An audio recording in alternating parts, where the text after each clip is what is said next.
Okay, and we are good to go. Thank you. All right, thanks, Jane. Again, welcome, 586th meeting of the California Water Board, Central Valley Region. I'm Mark Bradford, the chair of the Central Valley Water Board, and I'll introduce the other members in just a minute. Logistical issues, there's a bathroom out that left door and to the left. People wanting to listen to or watch the meeting online, the board's customary webcast is available. We are receiving presentations and public comments here at the meeting and online through a Zoom meeting platform. If you are here at the meeting and intend to present or comment or think you might be interested in commenting, you should have filled out a speaker comment card, a blue card at the front of the room. If you're online and planning on commenting, you should already be in the Zoom meeting room using the meeting ID and password provided by board staff. If you have not already received this information, you can email us now at agenda5@waterboards.ca.gov. Again, that email address is agenda followed by the number 5 with no space at waterboards.ca.gov. Include speaker comment in the subject line so we can follow up with you. For those in the Zoom meeting, you will be on mute and your camera turned off until it is your turn to speak. Our meeting host will then unmute you and ask you to turn on your camera if you have one. When you're done speaking and the board members have completed asking questions, you will be placed on mute and your camera turned off. I will now introduce the other board members as follows. On my left here is Nick Ovdis of Sacramento, and Denise Kadera of Allensworth on my right, Alina Lee Reeder, also of Sacramento, and Sean Yang, also of Sacramento. And again, I'm Mark Bradford from Sacramento. And some of us are mourning the Kings' loss last night, so have patience with us. State Board member Nicole Morgan is participating in the meeting and will give us an update at the board to the board shortly. And I will now introduce Patrick Palupa, who will introduce his staff.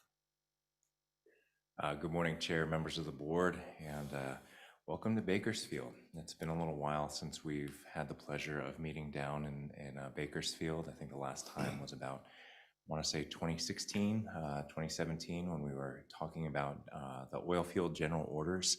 And I will say I am, if you even go around Bakersfield as on your way in, you can see how this town is growing. And certainly the water quality issues we are continuing to pay attention to, and had a wonderful tour yesterday. We thank the folks at Coelho for helping give us a tour of their facilities, their ponds, their recycled water operations out there. So without further ado, my name is Patrick Palupa, Executive Officer of the Central Valley Water Board out of our board's Rancho Cordova office. To my immediate right is Adam Lapitz, Assistant Executive Officer, also out of our board's Rancho Cordova office. And to his right is Clint Snyder, who runs our Redding office. This is probably the first time in many, many years where I am not introducing Clay Rogers, who passed away quite recently and was the Assistant Executive Officer who ran our Fresno office. And I know just wanted to point out to folks that we are working with the California State Senate to have a resolution in Clay's honor presented at the June 22nd, 23rd board meeting. Certainly any comments are welcome today, but we will also provide a forum at that board meeting should anybody want to say anything kind about Clay and his legacy. Immediately across from me, we have the board's legal team. From my left to right is Chris Moskal, Jessica Yar, and Kennedy Knight. We also have Mindy Maxwell sitting in front of the board. Very, very grateful to her and Bob Chow, who's all the way in the back there in the red shirt, for orchestrating a roadshow for the board. It's quite an endeavor to take us out of our regular office and meet this far away, but it's something that I know the board has been very interested in for many years. We were about to do this right before the pandemic hit, and so we're finally making good on a promise that we made in early 2020. With that, I will turn it back to you, Chair Bradford. Thanks, Patrick. Now I'm going to ask Sean to lead us in the Pledge of Allegiance.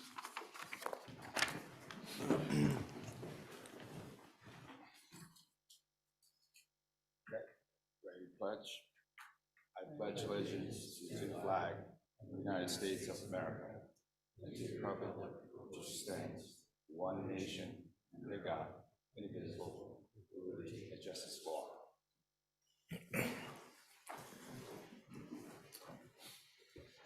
Thank you, Sean. Okay, moving on to agenda item 2. Are there any communications from the board members since the last board meeting? No.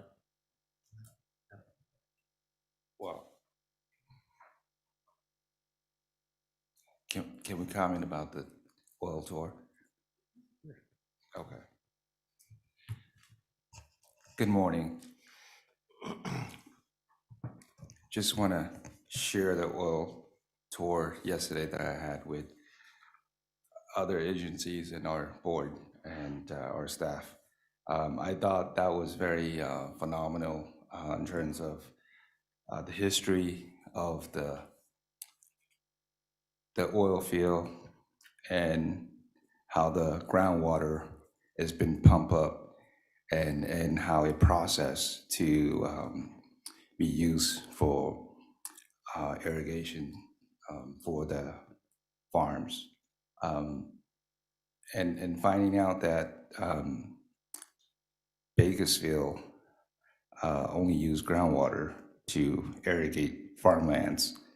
I thought that was phenomenal, how the city does it.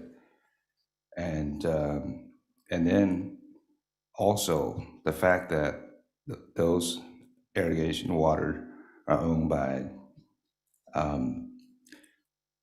individuals, not big companies, as far as my understanding was. So with that, that gives me a better idea of what's going on here in Bakersfield, and definitely that will help me making decision in the future. So thank you for doing that, Patrick, and all the ones that coordinated that oil tour. And thank you to Alex and the other gentleman that presented, I'm sorry, I forgot your name, presented that presentation in depth. So really appreciate it. I enjoyed it thoroughly. So thank you. Okay, I have something to report out. On February 27th, we met with environmental groups regarding the nitrate control program.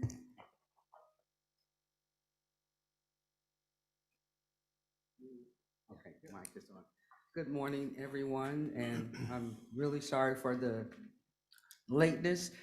It's the second time I've had a meeting in Bakersfield, and the last time I was way on the other side of town. So today I just went around in circles, hoping the train would move so I could find a parking space, and I eventually did. So I'm glad to be here, and thank you guys for being understanding. This morning, my initial comments will be in honor of Clay Rogers, the Assistant Executive Officer for the Fresno office, who I had the pleasure to work with since 2014.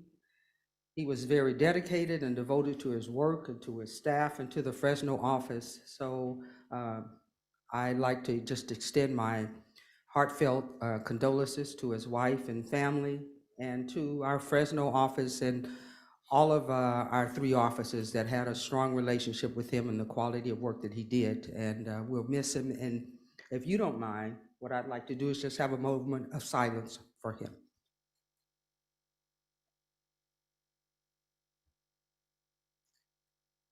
Thank you very much. Now I'd like to just proceed with my activities. As many of you know, Allensworth has been under flood alert, and we still are as of today.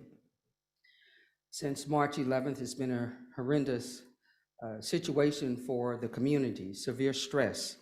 But the community came into survival mode, and we set up our command center. We brought out equipment and did what we could to kind of shore up some of the levees where water was coming into the community to help protect us from flooding. So we are still under that alert as of this moment, but I'm hopeful that things will move forward and Allensworth will not get flooded, as I would hope the same for many other populated areas that are in the way of the pathway of the flooding.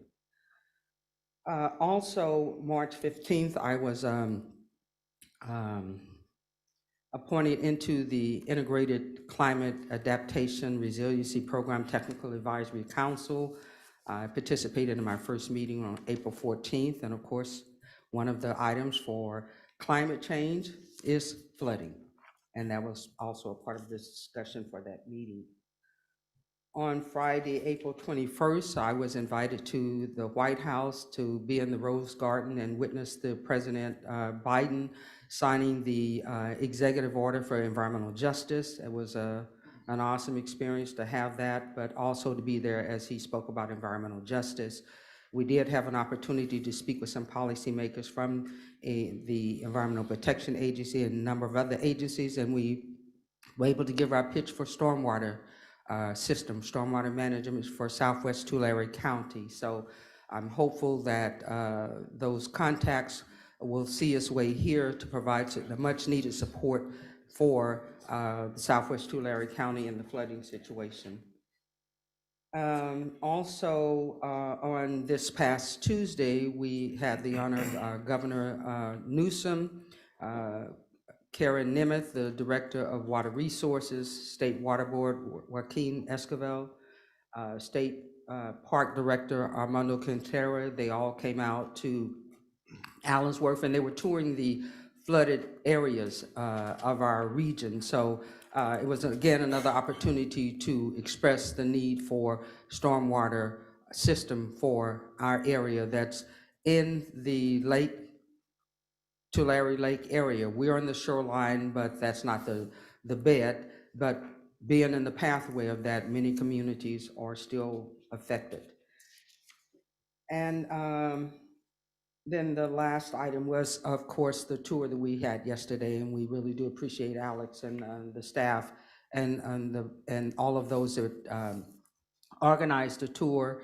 And like Sean mentioned, it was a good historical information. I'd been on a tour before, but had not gotten that portion of it from the historical perspective. So it was a great tour, appreciate it, and appreciate the work that went into it on behalf of all the staff. Thank you both thank you all very much. Thank you, Denise. Yeah, I'll reiterate the comments about Clay. I didn't know him all that long, but he was a geologist for sure, and just a really solid part of the management team. So he will be sorely missed. Since our last meeting, I've had a few phone calls. One was with what's called the Salty Five group, having to do with CV salts. We discussed desal water and how to blend that and distribute it using existing canals. Needs to be some funding for that, so there was a pretty spirited discussion on that topic. On the 6th of March, I was on a call with the chairs of the other regions, and DWQ, Department of Water Quality, really kind of spearheaded that meeting and talked a lot about drinking water needs assessments and risk management and accounting issues having to do with some of the failing water systems in our state. And then my last item was the chair's call on April 3rd, where we talked, this is where we talked about the safer drinking water needs assessment and cost and affordability of repairing some of these systems. And of course, that's when we started talking about these emergencies in the Tulare Lake Basin and also San Joaquin Lake Basin. So that was it on my end. Is there anything else, any board member? No. Okay. Well, at this time, we're going to have agenda item 3, and Nicole Morgan will give us an update from the state board.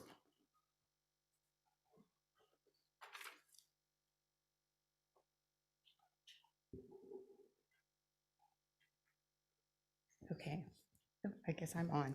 So good morning, Chair Bradford and members of the board. I am very grateful to be able to join you here in person today. So a couple of updates. So on March 24th, Governor Newsom eased drought restrictions. And so the governor's order terminates or rescinds the state board's authority to reestablish the level 2 requirements. However, this provision of the regulation adopted by the board, the State Water Board, in May 2022 is still in effect until the board rescinds it. In addition, the board is now evaluating whether we will rescind or modify the emergency regulations. Even if the board does not, it will still expire in June. So in the meantime, the board does not expect water suppliers to stay at level 2 of the water shortage contingency plans if they determine it is not needed based on local conditions. Additionally, the board will not initiate enforcement actions against any supplier moving off of level 2.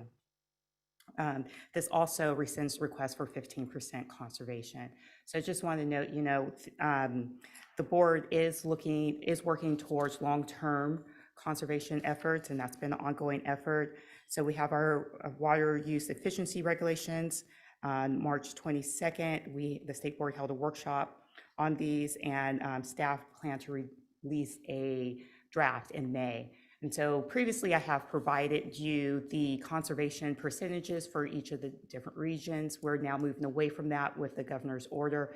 And we're looking at just revamping and taking a look at just the hydrology and the climate as we move forward, because we are in California. It is going to be hotter, drier. We're going to have these major storm events as we have this past winter. And so we're just revamping that and taking a look at the future and how just what is happening with our climate as we move forward.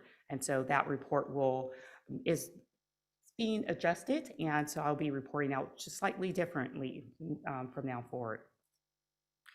Also, so the 2024 California Integrated Report is underway. At the March 21st State Board meeting, staff held a hearing to receive oral arguments on the 303D list. And so, Region 5 does have a small piece of that. You guys were in the last cycle, so you're off cycle this time around. In addition, staff are working on on-site wastewater treatment systems policy. So we actually, at April 18th State Board meeting, staff held a workshop to present information and answer questions about the proposed amendments to this policy and conditional waiver renewal. And so that there is also moving forward. Let's see, the water quality enforcement policy, another policy that is used by the region. On April 18th, the State Board held a public hearing to receive written and oral comments relevant to the proposed amendment. Those written comments are due no later than April 28th at 12 o'clock noon. So switching subjects, moving over to drinking water and our funding program. So previously I had reported that staff were working on an expedited grant, drinking water grant program, which would expedite the funding to small disadvantaged communities, meeting the requirements of the program. So staff have already brought that back to the state board for adoption, and that occurred at our March 8th board meeting. So that moved a lot quicker than we had originally anticipated. So that's good news. That program is now in place. So just a couple of other items. And so let's see, there was the California Tribal Water Summit on April 11th through 13th. Secretary Yana Garcia and board member Laurel Firestone spoke at this year's summit, coordinated by the Department of Water Resources and Tribal Water Summit Planning Committee. The summit convened tribal, state, federal leaders to discuss water issues and strategies towards watershed resilience in California's sacred waters. And discussions will be incorporated into the 2023 California Water Plan update. On May 4th, State Board Chair Esquivel will attend the quarterly Cal EPA Tribal Liaison and Tribal Advisory Committee meeting. So another program under funding our SCAP program, on April 18th, State Board adopted a comprehensive project and funding project list for the site cleanup sub-account program. So this is something a little different than we have done in the past. For other programs, our clean water and our drink water SRFs, those come to the board annually, and we adopt a fundable list. We had not done that for the SCAP program. So that's something moving forward. This is the first year that we've done it. Staff revised the requirements, the scoring requirements to make sure that we are taking into account disadvantaged communities and equity. And so we did adopt a fundable list moving forward with some discretion for those projects that are within the queue, but then also projects that may not fit our, I want to say, our everyday definition of a disadvantaged community, but where the applicant could come in and show that there is benefits. So that is going to be an annual process that will come back to the State Water Board for consideration each year moving forward. For our Prop 1 groundwater grant program guidelines, on May 2nd, the State Board will consider adoption of the draft guidelines. Written comments for this item are due no later than noon on April 25th. Other drinking water updates, April 15th, Orange County completed their largest wastewater recycling purification system. So the board did provide, so the board provided significant funding to that program. Just wanted to mention it outside the region, but it with being such a large project here in California, just showing, in California, we are leaders and we're continuing to move forward and continue to fund projects to continue, investing in water resiliency. Under our SAFER program on May 2nd, staff will hold a public webinar to provide an opportunity for stakeholders to review and discuss the results of the 2023 Drinking Water Needs Assessment. The SAFER Advisory Committee group will meet on May 24th. Also, staff will hold a public webinar workshop to provide opportunity for stakeholders to provide comments toward the enhancement of the administrative policy handbook. So this is another important policy that we are continuing to receive comments on annually and provide updates to make sure that we are able to provide small systems the need that they have. This is an ongoing process, always looking to improve our processes and do better. Statewide nutrient management on May 18th, the State Board will hold a public workshop to present information on the impact of nutrient discharges on inland and ocean waters and activities underway to plan to address nutrients. So just an FYI, our next State Water Board meeting on May 16th and 17th will be in Imperial, California. We will be there for the Salton Sea Management Program.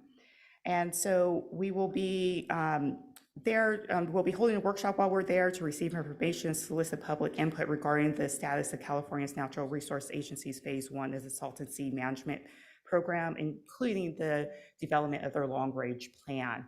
So a lot going on. So, within the region, within the state, and, nearby. So with that, if there are any questions, I will be happy to answer them.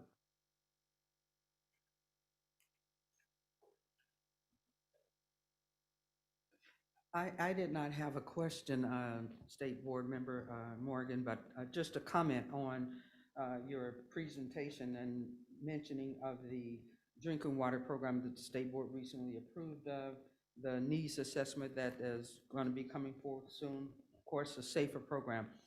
This is, it's enlightening to hear these programs that are happening within the state, because they impact many of the vulnerable communities, and the fact that there is actually programming and actions that are going forward to address those needs, I think is critical. I mean, I'm reminded of the fact that the Water Quality Coordinating Committee a couple of years ago, where I spoke about the need to go forward in the next 50 years as we address Clean Water Act and water quality, that we really focus on the communities that are most vulnerable. And so I think part of what your presentation today is an indication that we're moving in that direction. So I'm grateful to hear that. Thank you very much.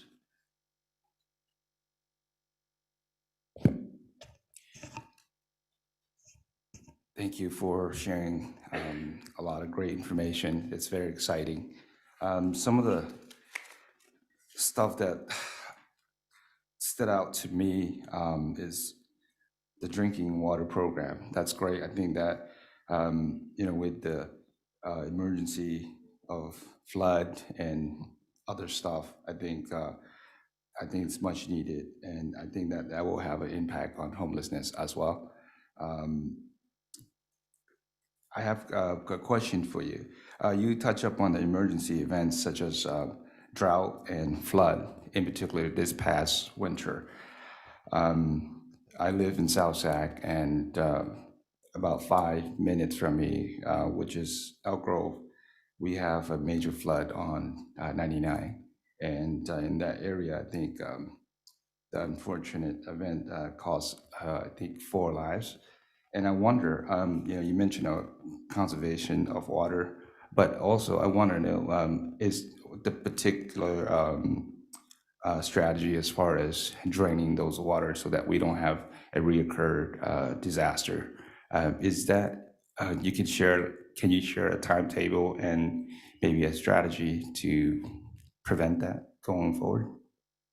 Well, so, not to just speak of that particular one occurrence, and just in general, the Water Board is continuing to work with our sister agencies, such as the Department of Water Resources, and also local agencies.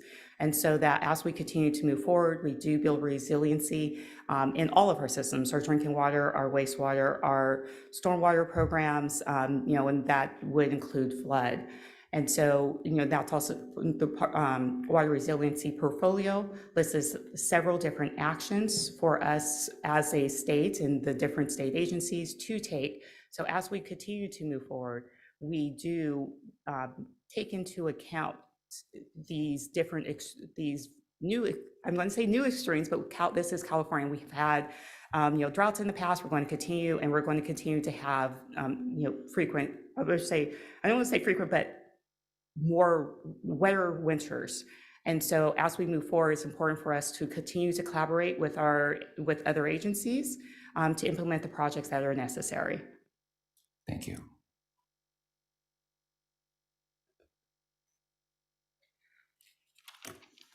Thank you, Nicole. Appreciate your presentation. I did want to mention we're short one board member here that's usually at these meetings, and she is from Bakersfield. That's Raji Brar.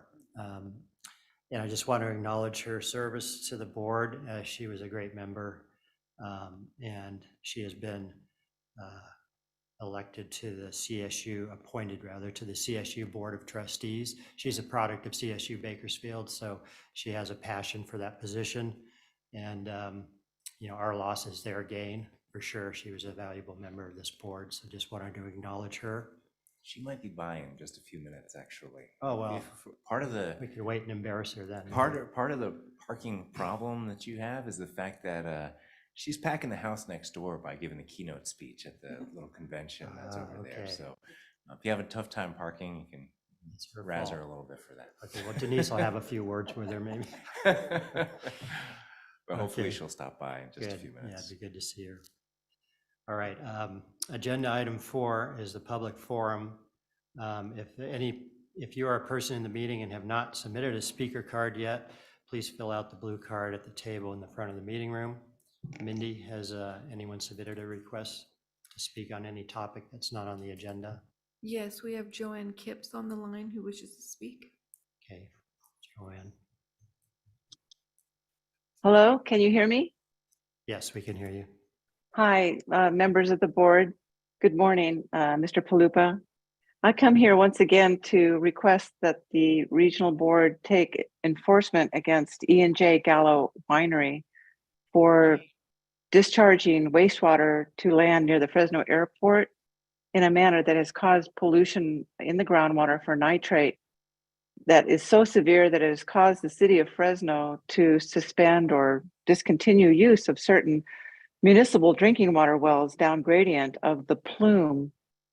The issue is, I think, the groundwater nitrate concentration is going up and up and up, in part, I believe, due to the initiation of treatment that Gallo has made at the Fresno winery, to its credit. However, by removing the BOD from the wastewater, they're using lots of ammonia to adjust for the pH.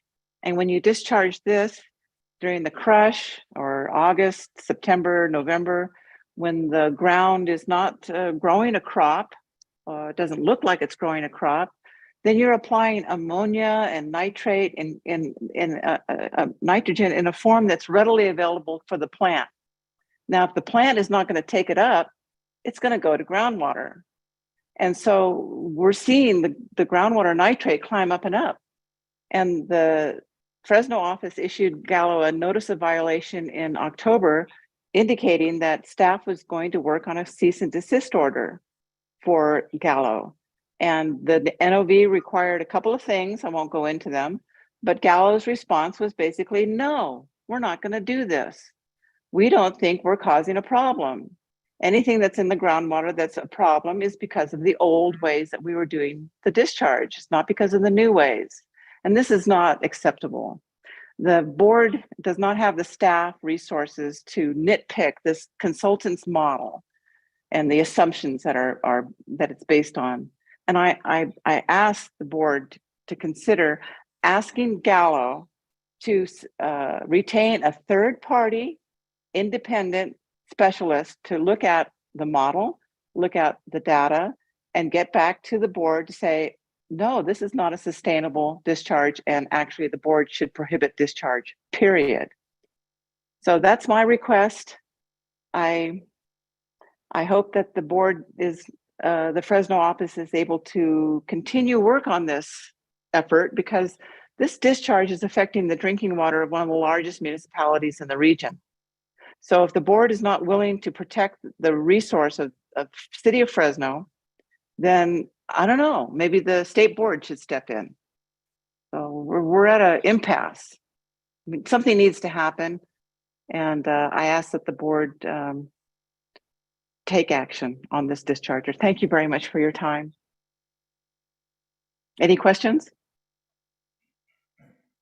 No, no questions, but I would just like to thank you for your comments and expressing your concern. And we will certainly forward these comments along to the board's prosecution team in the Fresno office for their consideration. I can't speak to the exact details of the cease and desist order, again, because I would be on the board's advisory team should that order be brought before the board, but your comments will certainly be forwarded. I know there's a lot of transitions happening in the Fresno office in the wake of Clay's passing, so to the extent that there's a delay in reviewing some of that, I think that's a bit understandable. Yeah, thank you, Joanne, and thanks, Patrick. Okay, agenda item 5 is the executive officer's report. Prior to each meeting, the executive officer works with the executive assistant and the board's program managers to compile a report on the status of the board's programs, its staffing, and many different initiatives the board is working on. If you are a person in the meeting and have not submitted a speaker card yet, please fill out a blue card table in the front of the room. And at this time, the executive officer is available to take questions on this report, and usually Patrick has a little summary they'd like to give us.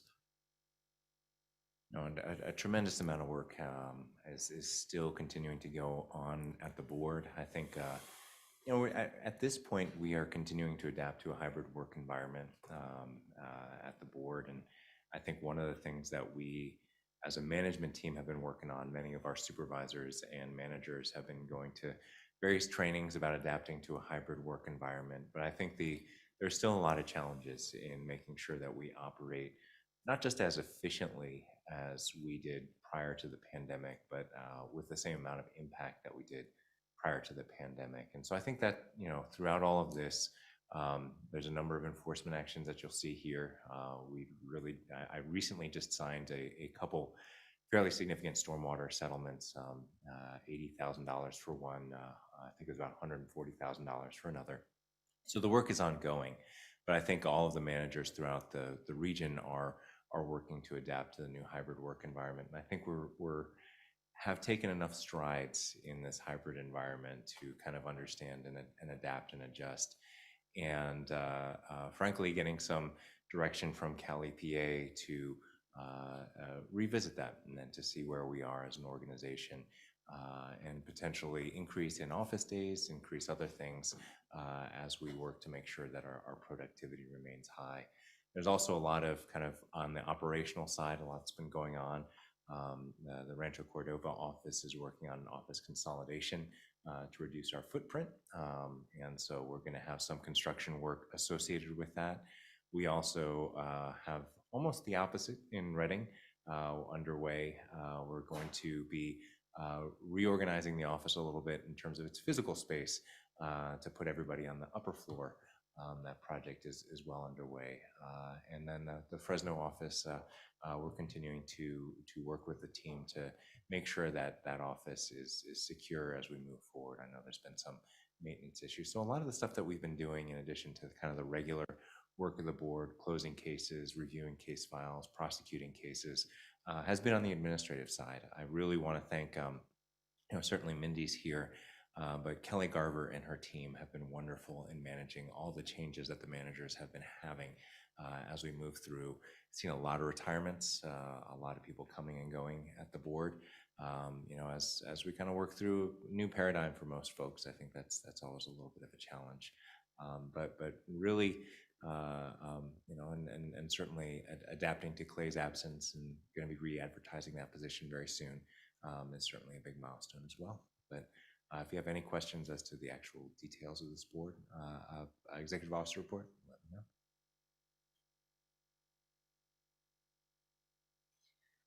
know. Patrick, I continue to appreciate the restructuring of the report. Reading through it again, having everything lined up by program, you can follow along, and it makes perfect sense. And for a common person, it's a lot more readable. I only have one comment, and this is on page 25 with the confined animal facility, where we have notice of violators that have not done the annual filing, as well as those from the Fresno office that are non-filers.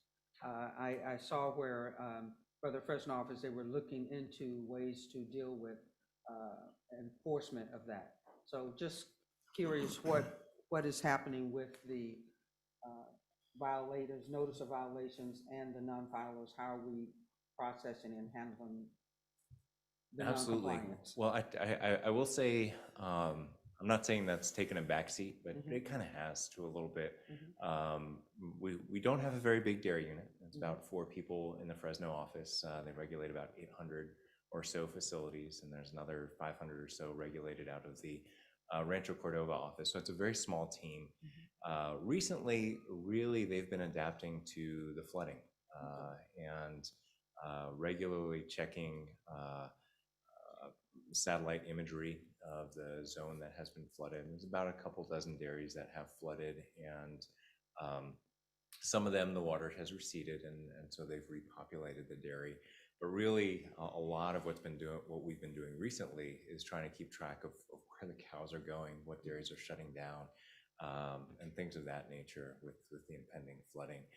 In terms of the non-compliant facilities, I think they are a high priority for both, for the dairy program and for the nitrate control program. We found that a lot of the non-compliant facilities, and there's really just a handful of them, are the same folks that aren't paying into the Central Valley Dairy Representative Monitoring Program. So they're a lot of them are kind of closed facilities where they're trying to hang on to the WDRs and maybe reopen the facility or sell the facility or something like that. We found many of them, they don't have any cows there.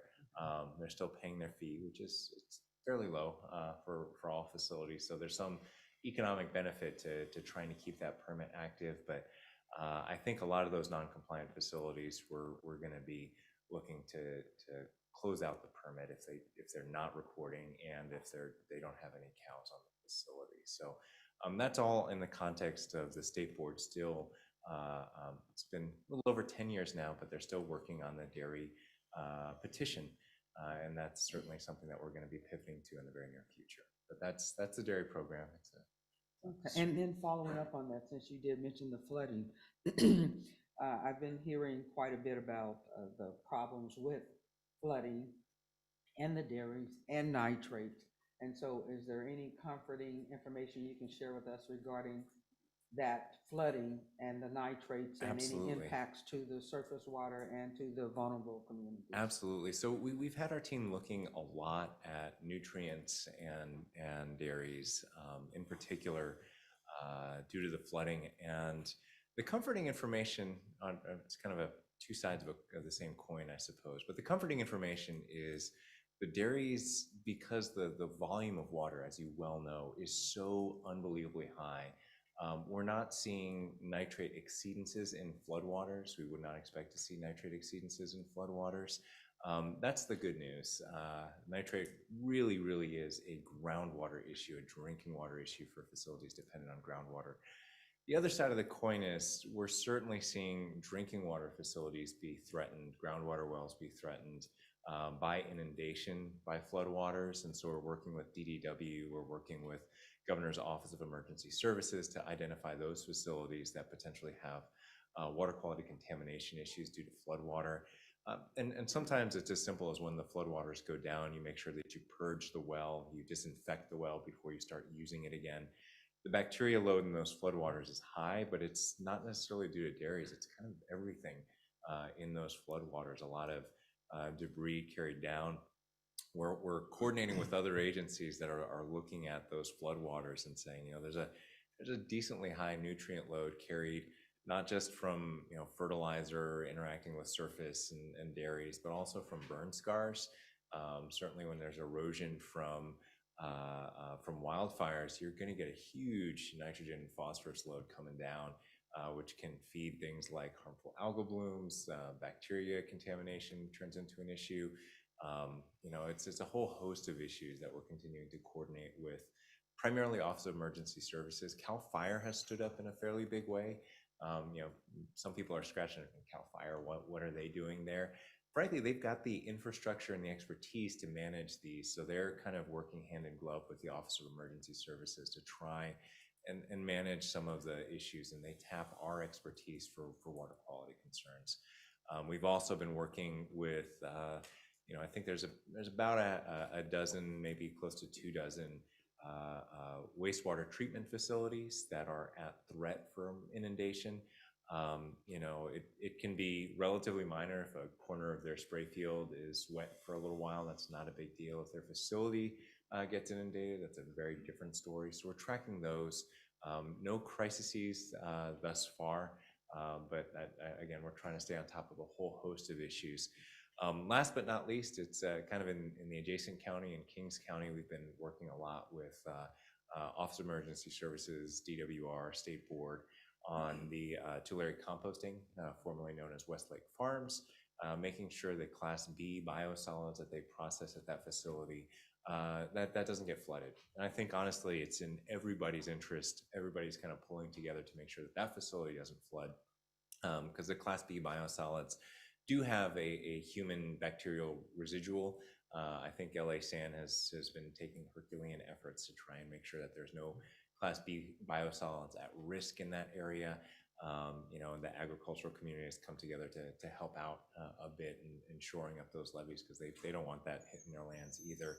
And certainly there's a lot of lands in that vicinity that have received Class A biosolids, which are, as far as the board's concerned, as safe as fertilizer. That's not a human health issue, even if those lands flood, because all the bacteria has been kind of exterminated through the composting process at that facility. So that's kind of a thumbnail sketch of a lot of the issues that we're tracking. I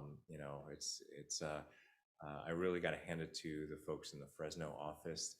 A lot of these issues are not issues we'd be issuing permits to, like Sean, you talked about the flooding. That's actually primarily the duty of flood control agencies, not the state board or the regional board.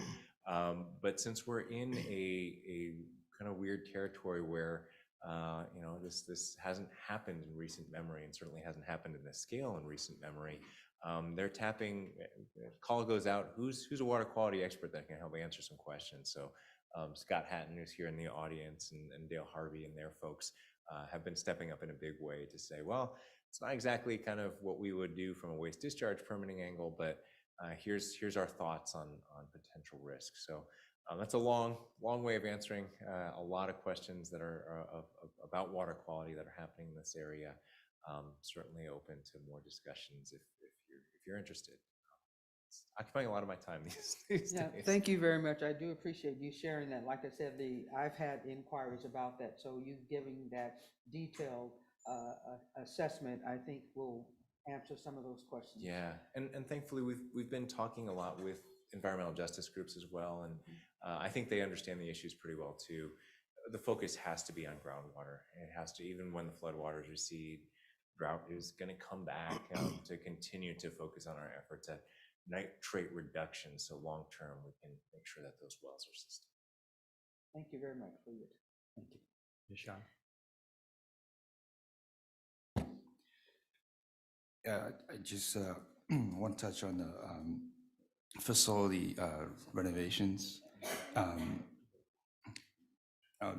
particularly the boardrooms and technology. As we all know, that the pandemic has shaped our way of working, perhaps forever, and it may not get back to where it was. So I know that we don't do this type of renovations all the time. Could be decades before we do it, the next one. So I know that we have done hybrid meetings, virtual meetings, hybrid meeting, in person and virtual in combinations. And I want to extend to also the staff, working from home as well. And I thought that it's actually a great idea, given the fact that our region is a really big region. And I know that, guys who works in different facility like Reddings or Fresno or even here, travel to other location. And I just wanted to see if we are planning to implement the technology inside the boardroom and also anywhere else that we could do more virtual or hybrid type of meetings where sometimes it's not necessary to travel to be there in person, and have that technology upgrade to be very effective going forward. And I'm just curious what that looks like, if that's in plan. If not, maybe that's a consideration. Patrick? I have fantastic news for you. Okay, great. Let's hear it. Also, I think Raji is. Hey, there you are. So I'm going to wrap this up real quick because we have our celebrity has made her appearance.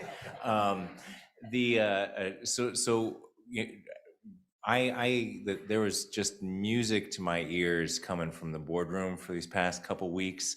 It has been drills and hammering and all the things that needs to be done to rip out the about 23-year-old equipment from that room and replace it with the gear that we need to have our board meetings back in our Rancho Cordova office. I really want to extend my gratitude to State Board for helping making it happen. TVs are bigger, sharper, higher definition, good microphones, and most importantly, the server banks to support the Zoom format, which kind of wiped us out last time. Starting in June, I think they're done with the hardware updates. They're going to be working on programming. The State Board's IT department, they've got a team that's been working nonstop, coordinating with Bob, really making it happen. So I think we should be up and running with a fully integrated, 21st century boardroom very soon, in time for the June board meeting. And I do think that allows us to do the hybrid options as we see before. I'd also note that the California legislature is currently debating on what we operate under Bagley-Keene. So they've been working on tweaking the Bagley-Keene rules and talking with a lot of folks about, what does it mean? We're currently operating under a temporary kind of relief from the Bagley-Keene requirements that allow us to do some things through hybrid that we weren't able to do before. And so now we're kind of, they're still debating on how much in person, how much not in person. So again, I think in June we'll be back to our old format. Thank you. Thanks, Sean. Any comments? Thank you, Patrick. I really appreciate the update on the flood stuff. I know there's a lot more issues evolving as Tulare Lake is filling up with warm water over the summer months, and harmful algal blooms and birds being attracted and so on. So appreciate all your work on that. And before we get off this agenda item and say hello to Raji, Mindy, are there any interested persons who'd like to speak on this item? No, there's not. Okay, thank you. Let's bring Raji up. Well, welcome, Raji. I know you might already be winded from your presentation, but we'd like to hear from you if we can. Yeah. Well, hello, everyone. It You're is, supposed to be up here now. I know, What's going this on is here? like very bittersweet, and I feel bad that my back is to everybody as I'm talking. We talked about coming to Kern County for so many years, and it's so awesome that you're here in Bakersfield, in my hometown, but it's also sad that I can't be over there with you. But I just wanted to take a few minutes and obviously say welcome to everyone. Welcome to Bakersfield. Thank you for caring to come to Kern County. And I wanted to say my goodbyes and my thank yous because this board I've been a part of, I think, for 6 years at this point. And I've learned so much on this water board. Professionally, I've learned from my fellow board members, the team at the State Water Board, at Central Valley Regional Board. You guys are the best of the best. And I know I've said this many times before, but I've never been on a board quite as accomplished and folks that care so passionately about what they do for a living. And being on this water board, I saw that. I mean, it was like, this is what folks care about. They don't just turn it off when they go home. And for me, that was very eye-opening. I'm hoping Dr. Longley is watching somewhere. I know he is. I can't even I can't say enough what Dr. Longley has done for me. It's been just such an honor to learn from him. He's amazing.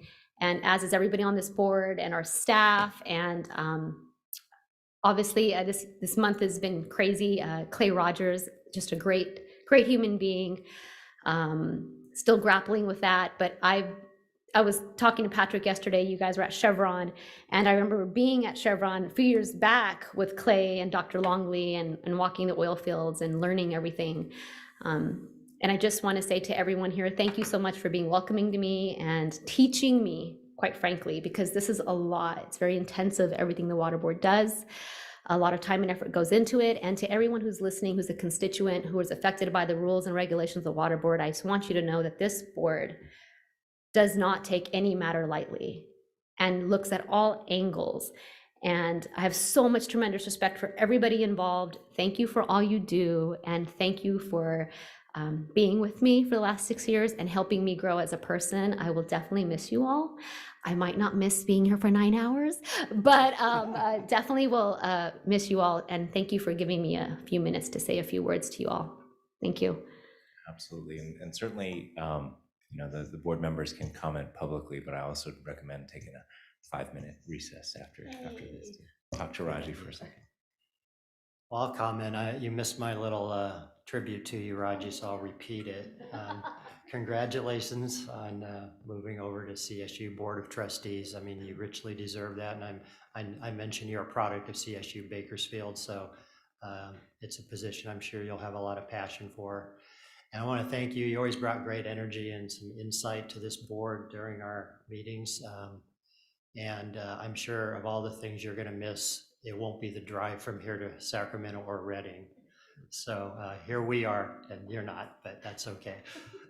We had dinner last night in one of the pubs and watched some basketball, but next time down, you owe us dinner still, I believe. Okay, just so we're on the record for that. So thanks again, Raji. We'll talk later. Oh, Raji, it's amazing to, like I said, to see you sit there versus being up here. But I remember when you came on board, and Carmen, you and myself, we had a lot of laughs, but we also had some great experiences and working together for the board. So congratulations to you on your new appointment. I'm sure you'll do well as you did with us on the board.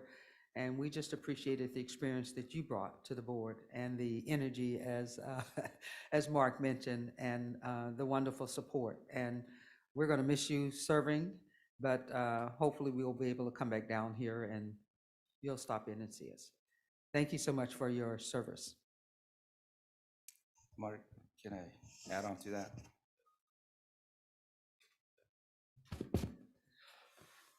Oh, good morning, Raji. Thank you for coming in. We were joking around about you were gonna cook for us when we come down here.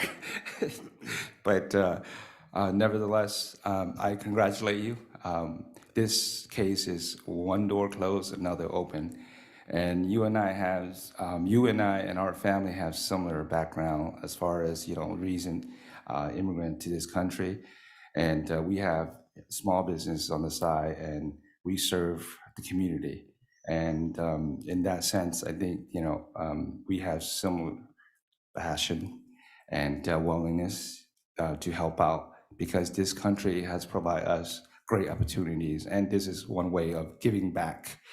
That's how I see it. And I just want to warn you that, school board, as I'm also on school board, Elk Grove Unified School District, the largest school district in Northern California, it's not as quiet as this chamber when you have meetings. You could have full room of parents and other folks that could be very emotional on very sensitive topics and so forth. I do not want to scare you, but just want to prep you up. So good luck. I know you do great because your heart is in the right place. So congratulations and thank you for your service.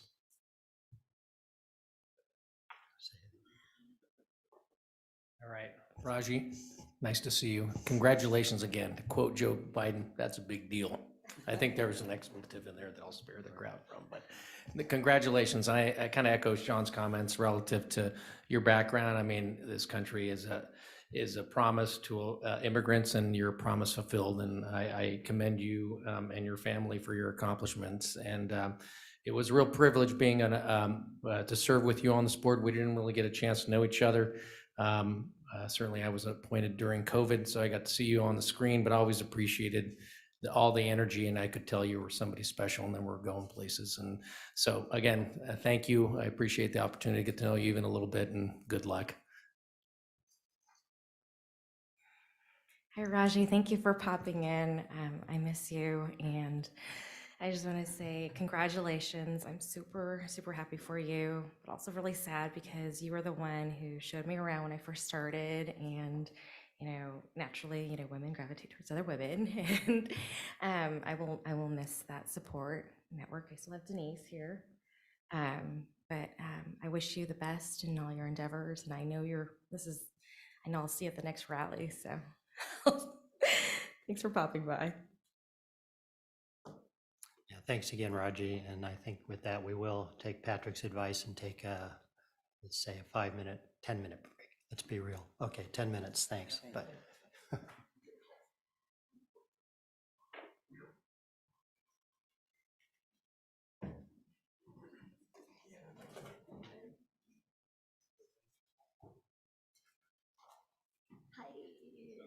I know.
We are back in session.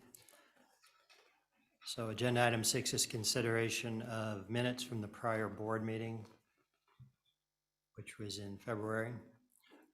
Are there any edits or corrections to the February minutes? I'll move approval of the minutes. I'll second. We have a motion and a second.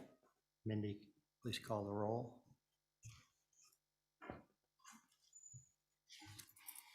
Board Member Yang, Yes. Board Member Kadara, Yes. Board Member Lee Reader, Aye. Vice Chair Aptis, Yes. and Chair Bradford. Yes. Thanks, Mindy. At this time, this is agenda item 7. It's the time and place for a public hearing to consider uncontested items 16 through 19, including agenda items 9, 12, 13, and 14. If you are in person at the meeting and wish to comment and have not submitted the speaker request, as I've mentioned, fill out a blue card up at the front of the meeting room. Mindy, has anyone submitted a request to comment on any of the uncontested items? Yes, first we have Marcus Yasutake, representing the city of Folsom, who is in person today. Thank you. Thank you, Chair Bradford, members of the board. Marcus Yasutake. I am the Environmental and Water Resources Director for the City of Folsom. Just wanted to take a moment to say on behalf of the city, we do appreciate this item being on the agenda, and we fully support a rescission of the WDR if you so choose to do so. And secondly, I just wanted to tell you all in person and thank your staff in the Rancho Cordova office, who I've had an opportunity to work with since 2012 on this project. So Brad Shelton and Jared Ramsey Lewis on helping getting the WDR rescission documentation prepared, and especially my thanks to Todd Del Frady, who I met in 2012 and have worked kind of hand in hand for the last 10 years to get where we are today. So again, we support the recommendation to rescind the WDR and truly appreciate the time and effort of your Rancho Cordova staff. And then if, I'm not quite sure if Brown and Caldwell's on the line, but their Rancho Cordova staff as well for helping us get through this process in the last 12 years or so. So thank you very much. Yeah, thank you. Next, we have Greg Fletcher and Michael Apgar participating by Zoom, representing Reynolds Consumer Products. They indicated they are available to answer questions and will raise their hand if they wish to speak. We also have Jared Purdy, Clark Burton, Patrick Mitchell, and Vaughn Fry, representing Homestake Mining, participating by Zoom, indicated they will raise their hand if they wish to speak. Last, we have Michael Garabedian with Placer County Now, would like to speak on item 17B. Is Mr. Garabedian on the Zoom call? He is not, Patrick. Has he called in or? No, he has not, sorry. Okay. So Mr. Garabedian did submit comments to the board this morning on one of the items in front of the board today. I would recommend not accepting those comments into the record. They were received after the public comment period closed, and then proceeding with the vote on, if the board so chooses, then proceeding the vote on 16 through 19, 9, 12, 13, and 14. Yeah, I'll make that motion on the uncontested items and also excluding the late letter from the public record. I'll second. Second. Okay, we have a motion and a second. We do have some late revisions. Oh, right, we got late revisions. On agenda item 12. Yes, we have late revisions on item 12, 14, 16B, and 17A. These were generally just clarifications, fixing typos, and making the permits read more clearly. Right, yeah, I read those amendments and didn't have any other comments on those, mostly typographical errors and a couple of clarifications. Yeah, to clarify my motion, it includes those late revisions. Okay, thank you. All right, now I think we can take a vote on these on the uncontested calendar. Board Member Yang, Yes. Board Member Kadara, Yes. Board Member Lee Reader, Aye. Vice Chair Avedis, Yes. and Chair Bradford. Yes. Thank you. Okay, now we have an information item for agenda item 8. It's irrigated lands groundwater protection targets. At this time, we'll hear an update on the development and current progress toward groundwater protection targets. It's an information item only, and no action will be taken, though the board may ask questions and provide direction to staff. If you are in person at the meeting and have not submitted a card, you know what to do by now. Following the presentations, the board will hear comments from an environmental justice panel and an agricultural panel. Each panel will be given 15 minutes for comments and presentation. Interested persons will then be allowed 3 minutes each to address the board. So with that, please introduce yourself. All right. You have my presentation page.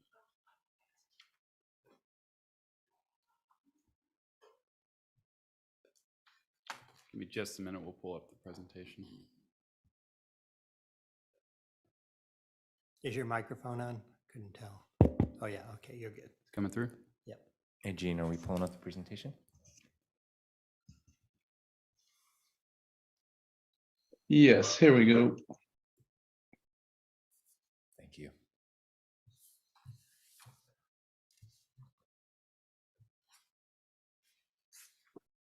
All right, thank you. Good morning, Chair Bradford and members of the board. My name is Eric Warren. I am a senior water resource control engineer out of our Fresno office.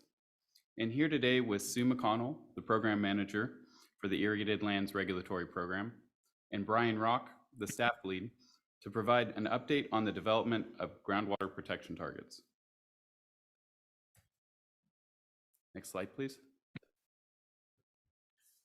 I will start with an overview of the groundwater protection process, describe its 3 phases, touch briefly on how it fits in with the broader CV Salt's nitrate control program, and discuss public comments received from stakeholders. There will also be statements provided by Dr. Thomas Harder of UC Davis and Central Valley Agricultural Coalition representatives to provide additional information about the groundwater protection target development. Next slide, please. In February of 2018, the State Water Board issued revisions to the Eastern San Joaquin River Watershed General Order. One of the new requirements was the development of a groundwater protection formula and calculation of values and targets for townships within groundwater quality management plan areas. The intent of these changes were to establish target loading rates necessary for growers to achieve compliance with receiving water limitations. Next slide, please. The first phase of the groundwater protection process is development of a methodology or formula for estimating the current nitrogen load to groundwater from irrigated agricultural lands. In 2021, the coalitions were approved to use the Central Valley Soil and Water Assessment Tool to model the loads, accounting for variables such as management practices, climate, and land characteristics, which can influence leaching. Next slide.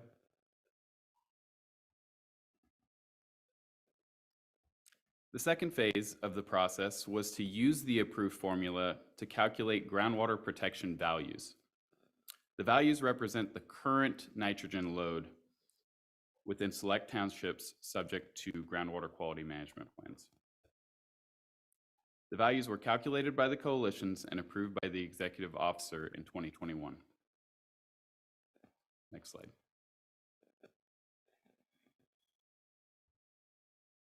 The third phase is the development of groundwater protection targets. While the previous phases focused on understanding current nitrogen loading, the groundwater protection targets provide township-based loading rates estimated to meet receiving water limitations. This will be an iterative process with the targets reviewed and revised as necessary every 5 years. Next slide, please.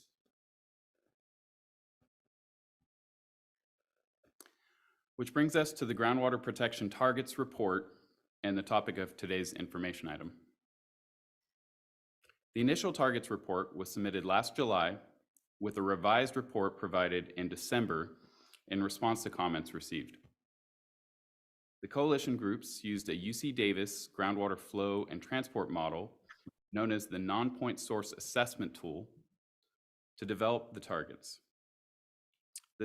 This figure is a representation of the groundwater table, along with wells which draw from the aquifers.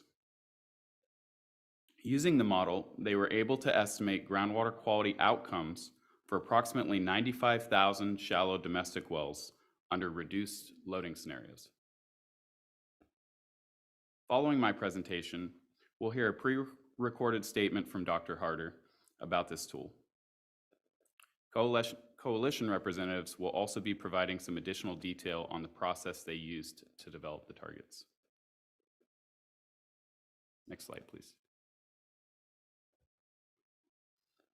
Here's a figure showing the results of the modeling effort. While the proposed load reductions vary across the region, they generally fall between 1 and 15 pounds per acre, and there are many areas which do not have load reductions currently proposed. That being said, I do want to emphasize that this is the first attempt at what will be a long-term iterative process to refine the groundwater protection targets. Staff are reviewing the proposed targets and underlying model and identifying opportunities for refinement. While we are fairly confident in the estimated nitrogen load from lands enrolled in the Irrigated Lands Program, there is still significant work that needs to be done to better quantify non-ILRP nitrogen loading in groundwater recharge. Next slide, please.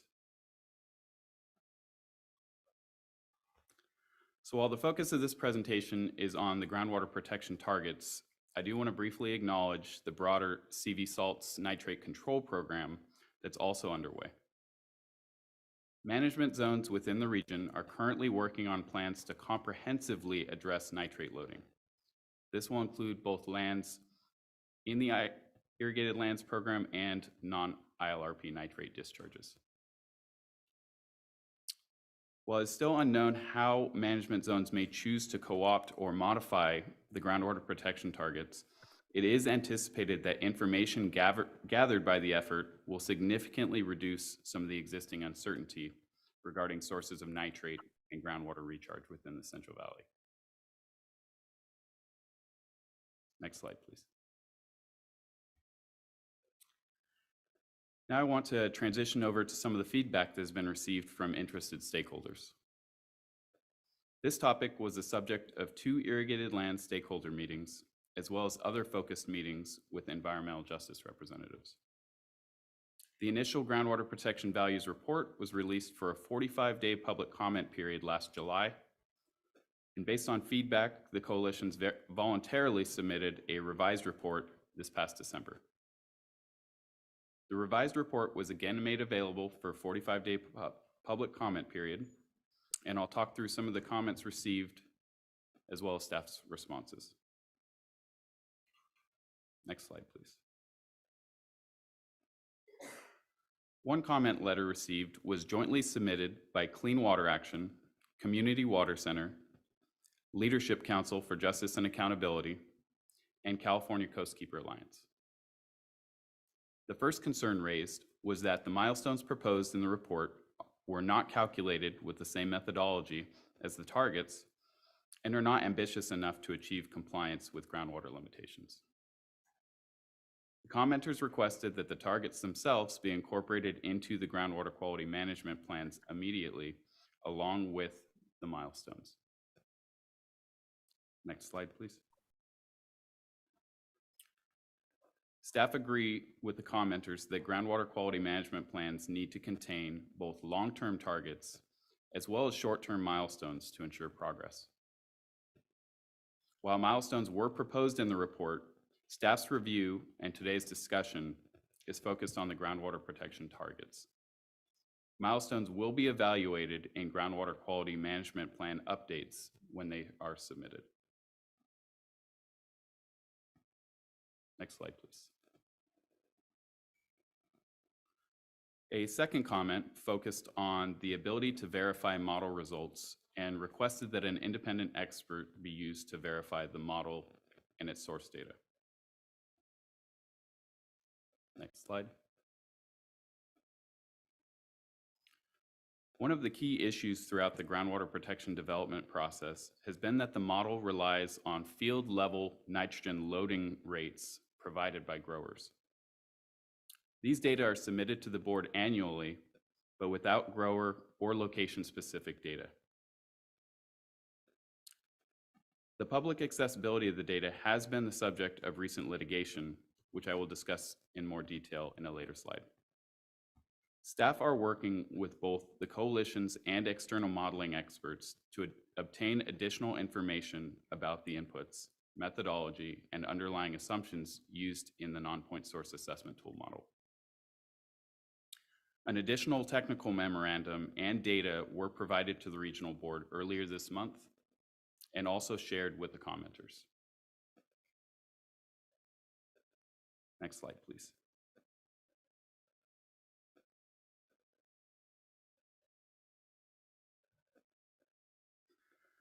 The group's final comment raised a concern that the township scale groundwater protection targets will reduce the ability to identify local community impacts and requested that monitoring in areas with disadvantaged communities that rely on domestic wells or small water systems be prioritized.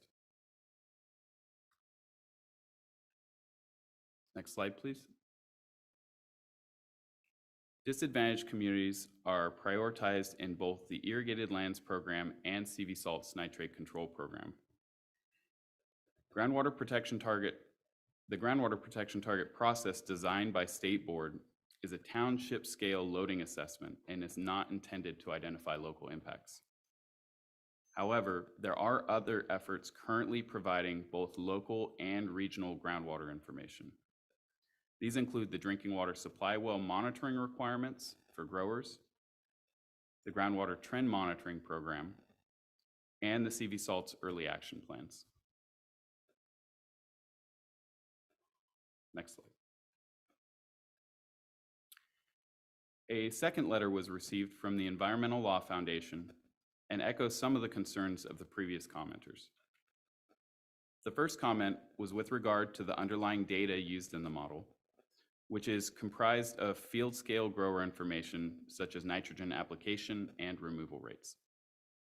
As previously mentioned, this information is currently reported to the board in an anonymous format, which a number of parties have objected to. Next slide. The reporting of location-specific grower data has been an ongoing point of contention since adoption of the general orders. The current format strikes a balance between accomplishing program goals and respecting disclosure concerns of regulated growers. This topic was a subject of recent litigation, and a decision was issued by the 3rd District Court of Appeal this last month. The decision affirmed the program's current reporting requirements are appropriate and comply with the non-point source policy. Next slide.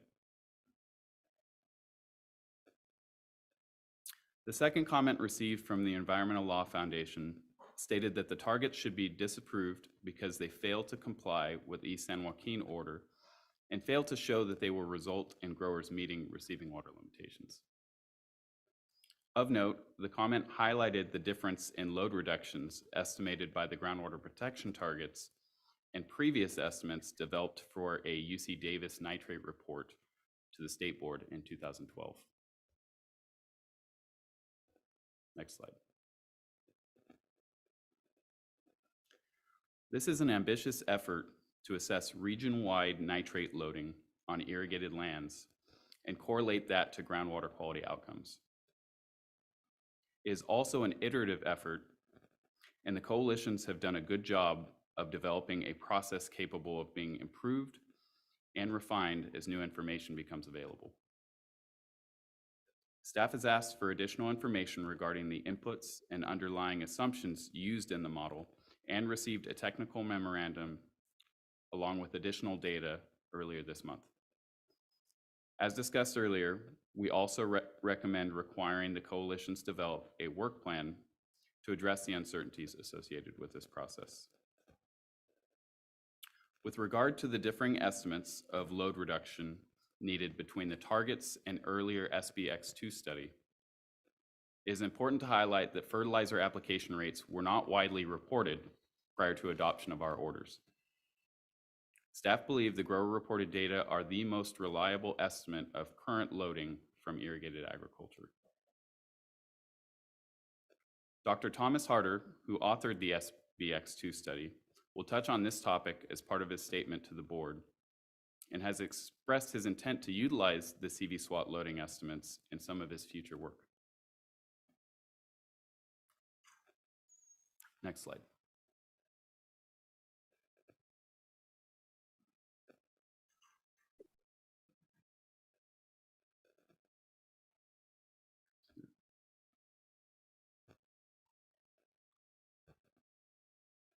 Sorry, give me just a minute. We're having a slide issue.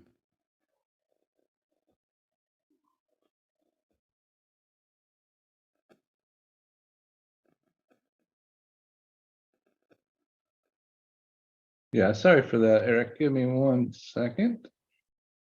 No worries. Thanks.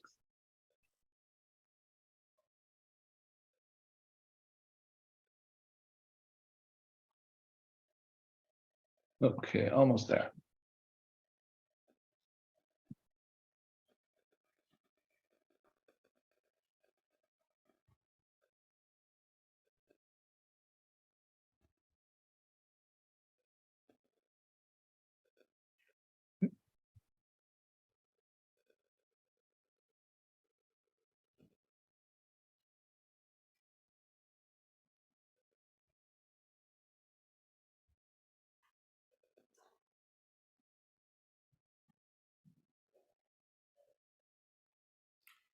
We're down to the last comment anyway, so I may just read through it and then show Dr. Harder's video.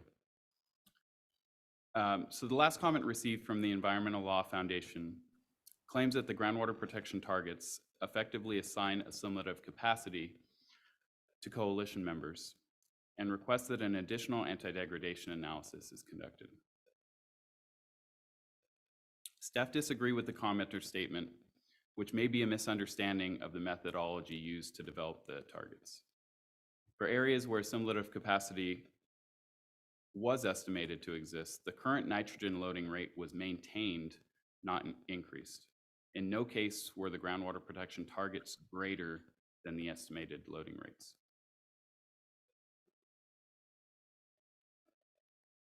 Now I'll transition over to a video provided by Dr. Thomas Harder, the researcher who led the UC Davis science team in developing the non-point source assessment tool. And after his statement, agricultural coalition representatives will provide some more detail regarding how they used the model to develop the groundwater protection targets. Before we play Dr. Harder's video, please let me know if there are any questions about my presentation.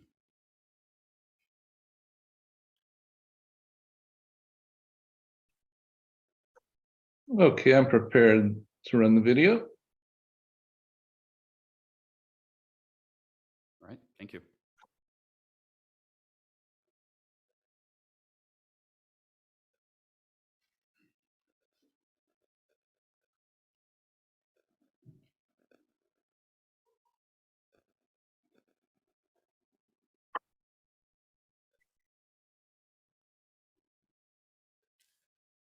All right, Gene, we have no audio.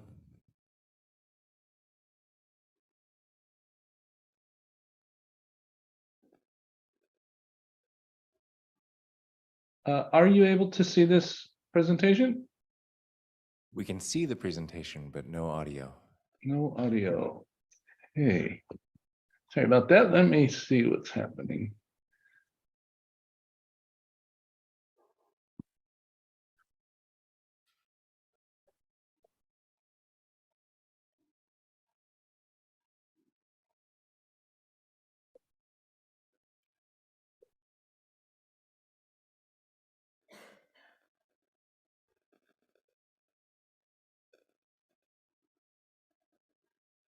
Well, and here we go. Sorry about that delay. Mr. Chair, members of the board, my name is Thomas Harder. I'm a professor of cooperative extension at the University of California, Davis. My apologies for not being able to attend this April 2023 board meeting personally. This video is an abbreviated version of my written statement, which I submitted to your staff as a public comment on agenda item 8 of the April 27, 2023 board meeting discussion agenda. I am leading the science team at the University of California, Davis that is developing the software behind the Central Valley Non-Point Source Assessment Tool, which we refer to as CV-NPSAT. This tool has been an integral part of the toolbox employed by the agricultural coalitions in the Irrigated Lands Regulatory Program to develop groundwater protection targets for townships within the region designated as highly vulnerable to nitrate contamination. Specifically, CV-NPSAT was used in phase 3. In this brief review of our efforts, I would like to address 3 questions as suggested by Regional Water Quality Board staff. First, why did our 2012 SBX21 nitrogen report suggest mostly higher nitrogen load reduction needs than the targets are now suggesting? Well, the XBX21 report and the follow-on CDRF report, they provided estimates of potential nitrogen losses from the landscape and crop root zone to groundwater across the Central Valley and Salinas Valley groundwater basins. For agricultural crops, we specifically employed a nitrogen mass balance approach to estimate potential nitrogen leaching from the root zone. We call the Central Valley application of our SBX21 and FREP efforts the Central Valley Groundwater Nitrogen Loading Model, or CVGNLM. CVGNLM's mass balance approach allowed us to understand regional nitrogen losses from agriculture to the deep Vidor zone and to groundwater, and to put the ensuing legacy of groundwater nitrate pollution into a scientifically rigorous context. CVGNLM's estimates are also a key input to groundwater nitrate transport models, such as CV-NPSAT.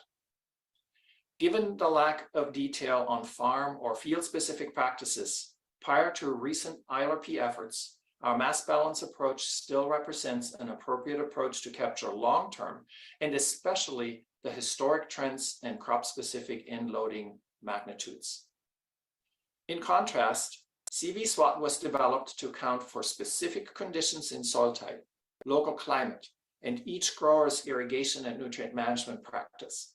CV-SWAT takes a much more detailed and dynamic approach to tracking the fate of N in the agricultural landscape. It accounts for daily variations in climate and irrigation decisions. It accounts for differences in management decisions between growers.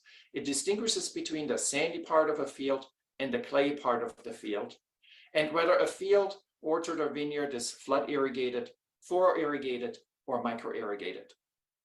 CV-SWAT relies on the detailed information collected by agricultural coalitions about individual farms' water and nutrient management practices, and the specific end mass balances measured by growers for each field under the ILRP.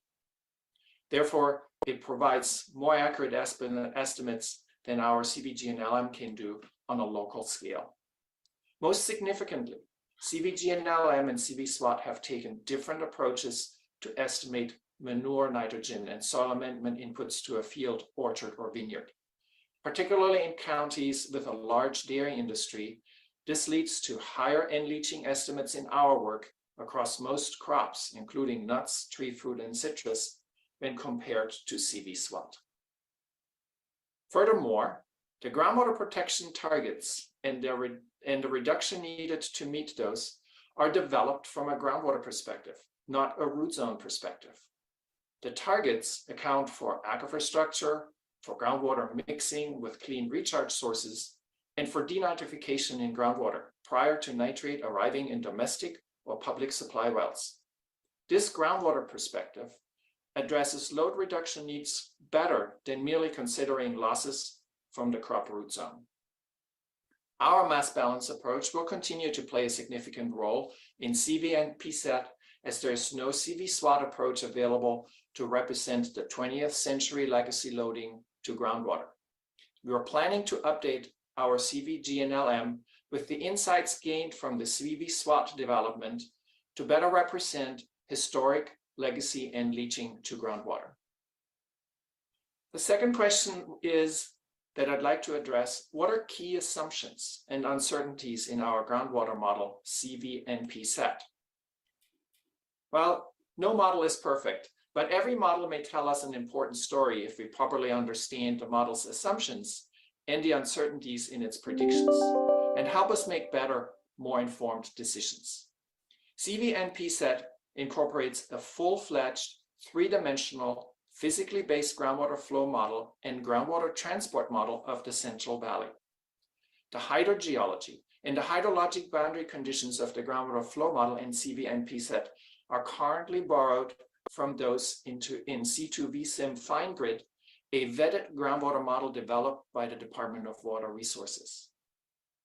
CV and PSET makes some improvements over DWR's C2VSIM approach.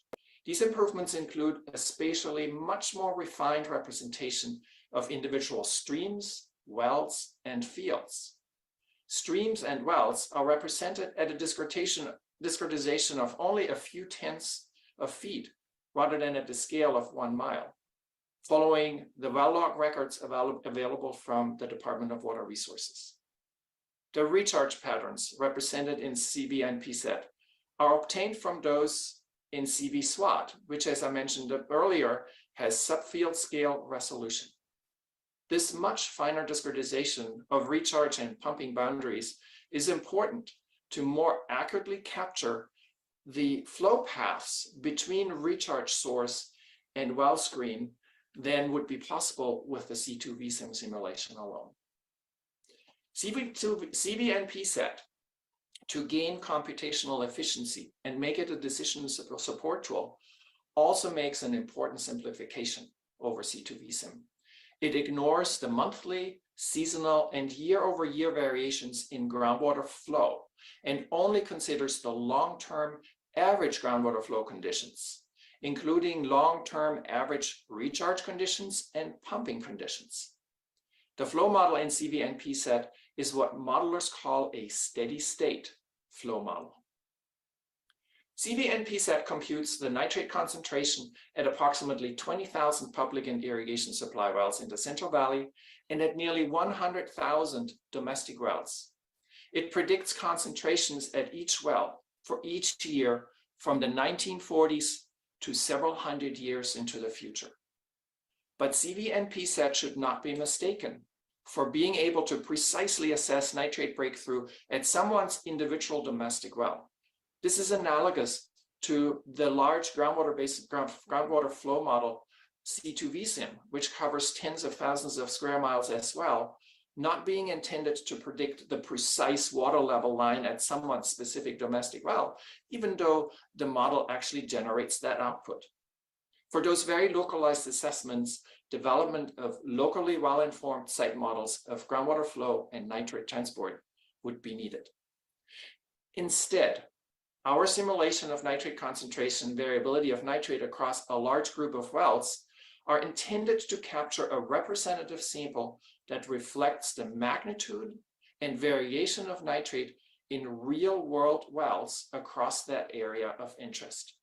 It also provides an excellent tool to estimate the magnitude and future variability by which groundwater nitrate can be improved as a result of specific reductions in groundwater end loading from the soil root zone, and how much time it may take to see those improvements across wells in the area of interest.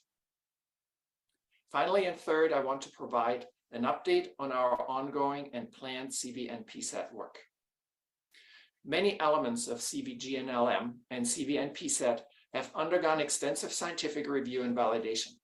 Our work is published in peer-reviewed scientific journal articles or is being prepared for publication. Our codes and data sources are publicly available through our website. Some important code verification and simulation validation efforts have already been completed and published by Katie Ransom, Georgos Kourakos, Giovanni Castaldo, Mehrdad Bastani, and Chris Henry. They provide verification of the mathematical rigor in CVGNLM and CV and PSAT. They highlight the important role of denitrification in some portions of the Central Valley Aquifer. They provide independent insights on nitrogen loading from crops when estimated from nitrate contamination in domestic wells. They show the role of dissolved oxygen and manganese as denitrification indicators, of water table depth, of aquifer properties, and of the distance to streams in determining nitrate levels in wells. And they provide scientific grounding for the simulation approaches that we're taking with the CVGNLM nitrogen mass balance approach and with the CV and PSAT groundwater modeling, but also in support of CV SWAT modeling efforts. We're wrapping up a preliminary groundwater H validation where we compare groundwater H simulated in CV and PSAT wells against those obtained from tracer analysis on well water samples across several hundred Central Valley wells. We're also completing a preliminary validation of CV and PSAT's prediction of recent well nitrate concentrations in domestic wells and in public and irrigation water supply wells against the large number of measured data available now in the State Water Board's Gamma GeoTracker online database. These validations will be updated as CV and PSAT undergoes future improvements. Ongoing and future improvements to CV and PSAT include updates to the virtual well simulator, developments of a CVHM2 based CV and PSAT version. That is a version of CV and PSAT that will be based on and borrow the hydrology from the USGS's updated CVHM model. We want to update CVGNLM for more consistency with CV SWAT. We will add denitrification to CV and PSAT, as well as capabilities to simulate salt transport and managed aquifer recharge. I hope this brief information is helpful. I would be more than happy to answer additional questions by you, your staff, or any stakeholder groups in follow-up meetings. Again, I apologize that I cannot be here today due to prior commitments co-leading a Central Valley water tour with the Water Education Foundation. Thank you.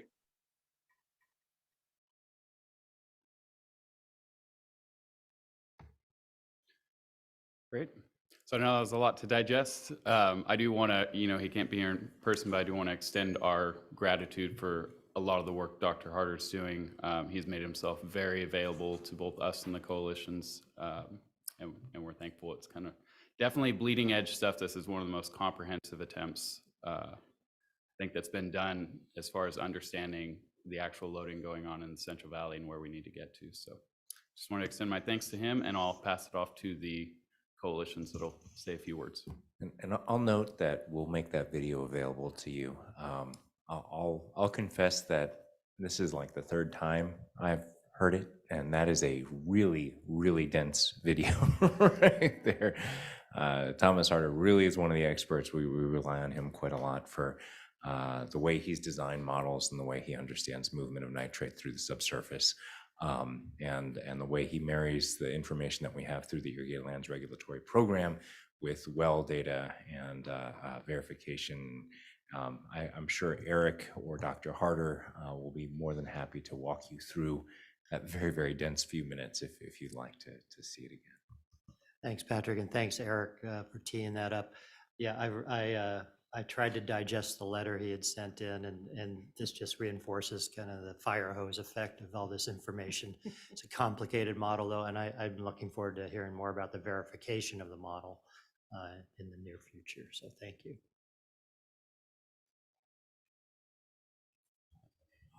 All right, I believe we do have a PowerPoint.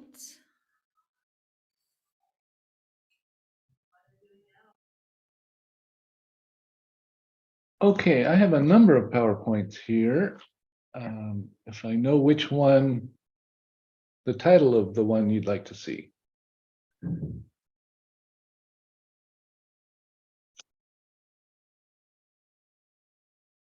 Eric, do you hear me? I see someone talking, but you appear to be muted.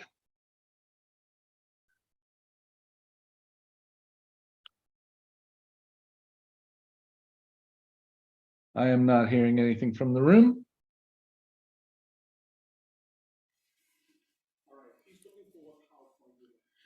So it is the Ag Coalition PowerPoint. It was submitted late last night, I believe. Very good. I have it. Yes. Let me pull that up for you. Today's date is in the file name. I have that ready to go.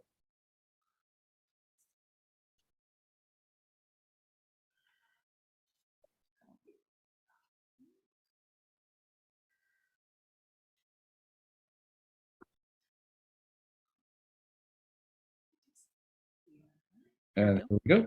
Oh, that's Eric's. That's the wrong one. That is the Staff regional president. board's presentation. So Gene, Okay. it says agenda number 8, Ag Coalitions.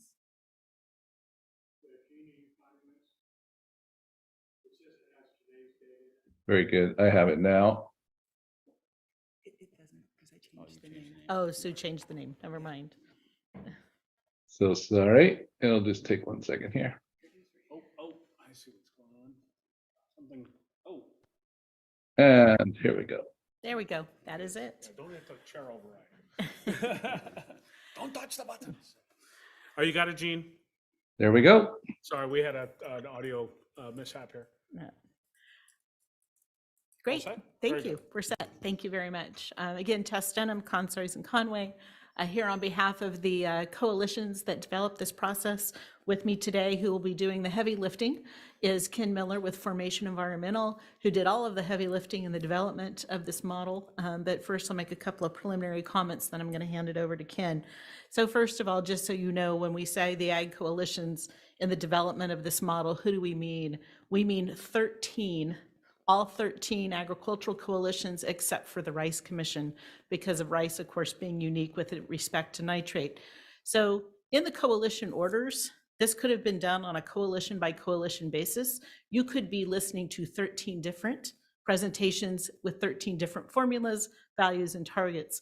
But instead of doing that to you, the coalitions came together once the 2018 order was adopted and started to develop what we thought would be a more appropriate process to develop a formula, values, and targets that actually encompassed all of the irrigated lands throughout the Central Valley, setting aside the rice lands because of their unique nature. In the development of these targets, we had some overarching principles that were really key and important as we went down this pathway to develop this. Those principles were that it had to be scientifically and technically robust, and it had to take into account the full nitrogen cycle and the water cycle. We had to use, or we wanted to use, actual reported data by the growers. In the 2018 order was the first that we started to receive, actually prior to that, but we get grower reported information on a field level to the coalitions. The growers report how much nitrogen they are actually applying, they report their crop yields, and we take that information and we determine what the crop is removing. It was a key and important component that this formula and the values and the targets take into account, that actually reported data versus fertilizer sales data, which is kind of what has always been used in the past. We wanted to make sure that we established values and created a process that could continue to be adapted and revised as additional information became available.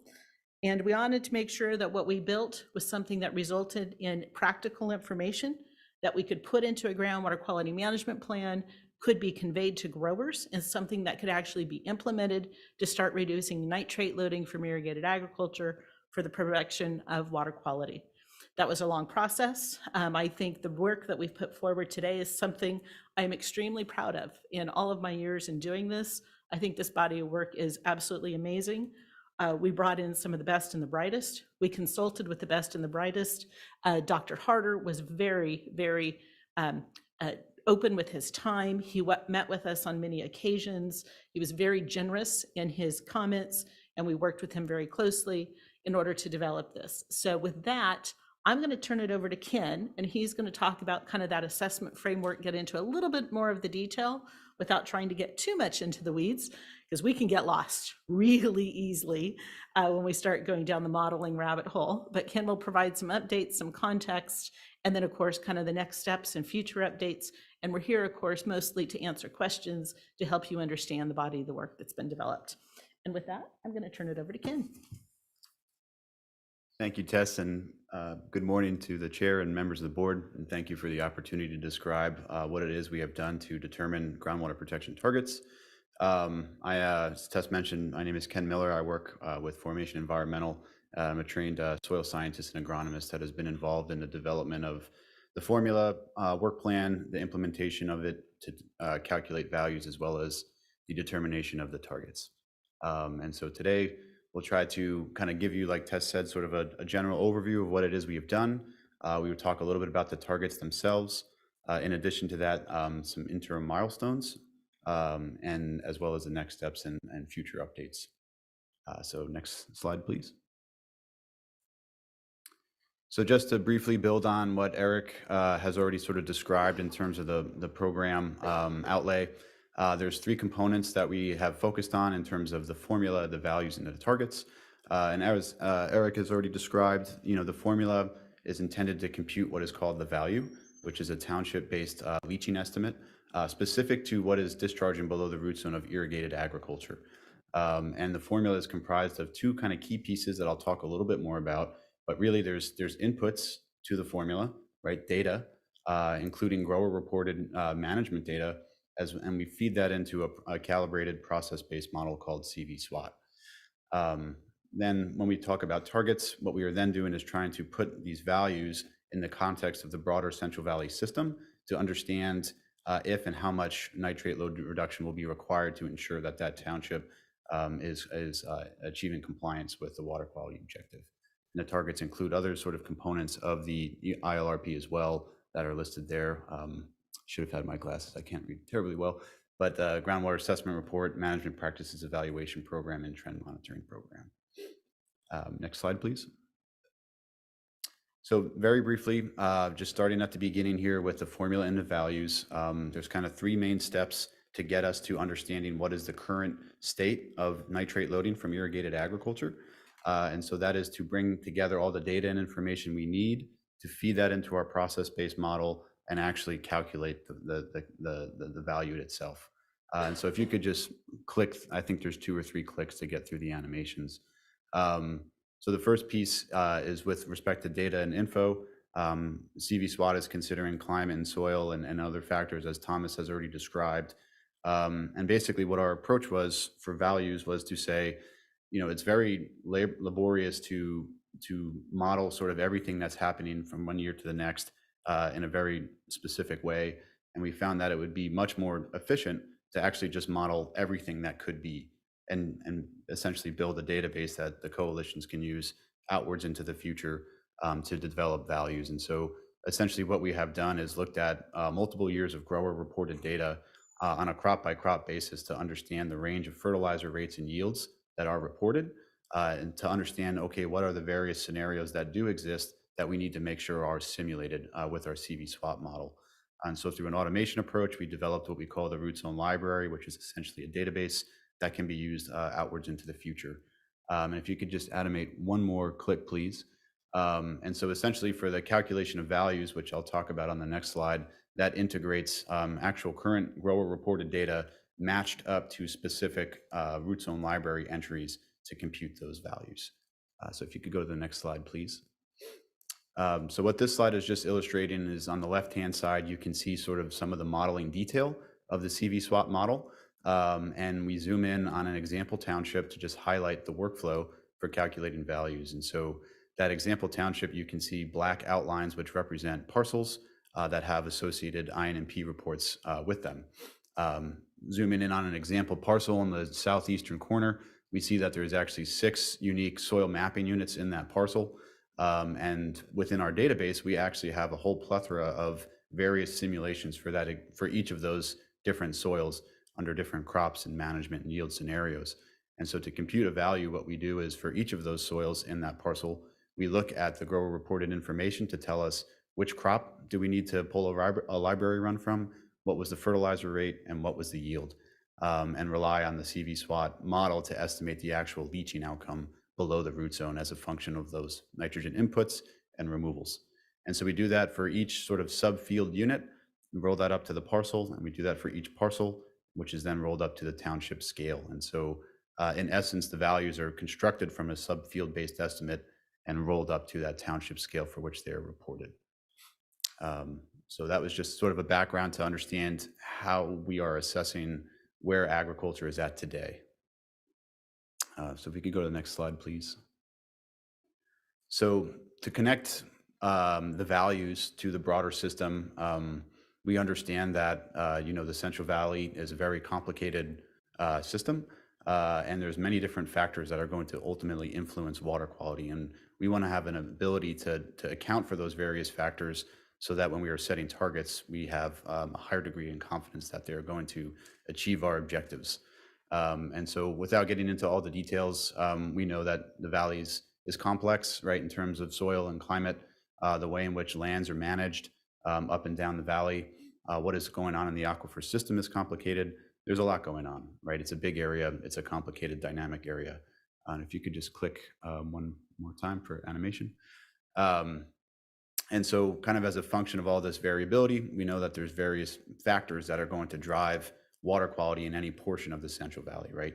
So of course, point and non-point source discharges of nitrate, the volume and water quality of various recharge sources, to the degree that any post-root zone attenuation is occurring, as well as what is actually happening in the aquifer itself. And so again, our approach, generally speaking, is to try to incorporate and include and consider all of these various environmental, scientifically based factors for setting targets. So if you could go to the next slide, please. So kind of leading into that, how did we then sort of develop our assessment framework for setting targets? Again, we're trying to take what's happening from the root zone of ag and put that in context. And so there's, I think, 5 animations. You could just click through them, that's fine. And so we break it down into steps. So connecting regional hydrology, which I'll talk a little bit more about. In order to sort of consider comprehensive hydrology, you also need to comprehensively consider other end loads. And so just acknowledging that these other sources of nitrate don't necessarily have a formula and a values process as robust. So there's potential that there's more uncertainty there with those estimates. To the degree that post-root zone attenuation is occurring, we want to account for that. And then ultimately connect all of those processes in with the groundwater processes to develop estimates of water quality. And as Thomas and Eric have described, we've used the non-point source assessment tool to try to answer that question. So we can go to the next slide. So very briefly, I'll stay much higher level than Thomas on NPSAT, but just some key pieces for you all to understand in regards to setting targets.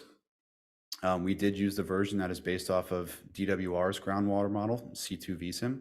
You can animate. And so that's sort of the most current existing calibrated groundwater model available to us for use. That's comprehensive. And it's the same groundwater model available to GSAs under Sigma. And so it just represented the latest and best available info, but we acknowledge that CVHM2 and other updates are pending and plan to evaluate those as they become available to us.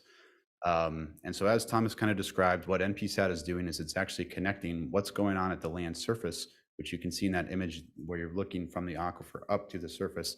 You can see that any one well is actually being impacted by a variety of different land uses that may have different nitrate discharges, different recharge volumes entering the aquifer. And so NPSAT is creating that connection for us between the land surface, for which we have the values and other estimates, and what is actually coming out of virtual wells. And the reason we call them virtual wells is because they are, if you can animate one bullet, the reason we call them virtual wells is because we are relying on the Department of Water Resources well completion report data, which are only accurate to a section, a township section. So we know to a 1 square mile where they are, but within that 1 square mile, they are somewhat randomized. So they're not exactly in the right XY in all cases, but they're very close. And so that's why we call them virtual. And so you can see on the right-hand side, they're just an example subbasin with townships, and displaying in red are the actual virtual domestic wells, and black are irrigation and municipal wells that are deeper. And we focused for targets on the shallow domestic wells as setting targets, understanding that they're more likely to be impacted initially as compared to the deeper wells. So there's a few kind of considerations that Thomas already highlighted. If you could just animate one more time, please. And that is the fact that because we are looking over a broad extent, we are not necessarily, the model is not necessarily set up to really be completely accurate at the individual well level. That's a very challenging task, if at all possible. And so the way in which the tool gets used is to interpret a distribution of wells across a given area. And so what we do for setting targets is we look at a population of wells, all the wells that are impacted by a township's load. That is the population that we assess on a township by township basis. And I think a key consideration here is that because of the design of the tool, we're able to run it well out into the future. And so you can see in that example graph there that eventually those lines flatten out. And so that's the point at which we actually look at output. And so, early on, what happened in the past, what's the legacy load? Those are harder things to answer potentially. But what we're setting out to do with targets is understand what are the impacts of today's sort of loading on future water quality. And so by running the model far enough out, we're essentially just looking at what is future water quality under today's conditions, and it helps us get around sort of the uncertainty with what's in the vadosome, what happened in the past, and so on. And so just kind of a key point for interpreting NPSAT output in this context. It can be used for other purposes too, but this is the question we were trying to answer. And so next slide, please. And so to just kind of animate through the workflow at a high level for setting targets, essentially you could imagine any township has a collection of it's a mosaic of different loading amounts from various sources. Those loads are being connected to virtual domestic wells. If you could animate, please. And so we look at the output of those wells impacted by that given township. And then we ask ourselves, animation, please. Based on the results from current loading, can we demonstrate that the township is achieving the water quality objective? Animation, please. And so if the answer to that is yes, which it is in some cases, then the groundwater protection target, as Eric described, is the value, i.e. try to maintain status quo for that area based on our current assessment, appears that is not causing or contributing to an exceedance. And then alternatively, if you could animate through, please. If the answer is no, then what we need to test is various alternative loading scenarios where we reduce the loading in the township and do that iteratively until we achieve an outcome that suggests that at this loading level, then we are being protective of water quality. And so that is an iterative process that is done again on sort of a township by township basis to ensure that, okay, based on our inputs and our modeling tools, this is where we think we need to get to be sure that we're protecting water quality. So that's just kind of the general workflow of using the tool. So next slide, please. Of course, realizing that the Central Valley is a big, complicated place, and we're trying to reflect all of it, there's going to be sort of special circumstances with our assessment framework. And so we would like to highlight these to you today as we have in the report. And so the first key one, and you can just animate through, there's 3 bullets, I believe. We did identify that there are 104 townships across the Central Valley that have a very limited number of domestic wells in them. And that's a function of what's in DWR's database and therefore what's in NPSAT.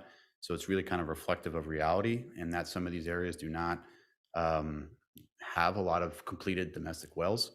And understanding the fact that NPSAT is not accurate at the individual well level, when we have few wells, we have less confidence in sort of the answers that we get, right? And that's kind of part of Thomas's validation process is, understanding sort of that relationship and, how many wells do we need and so on and so forth. But so to sort of address it for this first pass, our approach was to essentially expand the footprint of these townships so that we are including more wells, and then applying that target back to that township. And if you just go to the next slide, you can see where many of the townships actually exist in the southern portion of the San Joaquin and Tulare Lake Basin, along the west side there. And again, it's a function of what is existing in DWR's well completion reports that kind of drives the special circumstance that we had to try to account for. And so you can animate it's the same bullets. That was a slight mistake. So that was one key circumstance, and then I'd like to highlight an additional circumstance that was realized. So if you could please go to the next slide, and just you can highlight. I think there's a few bullets. And so one of our steps in terms of looking at output and assessing NPSAT results was to look against gamma data. And we realize this is not a perfect apples to apples because gamma is, current conditions as a function of the past, whereas we're looking out forward. We realize there's a disconnect there, but it can still be helpful and informative. And so what we kind of stumbled upon was that there were 20 townships in the Sacramento Valley that were actually estimating in NPSAT higher nitrate concentrations than the gamma data would suggest, which was sort of surprising to us. And so in looking into it in more detail, there's two more bullets if you wouldn't mind animating. In these areas of the Sacramento Valley, there is sort of well-documented work, and Thomas has described it in his video a little bit, about conditions that are very favorable to triggering denitrification processes, so destroying nitrate. And in our current approach, we are taking a very conservative, in terms of spatial extent and magnitude, in terms of how we're representing denitrification. It's kind of an empirical step. Thomas is working to actually build it into the model. And so it's entirely possible that for these 20 townships or these locales, we're not necessarily fully accounting for the effects of that process, just realizing that, current monitoring data really suggests little to no issue of nitrate, less than 5 ppm sort of thing, whereas our model was predicting higher concentrations. And so moving forward, these are the sorts of improvements to the tool set that we are working with Thomas and trying to support him on, so that we can, get better answers in these sorts of circumstances. But again, just wanted to highlight and sort of be transparent about some things that have come up as we've tried to implement this tool for setting targets. Next slide, please. So quickly, to talk about the targets themselves, there's different ways you could think about, you could add up these numbers, but the way we express them in this PowerPoint slide is just to put them in the same units as the values, so it's easier to kind of think about. And so what we are expressing here is the acre-weighted average nitrate load below the root zone. So that is sort of the collective number that the township is working towards achieving. That's just so you could multiply that number by the total acres and get your total pounds of N if you wanted to, but this is just how we express it. It's kind of easier to think about. And so this map is in the documentation. It's just showing the distribution of those targets. And of course, they do vary over space, right? Because we are accounting for all the variability in the valley, not only climate and soils, but also with respect to how land is managed, regional recharge, and so on. So all of that heterogeneity is driving sort of the variability in our targets. And so as Eric described, there are some townships that do not currently estimated to be needing load reduction. But in general, what you can see is that the vast majority of the townships have targets that are somewhere between, say, 30 pounds per acre of loading and less. Those are the targets. And where you have more, again, is a function of hydrology, as well as sort of total acreage of irrigated ag in that area. And so if it's a township with not much ag, then the impact is less so than other sources or natural recharge. And so these are just the targets themselves. Yeah. So next slide, please. And very briefly, we'd like to describe a milestone process that we've also implemented or implementing to sort of serve as an interim performance goals and help specific townships that may have particularly challenging targets provide a basis to help coalitions prioritize outreach and education and working with growers and sort of moving the needle in an effective way in the near term. And so this milestones are really, they're root zone based, and so there's no groundwater modeling informing them. But essentially what we did was look at multiple years of grower data to understand, what's the range of nitrogen use efficiency or nitrogen applied minus nitrogen removed. What's the range that growers are reporting for these various crops, and sort of understanding, okay, well, this is what people are able to do. And essentially, we could have drawn a line in the sand anywhere, but we opted to draw a line at 75%. And so we said, okay, if 75% of acres for this commodity are able to achieve this level of efficiency, then we think that we can work with the other 25% and get them back to there as a first order of business, right? And that may not take you all the way to your target, but it'll definitely help and prioritize those sort of highest loading situations. And so those milestones were developed on a township by township basis and looking at the crop mix within the individual townships. And so we do have a map on the next slide just showing the milestones. They're not always needed for all townships. If the target is the value, then you don't necessarily need a milestone. Or if the value is close to the target, then we didn't put forward a milestone. But where we see a bigger distance to go, we have put forward these milestones. So it's just highlighting that there for you all. And then I think I just have two more slides, just sort of about process. And so upon executive officer approval, what would happen with the targets is they would be integrated, the targets and the milestones would be integrated into groundwater quality management plans. The targets would serve as performance goals under these plans, and the coalitions would essentially evaluate their progress towards achieving not only the milestones, but the targets through subsequent calculations of the values. And so again, the values are where we are today. And so we can redo those with the framework we've built out and compare them against milestones and targets to track progress. And then one more slide. And so just in terms of anticipated future revisions to our values and targets, again, we will be recalculating values to assess progress. And then in terms of the assessment framework, we do fully anticipate improvements in terms of our data inputs to the model, as well as any model refinements as well that Thomas and his team identify. And so in regards to each of those steps of the process, right? So in terms of our understanding of hydrology, realizing that under Sigma, that may look different in certain areas, being able to incorporate that readily through the CV salts process, where various nitrate discharges will be, their estimates will be refined, leveraging that information, improving on our representation of post-root zone denitrification where it does occur, and basically with all these ingredients, our overall ability to refine these targets should be improved. And so I know that's a lot. Hopefully it's high enough level to be digestible, and happy to field any questions folks may have.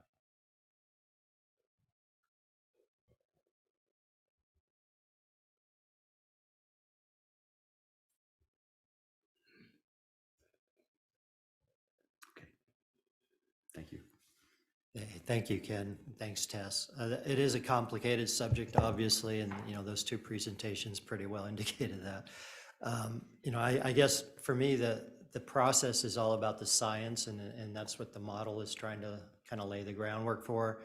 A model is just a model, but I can see a lot of work's gone into this one, and it's kind of interesting that it's evolving. You're doing refinements. It's going to be verified, and I look forward to some updates in the future. There must be some pretty significant overlap here with SAFER and Cal EnviroScreen and other programs that we're managing.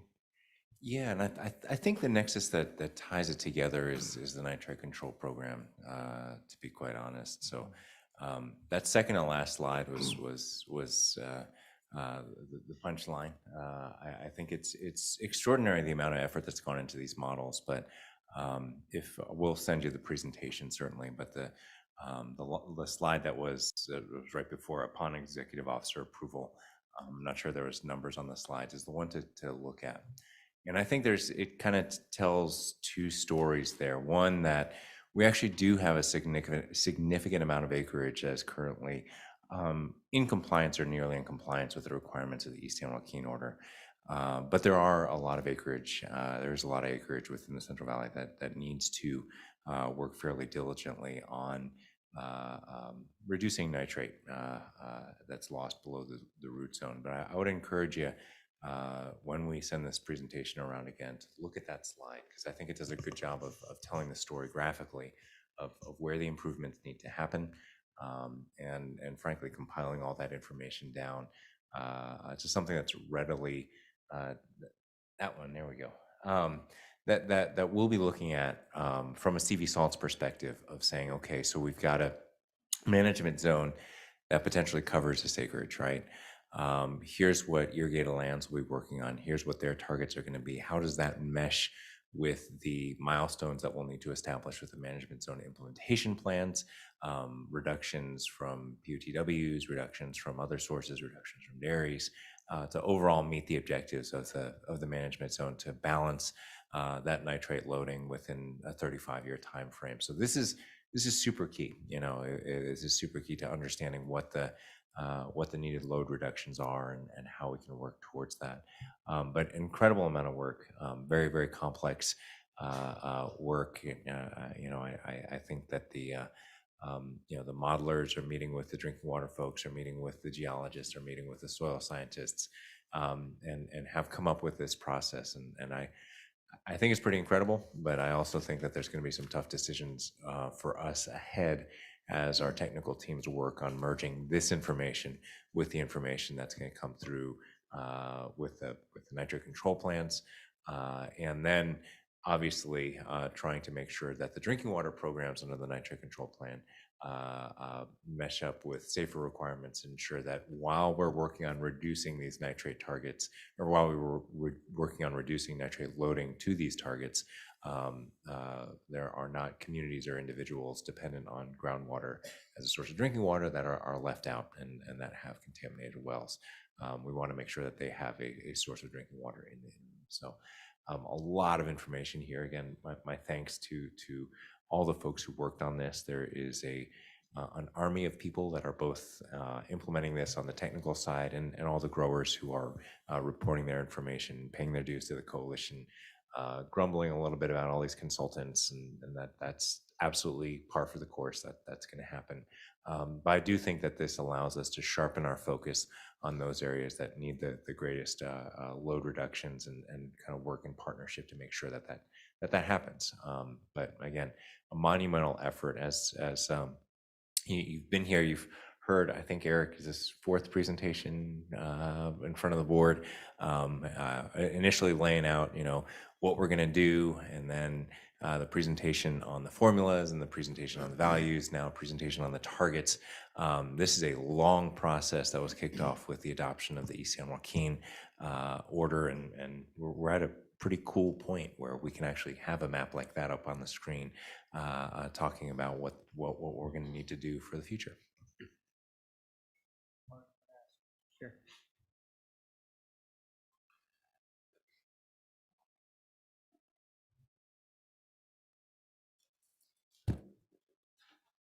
I do concur on the part that there's a lot of information to digest, for sure. So I myself have to look over that presentation and try to understand a little bit more. So thank you for explaining that, Patrick. And thank you for the presentation. My question is, and it may or may not relate, but I just think this is an important question for me to ask. So, the groundwater is very critical for the farmers, and also the folks that has wells, and they use it for their household and so forth. So my question is, how often these data are being collected, and are they being collected also in the farmland? and residential as far as acreage housing go. And I, do we have any sort of, I guess, way of informing the residential or the farm owners directly, or how do we go about? Because I think this is about safety and clean water. So I'm just wanting to know a little bit more in depth because there's a lot of information. I can take a stab at it, and Adam and Sue are here to back me up if I get anything too far off.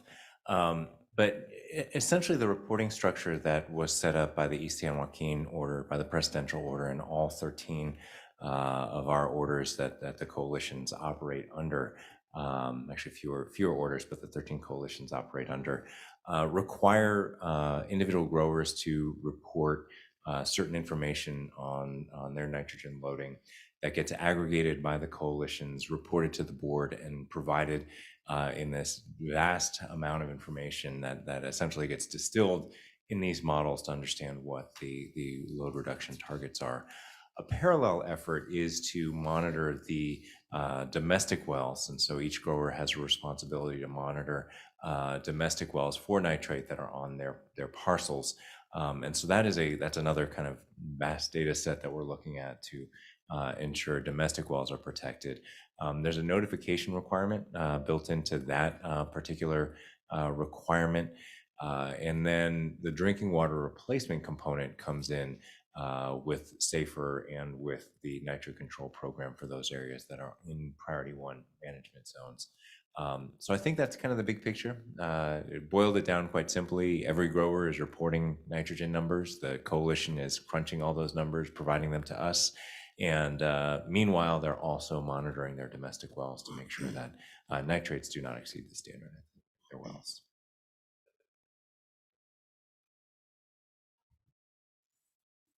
Any other questions from the board? And Adam's not kicking me under the table, so I think I got it mostly right there. Neither Sue. She's not throwing anything at you. Okay, thank you, Patrick. Mindy, I see there's an environmental justice panel. Yeah, as I introduced the environmental justice panel, Jean, can you pull up the presentation? It's agenda number 8, environmental justice. And if you can unmute the following participants. So go to Atame with the Clean Water Action, Kaya Rivers with Community Water Center, Michael Claiborne with the Leadership Council for Justice and Accountability, and Nat Kane with Environmental Law Foundation. So hopefully they're all on Zoom.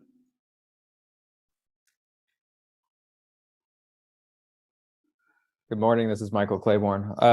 Just wondering, can I come off, can I use video as well, or should I stay off video? You may use video.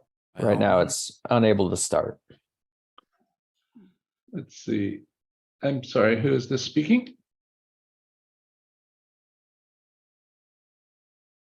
Who was asking for video? I think that's Michael Claiborne. Michael. All 4 of us, maybe go to Atsume as well. Kaya Rivers and Nat King.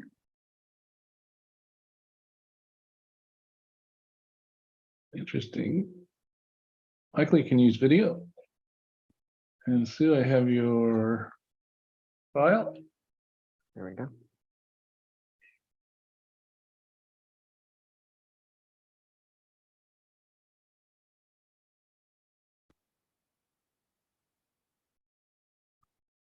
Great, thank you so much. So good morning to the chair and to the board. My name is Michael Claiborne. I'm an attorney with Leadership Council for Justice and Accountability. And I'll kind of kick us off. One second, I think we're having audio issues here. Gene, we're barely hearing that over here.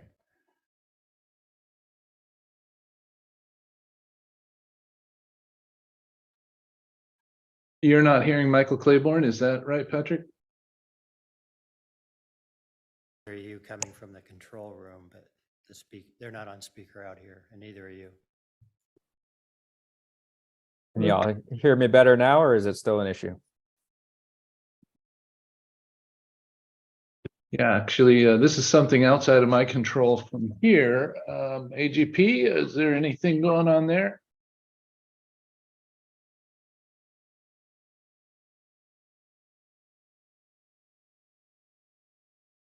I can also try without headphones. That could work. I hear you loud and clear. I'm not sure what you hear in there, Patrick. Gene, if you said something, I cannot hear a word you're saying. Oh, no. I cannot hear a word you're saying, Gene. I hear some very, very, very faint mumbling in this room. This is all that's coming through. I'm going to suggest that we take a 5-minute break here while we get this fixed up, and just 5 minutes this time, please. Thank you.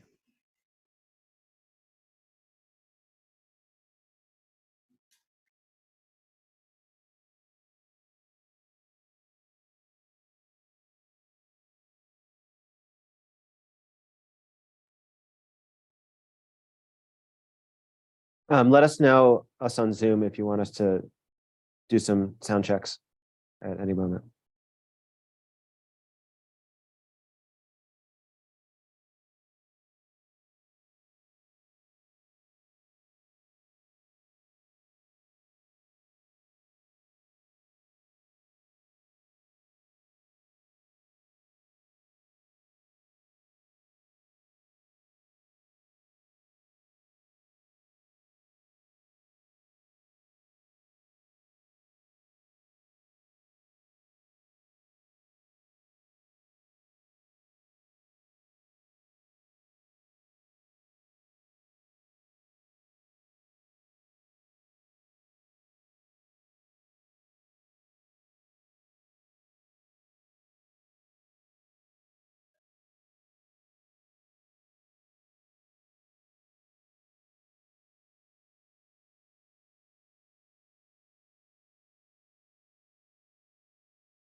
Testing microphone 1, 2, 3. Testing 1, 2, 3.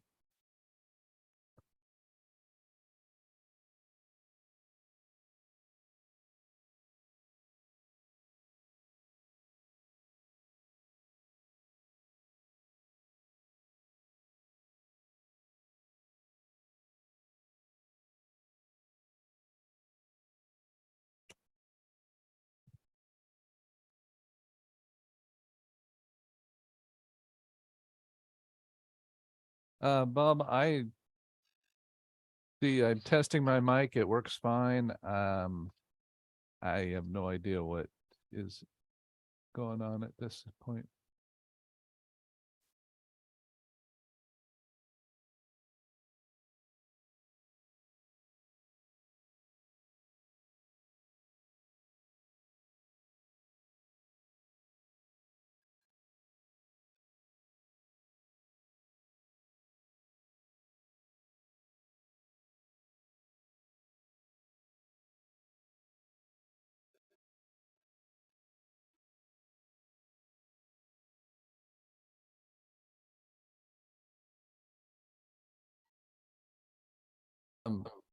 I am unmuting. Can you hear me in the room?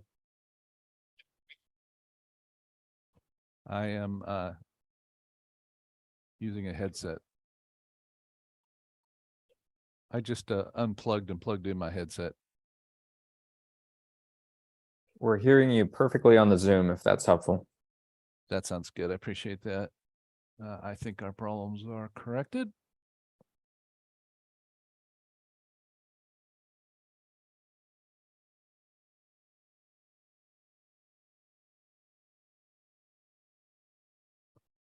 Michael, would you like to test your mic? Yes, can folks hear me in the room? Oh, yeah. Oh, perfect. Great. I hear you loud and clear.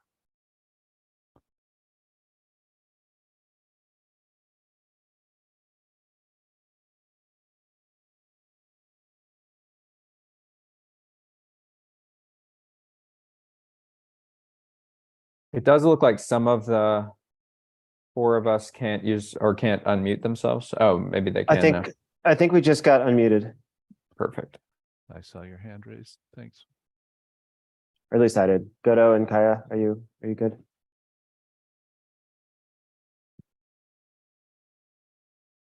Looks like Godo and Kaya still need to be unmuted. I'm selecting you may unmute yourself. See that message? Okay, I'm unmuted now. Can folks hear me? Correct. We hear you. Okay. Was there someone else? One more? Kaya Rivers.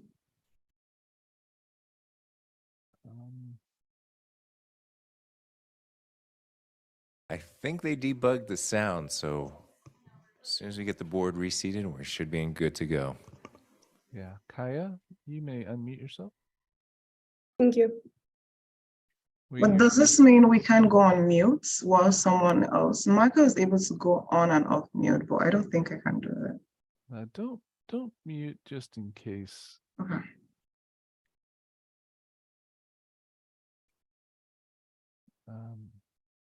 I'm co-hosted, Michael. That's the difference.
I believe that's the presentation Sue wanted.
I think we're ready to get started again. I understand the audio is working.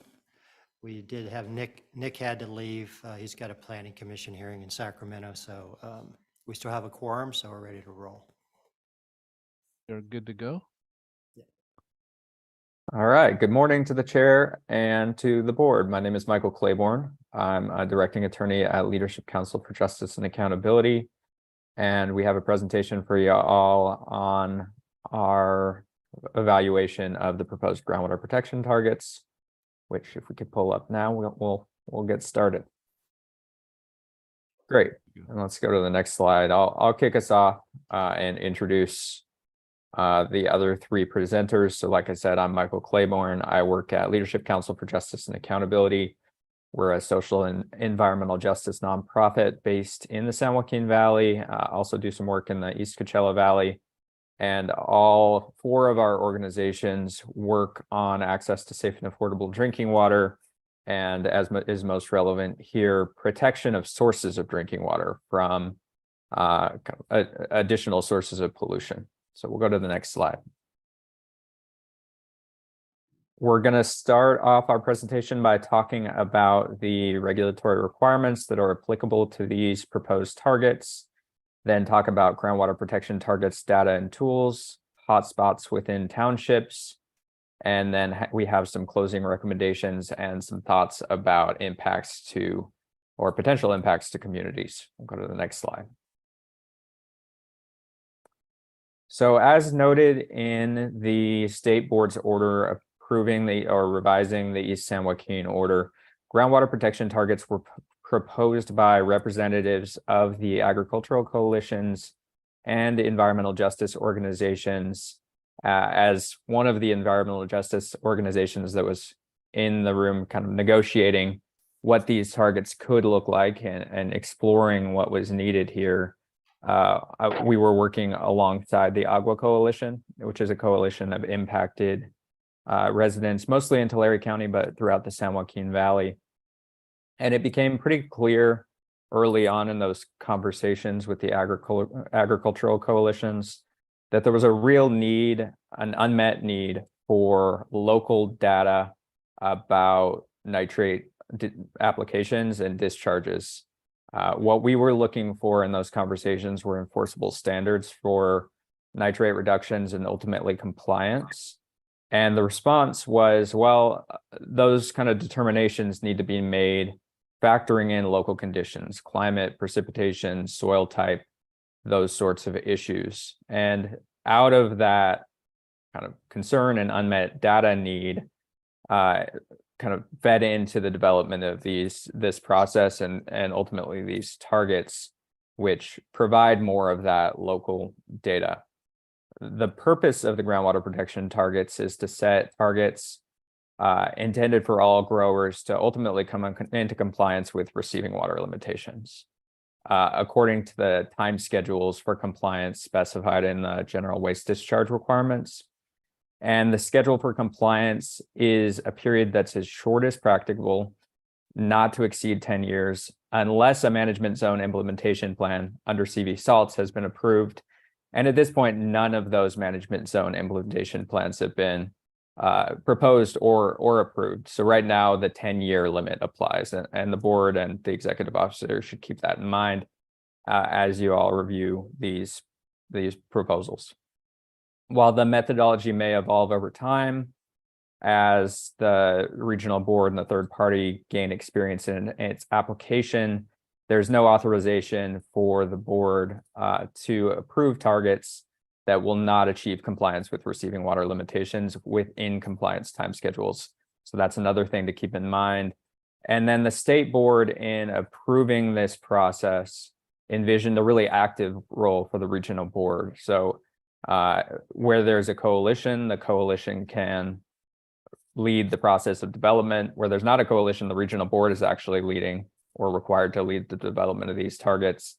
And anywhere that the regional board is considering targets, there needs to be an active role in evaluating whether they're sufficient and adequate. And then, of course, they need to be reviewed every 5 years. Go to the next slide. One back.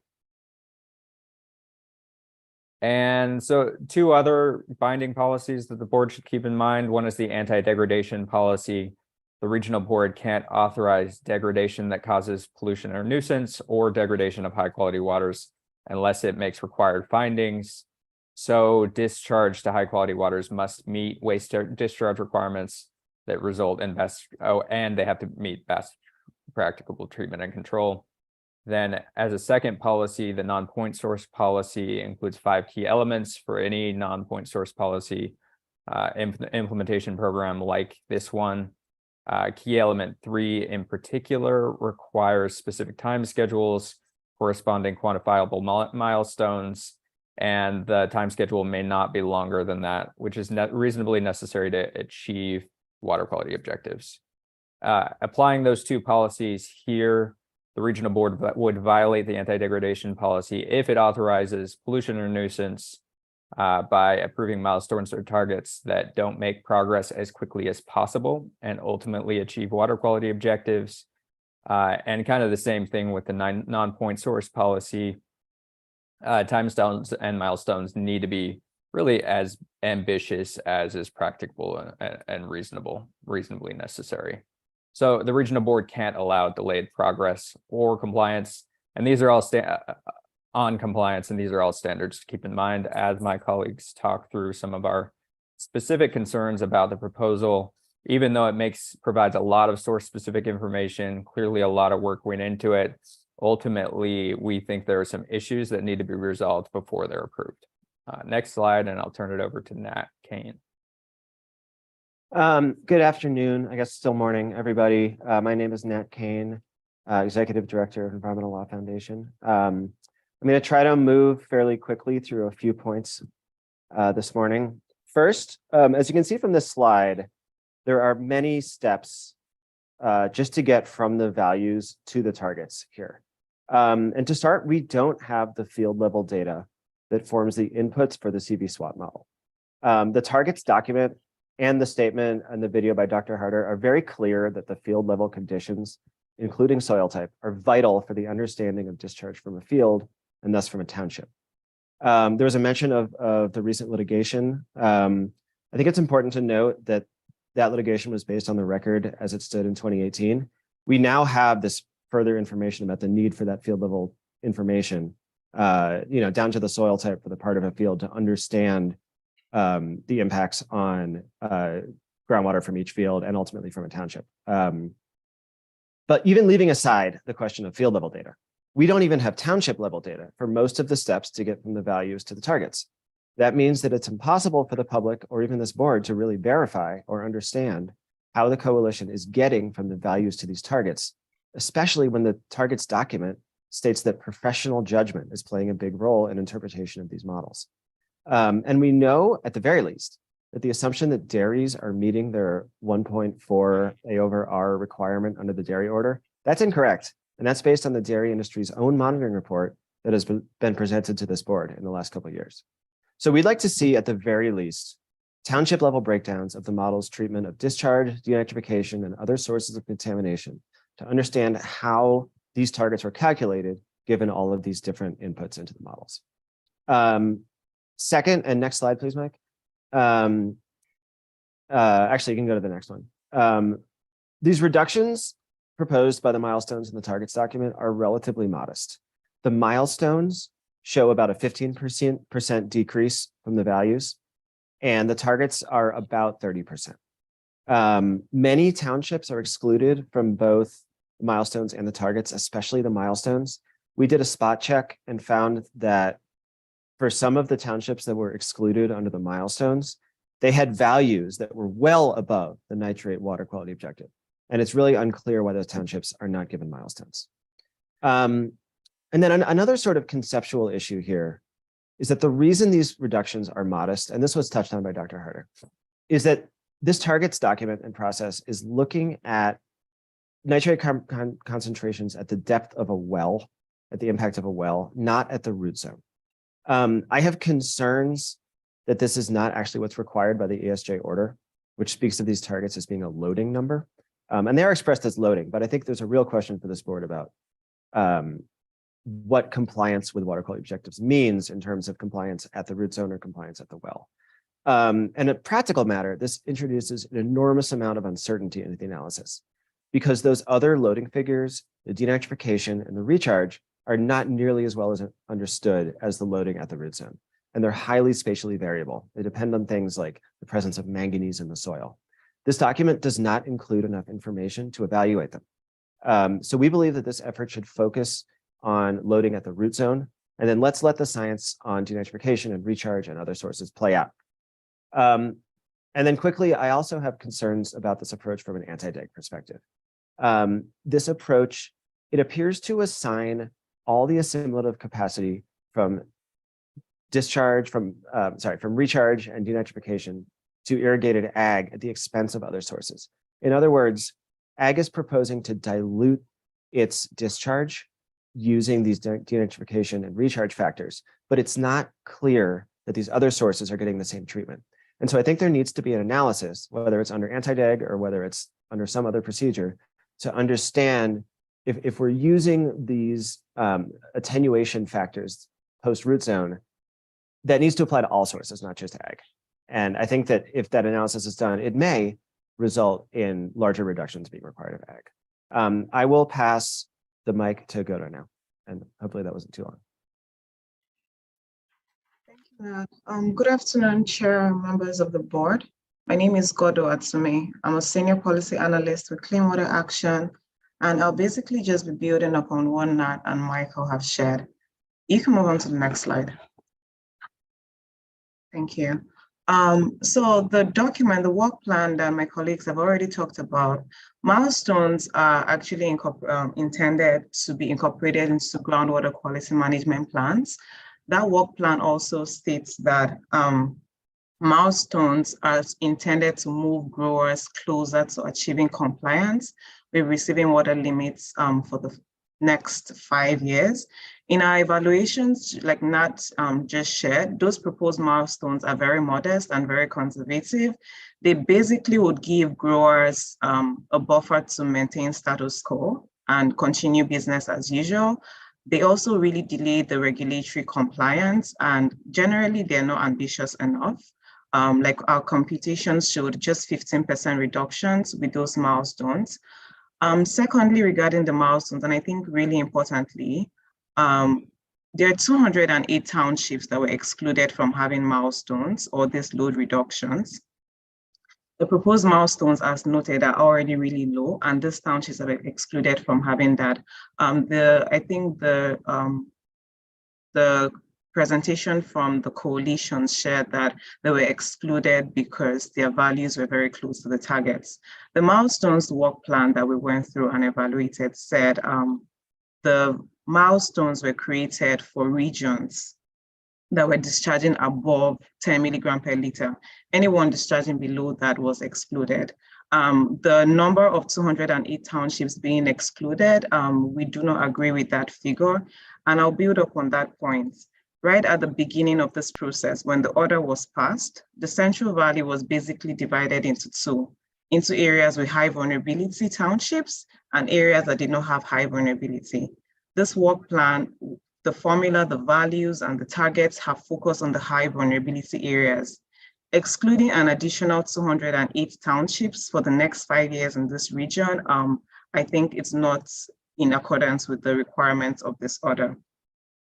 And then lastly, on this page, there's a 75% threshold for growers. That is not ambitious enough, neither is it consistent with the requirements of the order, and also goes against the anti-DEG policy and non-point source policy that we've narrated. You can go on to the next slide. So I want to share more about hotspots. I think at the beginning of this process, most of the aggregation was done to a township level, but we know that within a township, there are still domestic wells that can be impacted. If there's a domestic well or there are wells very close to some, like a corn farm, they can be impacted. So we really want to highlight the potential impacts that can happen to communities of color within these townships. And mentioning that because with the work plan and the targets we have, there are townships that are potentially complying, but really want to flag to the board that there are still communities and drinking water wells that within these townships that might be impacted. And so for that, we make the point of water quality monitoring within these regions and DACs to be prioritized, as well as bringing enforcement and compliance to discharges within the different townships. You can move on to the next slide. Yeah, so just a few closing points from our presentations before I pass on to Kaya. Milestones need to ensure that targets are met in the time period that is as short as practicable, not to exceed 10 years. At minimum, it's practicable to achieve reductions that are like sort of equal to all growers applying nitrogen at industry average. The proposed milestones we have now, they are very, very modest and conservative, and growers are supposed to use this for the next 5 years. Remembering that 208 are excluded from that process. And then secondly, I think importantly, we've shared this point repeatedly to the Regional Water Board in different conversations and in our comment letters. We think it's important to go in and conduct an independent verification of the model and inputs. Not shared this, we don't have any problems or issues with the tools themselves that we use. So CV SWOT and the MPSAT tool, really there's a lot of assumptions that have been made. There's a lot of uncertainty in these tools, and as well as this inputs that was put in. And I think it's the Regional Water Board's responsibility to go in there and verify that information. They have a responsibility and a legal duty to regulate discharge to groundwater, and those duties should not be delegated to the coalitions. The third point here is regarding the groundwater protection targets and milestones. We would like to see those are regulatory standards and performance goals in the groundwater quality management plans once they've been verified and approved. You can go on to the next slide. The Regional Water Board should also request for estimated total end load reductions from the coalitions based on the targets. The current work plan we have, we just have figures for those targets. They failed to give us what the load reduction would look like for the targets they've set and also for the milestones they set. So that computation should be requested.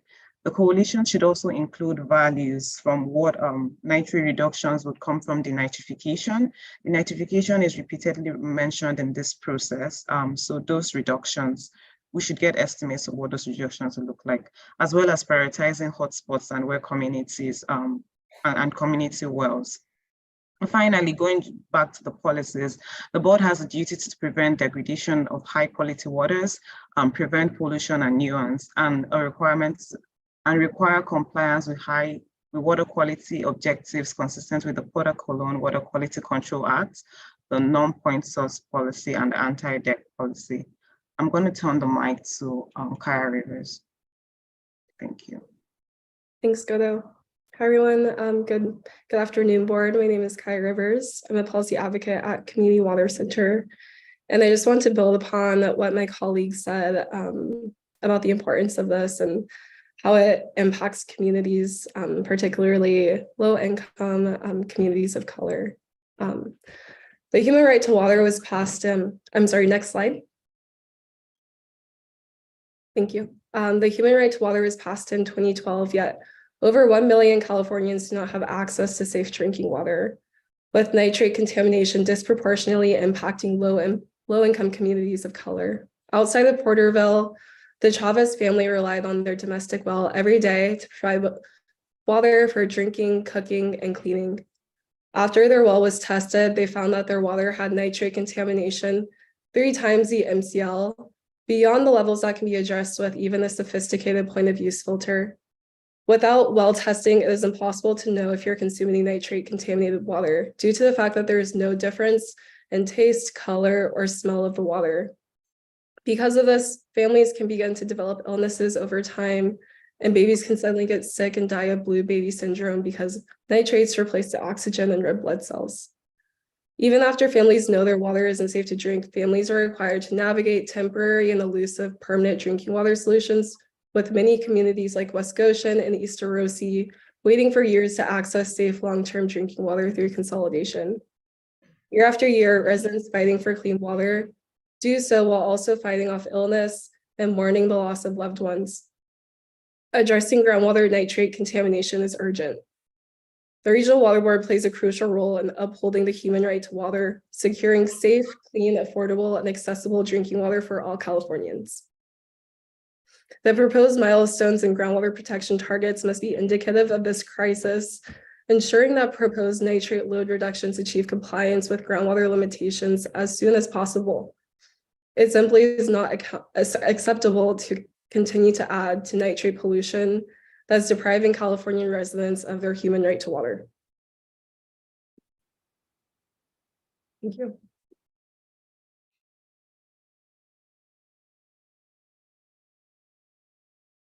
And this is Michael Claiborne again. I think that concludes our presentation. Really appreciate the time of all of the board members and staff and listening to that presentation. We're happy to answer questions, but otherwise appreciate your time.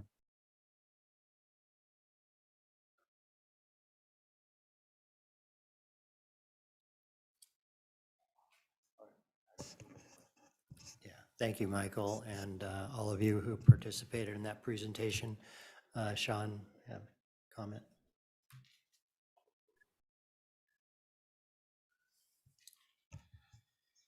Yeah, again, thank you for the presentation there. I saw the closing remark there that region need to perform individual testing. Just wonder why that is and how much would it cost if that's to happen?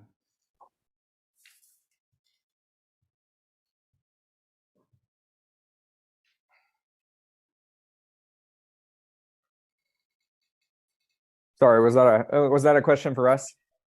I think the issue with well testing is that right now it's not required on a household level basis at really any point, which means that even though there is now funding for domestic well testing doesn't happen frequently enough for enough wells to detect where there are problems all the time. So there are a lot of people right now who have wells contaminated with nitrate and other contaminants that don't know it and are drinking the water. So I think the point was largely that unless we do a better job at source protection, protecting these sources of drinking water, including groundwater, there are going to be people exposed. No kind of mitigation testing program is going to be perfect, and there are going to be people left out, even when there are funding sources, which we now thankfully have under CV salts and the SAFER program through the state.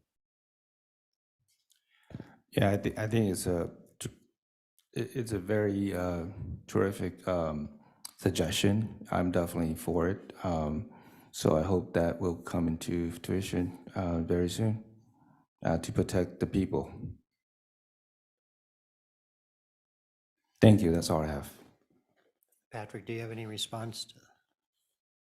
No, certainly, I think there's a lot of good points within the presentation. I do think in terms of the regional board's perspective on a lot of these issues, and a couple things kind of come to mind. And first and foremost, not to in any way slight the urgency of the concerns here, but the modeling that was done under the development of the nitrate control program really showed that even if you, in many areas of the state, many of the most nitrate impacted areas of the state, even if you were to cease all discharges right now, stop farming, shut down the POTW, stop the food processing, you're talking about a 50 to 70 year time frame before many of the domestic wells in those areas return to compliance with nitrate standards. That's the that's the daunting problem that kind of lies in front of us. So I do think that means that, number one, we have to focus on implementing the nitrate control program in such a way that we get replacement drinking water into the hands of folks who are most vulnerable during the duration that their wells are contaminated, and during the duration that we work on this with the Irrigated Lands Regulatory Program, with the dairy program, with POTWs, with other facilities that impact groundwater. I do think, when you talk, there was a lot of conversation about the townships that were removed. I do think that's a complex issue that I kind of alluded to earlier. In one hand, it means that some of those areas are areas where we're in good shape, and that's why they've been removed. There are other areas where, and much smaller kind of focus areas, where you have other sources contributing to nitrate impairments. Most notably, the dairies are left out of this data set. The dairies are on a separate track. As I mentioned before, the State Water Board is still under consideration of the Dairy General Order and looking to impose a different set of requirements on dairies. Again, that process it's been taking a while. They've had the petition for about 10 years, a little longer than that right now. But hopefully we'll have some idea about how to integrate the dairy component with this component as we move forward. And I also think it's worthwhile that when we talk about best practicable treatment or control, which is kind of one of the pillars that we use to determine timeframes and compliance timeframes, whether it's as short as practicable, as short as possible, there's an element about, you know, what is technically feasible, what is economically feasible, wrapped up in that discussion. There's going to be some tough conversations about practicability as we evaluate the management zone implementation plans, which take a look at this realm of possibility under the Irrigated Lands Regulatory Program and mesh that together with the requirements of the Dairy General Order, whatever that may be, whenever that comes forward, and with other requirements of the Nitrate Control Program.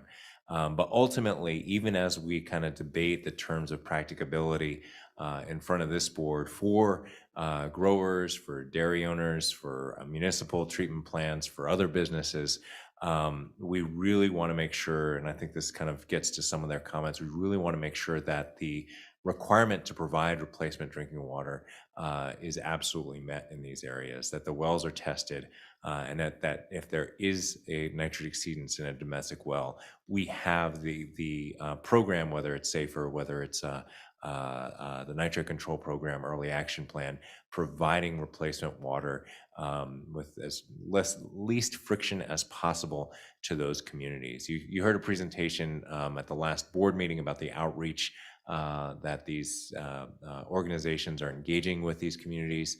Again, we're going to continue to try and turn up the dial to make sure that every last person who has a domestic well in these impacted areas gets their well tested for free and gets replacement drinking water if they need it. But I think that's kind of the standard that we try and hold ourselves to. Get everybody tested, get replacement drinking water out, and we will work diligently with all the sources of nitrate to make sure that they ultimately achieve compliance on a time frame that's as short as practical. And I don't think there's any disagreement as to that particular legal duty that we're operating under. Go ahead, Or Adam. actually, I have a quick follow-up question, if you And don't Adam's mind. got one more thing to say. Okay. Again, just, I think a little bit zeroing in a little on the modeling that was done and the work our staff completed on that modeling. There were some comments there that, you know, the staff should independently look at the inputs and the assumptions made and things like that. And in my opinion, our staff have done that and then some. They've spent hours with the teams. They've asked lots of tough questions. They've asked for several additional submittals. And, you know, we would not, as a team, be recommending that these be approved if our technical staff wasn't completely, you know, satisfied with this analysis and where it's at today. That said, you know, it just like staff said earlier, this is a huge undertaking what's happened here. These models, the denitrification that was brought up as a concern, just to, you know, give you a sense, the denitrification didn't come out of somebody making an assumption regarding denitrification. They came out of a model and an effort developed by Dr. Harder and at UC Davis that was funded partially by State Water Board funding to figure out things and figure out groundwater issues associated with nitrates. We're also using a well-accepted model in the NPSAT model. These are accepted models. We didn't just create them. They were taken and they were updated and used by the agricultural community and have been vetted in many places. So I think this is the best science that we have today to estimate nitrogen loading across millions of acres, 3 million acres of high vulnerability areas. The alternative would be to drill wells all over the place. We can't do that, so we would want to drill wells in a few places, and then we'd want to try and extrapolate results there, and then you have another huge set of problems there and costs. So I think work needs to be done for us to continually make this a better process, but I feel very confident in where we are today with this process. Yeah, just follow up, but just want to say thank you for those information.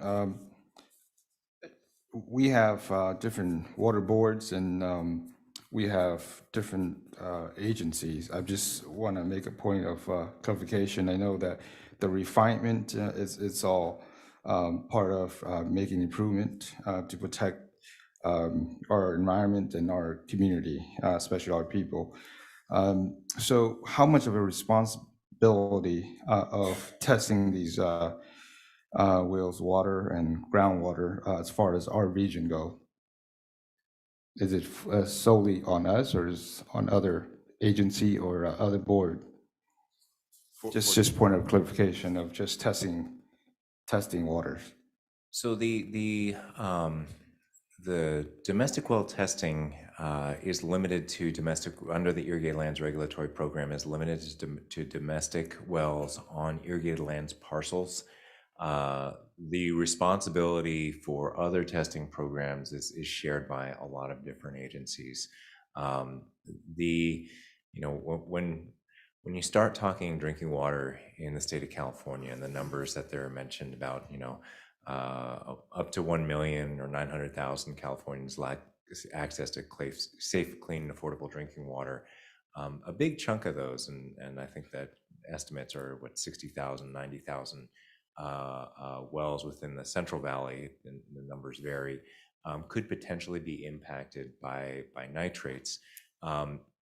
But there's also, the individual domestic wells are very lightly regulated in the state of California. There's very limited testing requirements required of them. It's really only when you get to the public water systems and state small level, so a certain number of connections to a system, that the state requirements start kicking in. And I think that's something that we're wrestling with. It's one of the most confounding problems in the state of California is those domestic wells who are very, very lightly regulated for how they were installed and whether there's contamination, whether there's testing. And the advocates that spoke before you here today are absolutely right. There's a lot of people that may potentially be drinking contaminated water. We want to get that number down as far as possible, certainly within our region. But there is no one umbrella program that requires domestic wells be tested in the state of California. Just one comment, I'll follow up on that too. The Irrigated Lands Program has sampled a massive amount of domestic wells. Staff could probably give you a really good figure, but it's on the order of 10,000. CV Salts also has a program for this, and I know you're well aware of that program. I think they're at about 1,400 wells right now. So we're making progress. It's not that nothing's happening. Like Patrick said, we want more to be done. But I think also some other good that's come of this, and as CV Salts has moved forward, is they're starting to get in place agreements to do sampling for additional constituents. So before this process and before we got to this point, there was no sampling.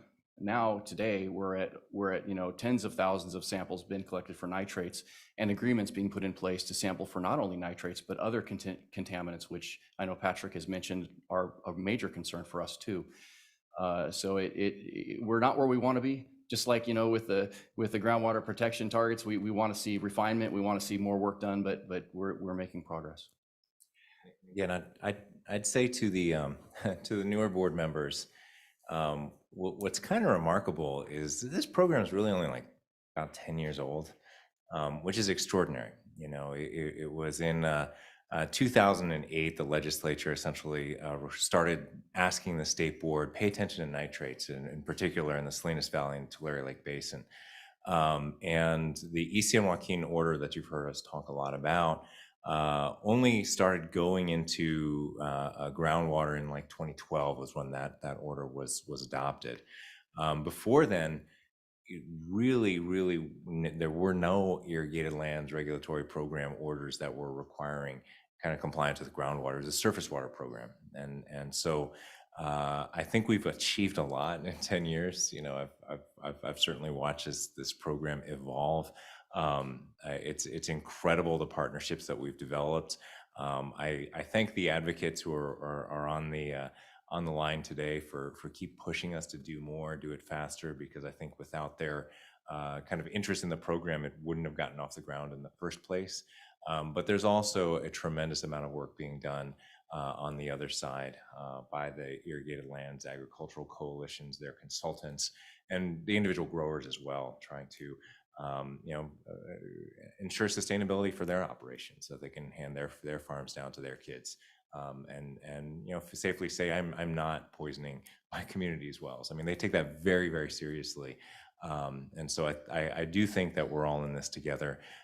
This is a major milestone. I know the term has been tossed around a bunch, but it is a significant milestone coming up with these values, recognizing the scope of the problem and the amount of loads that need to be reduced, and then moving forward under CV salts to make sure that there's that backstop of replacement drinking water while we work on reducing that nitrate loading to groundwater. Yeah, I appreciate it. I'm sure there's complexity in terms of resources and so forth in this journey of bringing resolution or solution to this. But I'm happy to hear what we have in place and the progression that we are making. So thank you very much for the information. Thank you.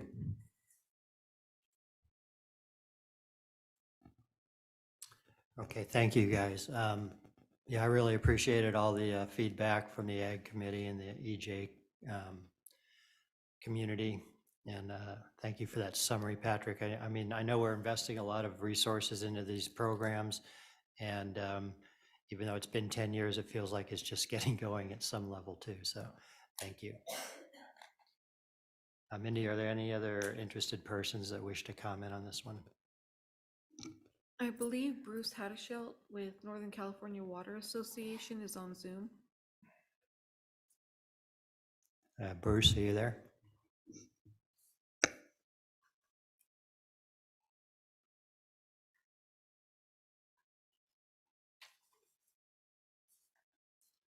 Gene, do you see him waiting at all? I'm sorry, who is that? Bruce Haddishelt. Yes, I believe Bruce is here. And you may unmute, Bruce. Thank you very much. And let me also thank Regional Board and their administrative staff for this hybrid meeting. I know you've had a couple of challenges, but it's been going really well. And for somebody who's 3 hours ahead of you on the East Coast, I appreciate the ability to listen in on this very, very important conversation. And I just very briefly want to associate some comments with Dr. Harder earlier, where he talked about the work being done by USGS and the robustness of that technical work related to denitrification. That's certainly independent work, separate and apart from the work that the 13 coalitions have been working on with formation, and you heard from earlier today. I just want to share for some of the newer board members that there also, this work, as Patrick just mentioned, began in earnest in 2012. Each of the coalitions have a groundwater quality management plan, and we have a groundwater quality trend monitoring plan in the Sacramento Valley. We're getting ready to submit our 5-year analysis related to that. As you heard Patrick mention earlier, and Adam just underscore, there are tens of thousands of domestic wells, that on-farm drinking water wells related to irrigated agriculture that have been sampled. The Sacramento Valley is in its 2nd year of that. And so while modeling gives you a look toward the future, I think you can begin to manage what you're measuring And so what you're seeing in, what we're seeing in the Sacramento Valley with our groundwater trend monitoring and our on-farm drinking water will allow us to focus and prioritize where we need to do additional outreach and create an awareness. And I would say this whole process, and I think Patrick was alluding to that in the comments he just made, has created an awareness that's of benefit to safe drinking water. And I know that that's important to our growers, who are also some of those who drink it. So that's all I wanted to add. Thank you. And I think it's about your lunch hour there on the West Coast. Thank you, Bruce. I think that does conclude that agenda item unless there's any more comment or discussion. Denise?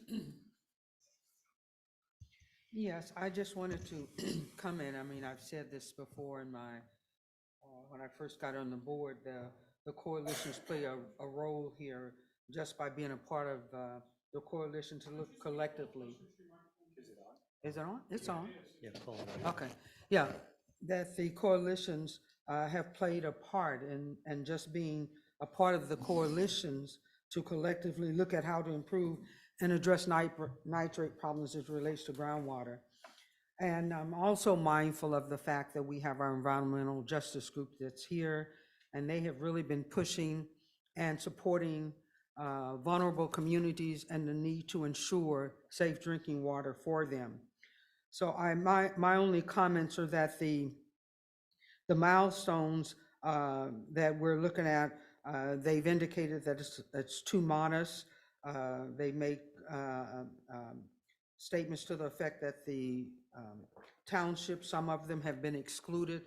And I would just say to our staff, I know you're doing a tremendous amount of work to address all of these issues, but as the environmental justice groups are talking and when they're expressing the concerns about the vulnerable communities, they are bringing out facts that are significant to minimize, reduce the impacts to the vulnerable community. So I would like to make sure that those things are definitely taken into consideration as we move forward with this progress, because we have made progress, but I'm still having the same concerns that the environmental justice groups have raised.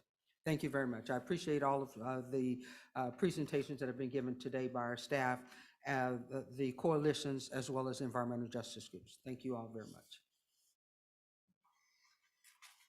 Thanks, Denise. Any other comments? I think we'll wrap that agenda item up. And then the next two items, if I'm correct, Patrick, 10 and 11 have been postponed for a future board meeting. The Sierra Nevada Cheese Company. That's correct. Okay. I think this.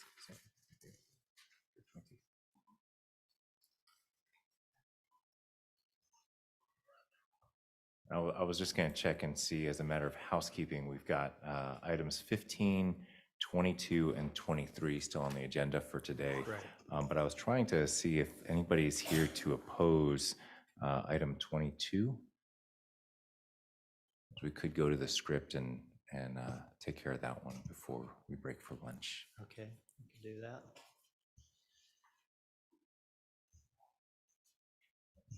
So item 22, at this time, the board will consider rescission of a cease and desist order for Silva Brothers Dairy No. 1 in San Joaquin County. Again, if you would like to speak and you need to submit a speaker card there at the entrance. Is there anyone present who is contesting the proposed action and wishes to present evidence or testimony in this matter? None in the room. Is there any online? I don't Yeah, believe Gene, so. is there anybody? None listed on the blue card listing. Sounds good to me. Okay. So since there is no one present to contest this matter, the board will proceed based on the agenda materials in the record. Are there any late revisions or staff comments? No late revisions. Does legal counsel have any issue to discuss at this time? No legal issues. Thanks, Jessica. Okay, the hearing is now closed and we get a motion. Lee Reader moved to rescind the cease and desist order for the Silver Brothers Dairy Number 1. Thank you. And we have Alina motion and Sean seconded. So Mindy, take the roll. Board Member Yang, Yes. Board Member Kadara, Yes. Board Member Lee Reader, Aye. and Chair Bradford. Yes.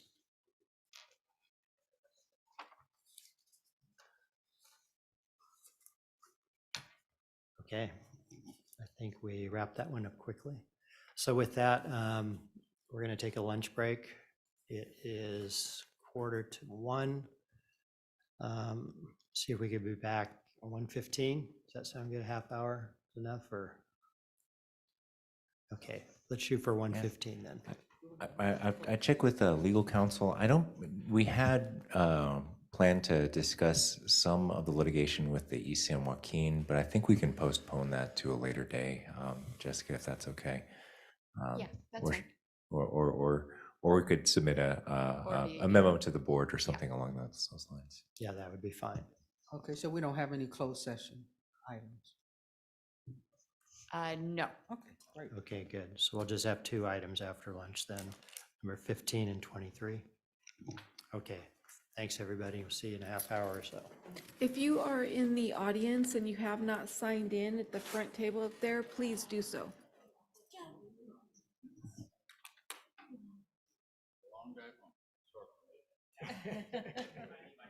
Little longer for me. Good job, Ken. Oh, thanks. Yeah. We've never met in person before. Oh, Really? Yeah. Oh.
So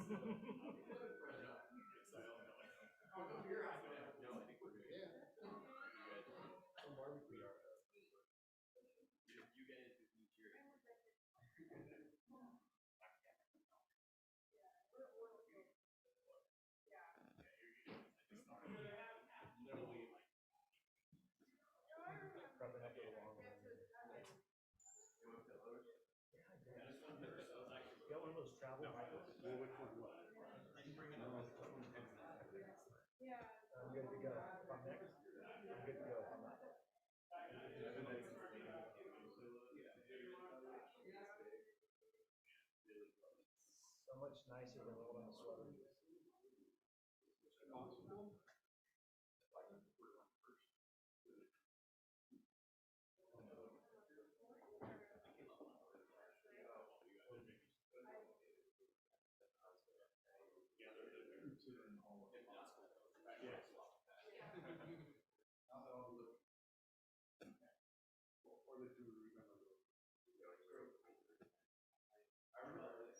Do you? Like a steel crab trap.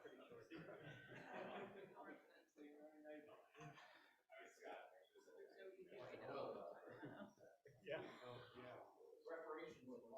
That's right. Well, I mean, yeah, I mean, my preference is to just do that. So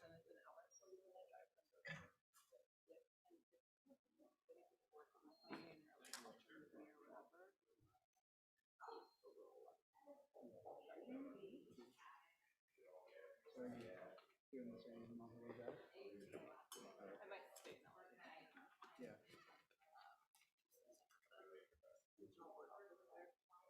Yeah, we have tons of mission notices for region for in like a 2-week period coming up this month in May. So there's a lot of deliberation to do with basically be living in LA. Did you get to see the wildflowers coming down, or is that mostly just in the grapevine? I saw a lot of wildflowers on the drive. Did you really? Yeah. I drove through there yesterday. I did not see them. Really? Yeah. They were like, I mean, it was like a super like almost. Oh, yeah. I did see the purple. Yeah. Some orange, some yellow. Yeah, I do remember. My wife and I. I do remember. Good job, Dale. What?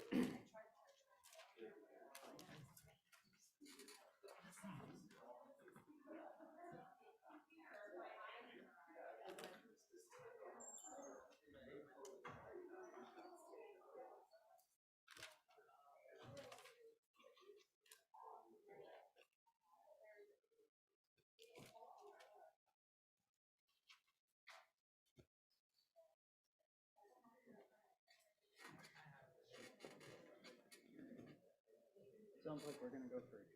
Yeah.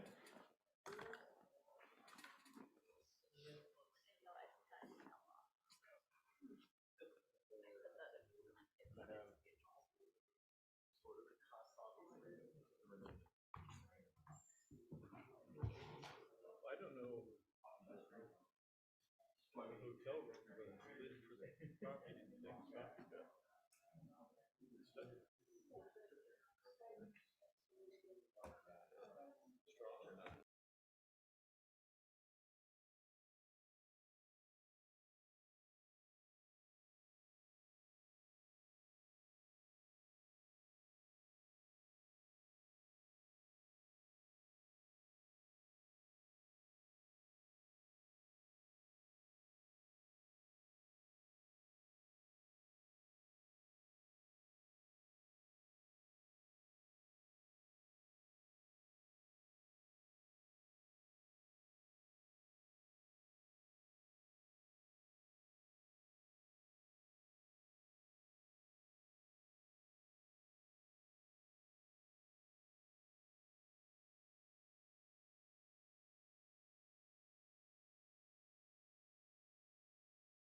Okay, everyone's still there?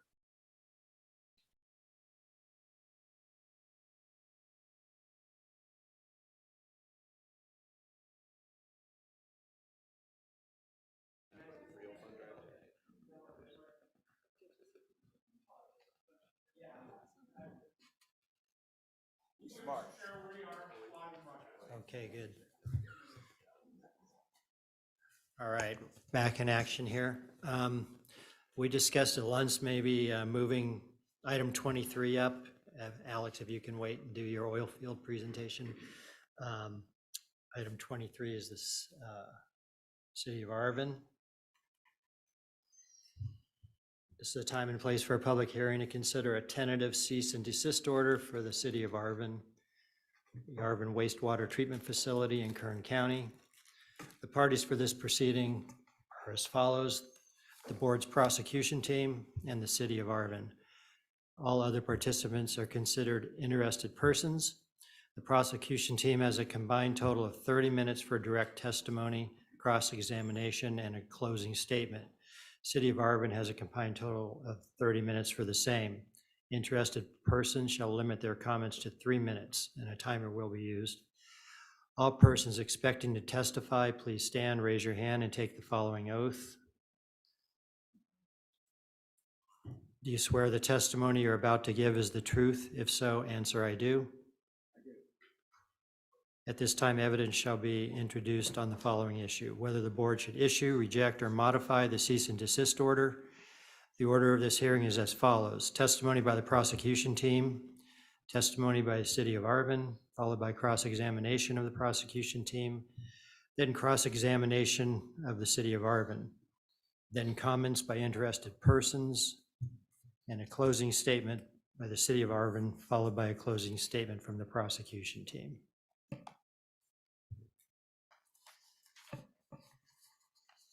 So please state your name, affiliation, and whether you have taken the oath before testifying. If you are in person at the meeting, again, speaker cards are in the entrance to this room.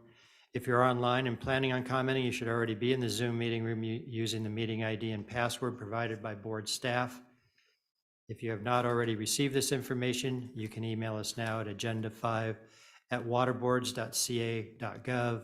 That email address is agenda, followed by the number 5 with no space, at waterboards.ca.gov. Include speaker comment in the subject line so we can follow up with you. If any designated party is having technical difficulties, please notify us immediately by either raising your hand virtually on Zoom under the Participants tab, or if you are using a phone by pressing *9. You may also send an email to agenda5@waterboards.ca.gov. If there are technical difficulties, we will stop the hearing to address these issues and will not resume until all designated parties can participate. Does the Regional Board Advisory Team Council have any legal issues to discuss at this time? Not at this time, but I do want to make sure that the City of Arvin is all here. Are we missing anyone? Okay, great. Good, thank you. Are there any procedural issues that the designated parties would like to raise? Hearing none, we will proceed with the prosecution testimony.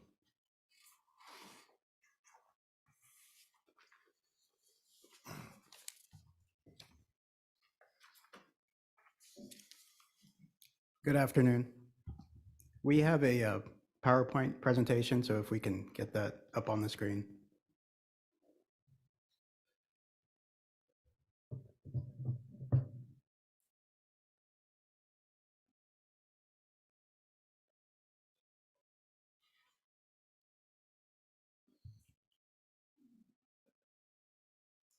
Okay, I'm bringing that up right now.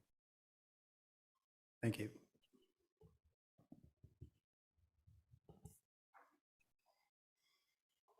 Okay, you should see it. That's not the correct presentation.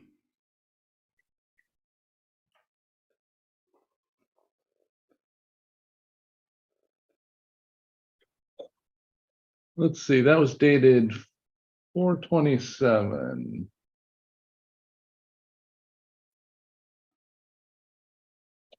believe it's dated 4/25.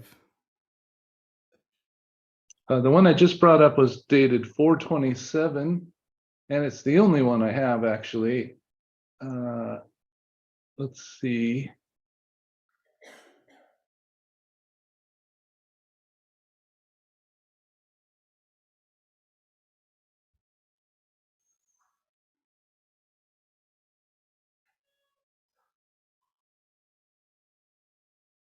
I have one other place it could be.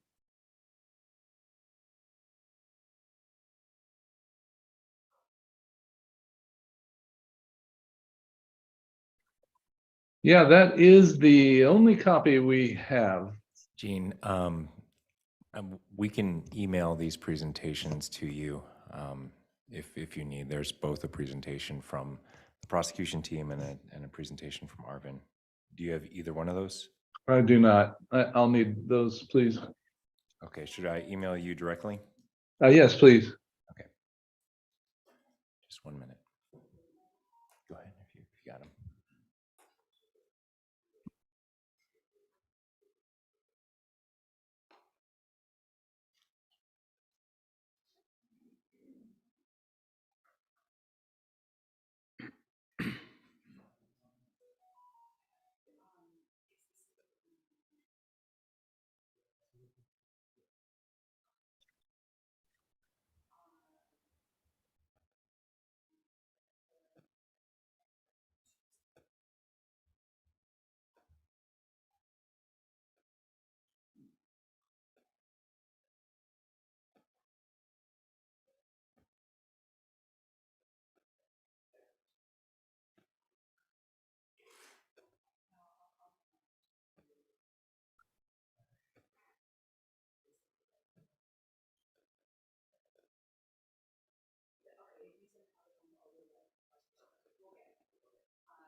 Patrick, that file I had just brought up was from Dale this morning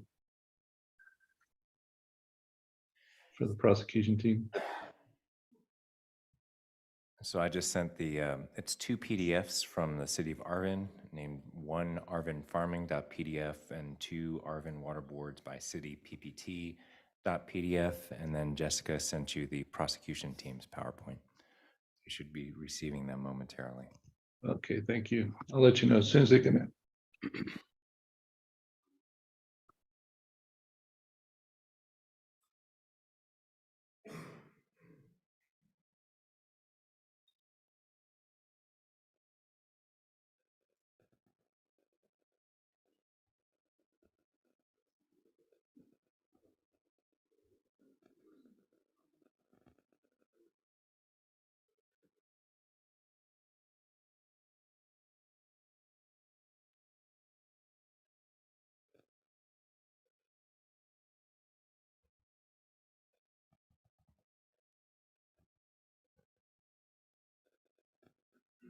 Okay, I've received the 2 PDFs. We could begin with those if you like. I have not received the others. Just 1 minute. We'll begin with the prosecution team. Okay.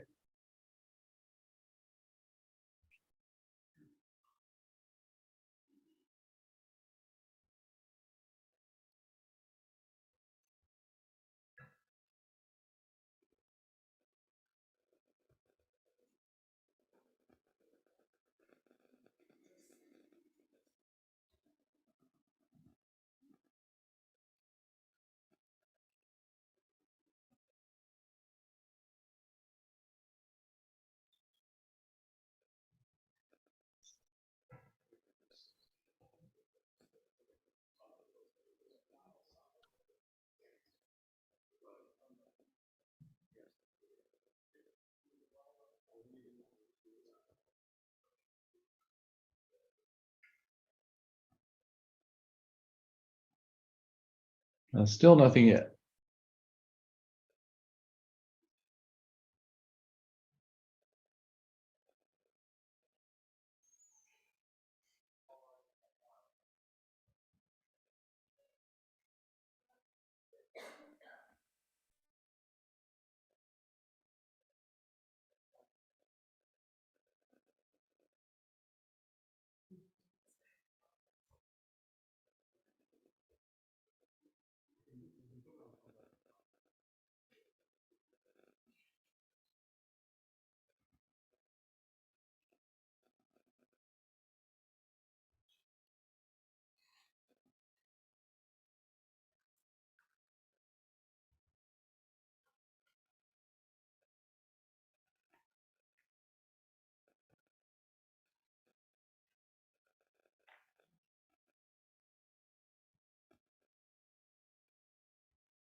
Okay, I've received those from Jessica. What would you like to start with?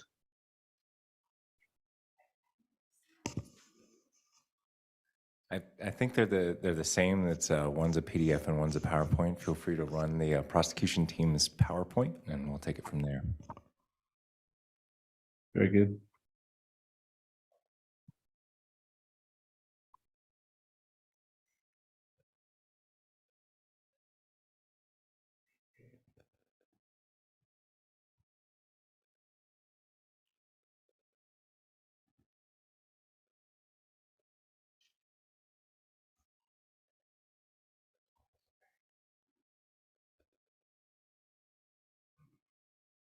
Okay, I have Arvin CDO final presentation and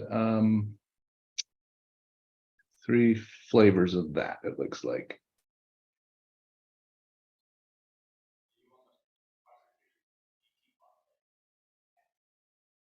I'll go with.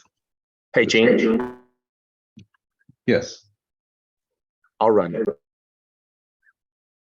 Okay, I have this ready to go, Bob.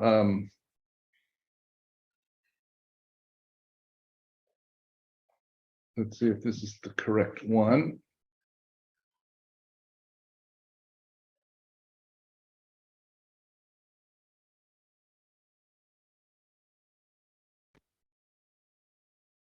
If that looks correct, That's the one. there we go. Sorry for that confusion.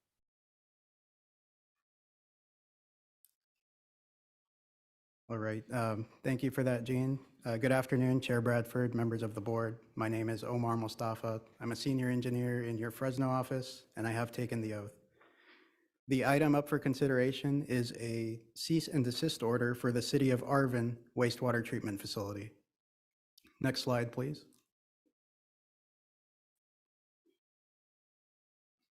City of Arvin is in Kern County, approximately 15 miles southeast of the city of Bakersfield. The city has a population of approximately 20,000 residents and is designated by the state of California as a disadvantaged community. Next slide. During this presentation, I will be providing an overview of the city's wastewater storage and disposal practices, the city's violations of its waste discharge requirements, a discussion of the city's wastewater storage and disposal capacities, and justification for the cease and desist order. The proposed cease and desist order is somewhat unique in that it includes a restriction on new connections to the city's sewage collection system, which we will demonstrate is a necessary component of the proposed order.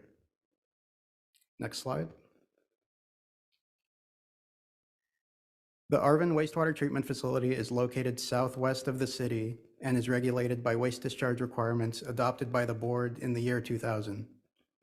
Treated, undisinfected wastewater produced by the facility is stored in unlined ponds prior to disposal via discharge to land application areas. The waste discharge requirements authorize a discharge of up to 2 million gallons per day. Next slide. Historically, the land application areas have consisted of approximately 240 acres of city-owned land and approximately 1,200 acres of land owned and operated by a contract farmer. The city-owned land is outlined in green on this map, and the land owned by the contract farmer is outlined in red. Next slide. In March of 2021, the city's agreement with its contract farmer ended, resulted in the city losing access to significant amounts of land it had historically used for wastewater disposal. According to information submitted by the city engineer, this left the city with only 225 permitted irrigable acres of city-owned land for wastewater disposal. On December 8th of 2021, the city engineer contacted board staff and reported that the city's wastewater storage ponds were nearing capacity and that wastewater was seeping from the toe of the levee of Pond 3. Pond 3 is constructed largely above grade and is the city's largest storage pond. The city engineer indicated that in order to lower the pond levels, the city would need to over-apply wastewater to its permitted land application areas and also temporarily discharge wastewater to 2 additional unpermitted land application areas for emergency disposal. Next slide, please. This map shows the land application areas the city proposed to use for wastewater disposal. 2 of the land areas, which are outlined in red on the map, are not currently permitted by the waste discharge requirements for wastewater disposal, and they have not gone through the environmental and technical reviews necessary for board staff to determine if they can be permitted for wastewater disposal in the future. One of the unpermitted properties is a privately owned 75-acre parcel owned by an individual named Mr. Garcia, which we will refer to as the Garcia property. Next slide, please. Due to the seriousness of the information reported by the city engineer, board staff inspected the wastewater treatment facility, ponds, and land application areas on December 20th and 22nd of 2021. At the time of the inspections, board staff observed wastewater seeping from Pond 3 and observed that the water had flowed off-site to publicly accessible areas. Board staff was greatly concerned about the pond seepage, as the seepage of wastewater from Pond 3 threatened to cause failure of its levee, which, if the pond was full, would lead to the unauthorized discharge of nearly 140 acre-feet of undisinfected wastewater to public roads and adjacent properties not owned or controlled by the city. Next slide, please. Board staff also observed that the land application areas were oversaturated as they contained standing water and dying vegetation. Next slide. Board staff also observed that the city had installed unengineered berms approximately 3 feet high within one of the city-owned parcels proposed to be used for wastewater disposal, essentially creating an unauthorized wastewater pond. At the time of the December 2021 inspections, board staff did not observe any measures such as signage or fencing that would preclude public access to the bermed area or the undisinfected wastewater being discharged to it. Next slide. Based on observations made by board staff during the December 2021 inspections, the city violated its waste discharge requirements by failing to maintain Pond 3 in good working order, failing to keep its discharge within designated disposal areas, and for failing to apply wastewater to land application areas at reasonable rates. To date, these problems have not been resolved. Next slide, please. In November of 2021, the city began discharging wastewater from Pond 3 in an effort to lower the water level in the pond and stop the seepage. In December 2021, board staff began holding monthly meetings with city staff to monitor their progress. In June of 2022, city staff members reported that Pond 3 was dry and the seepage had stopped. They also reported that 90% design documents for repairing Pond 3 had been prepared by their consultant. In July of 2022, board staff issued a notice of violation to the city for the violations identified during the December 2021 inspections. Next slide, please. In August of 2022, the city submitted a draft technical report for the wastewater treatment facility with an analysis of the facility's storage and disposal capacities. The technical report indicated that the city has 387 acres of irrigable area available for wastewater disposal. It also indicated that Pond 3 would be repaired and in operation by the end of 2022, and that Ponds 1 and 2 required maintenance every other year. The report concluded that the city could manage its current design flows of approximately 1.3 million gallons per day using the reported 387 acres of land application areas and 282 acre feet of storage. Next slide, please. Board staff reviewed the city's technical report and found several issues. In regards to the proposed land application areas, the city is proposing to use areas that are not currently permitted.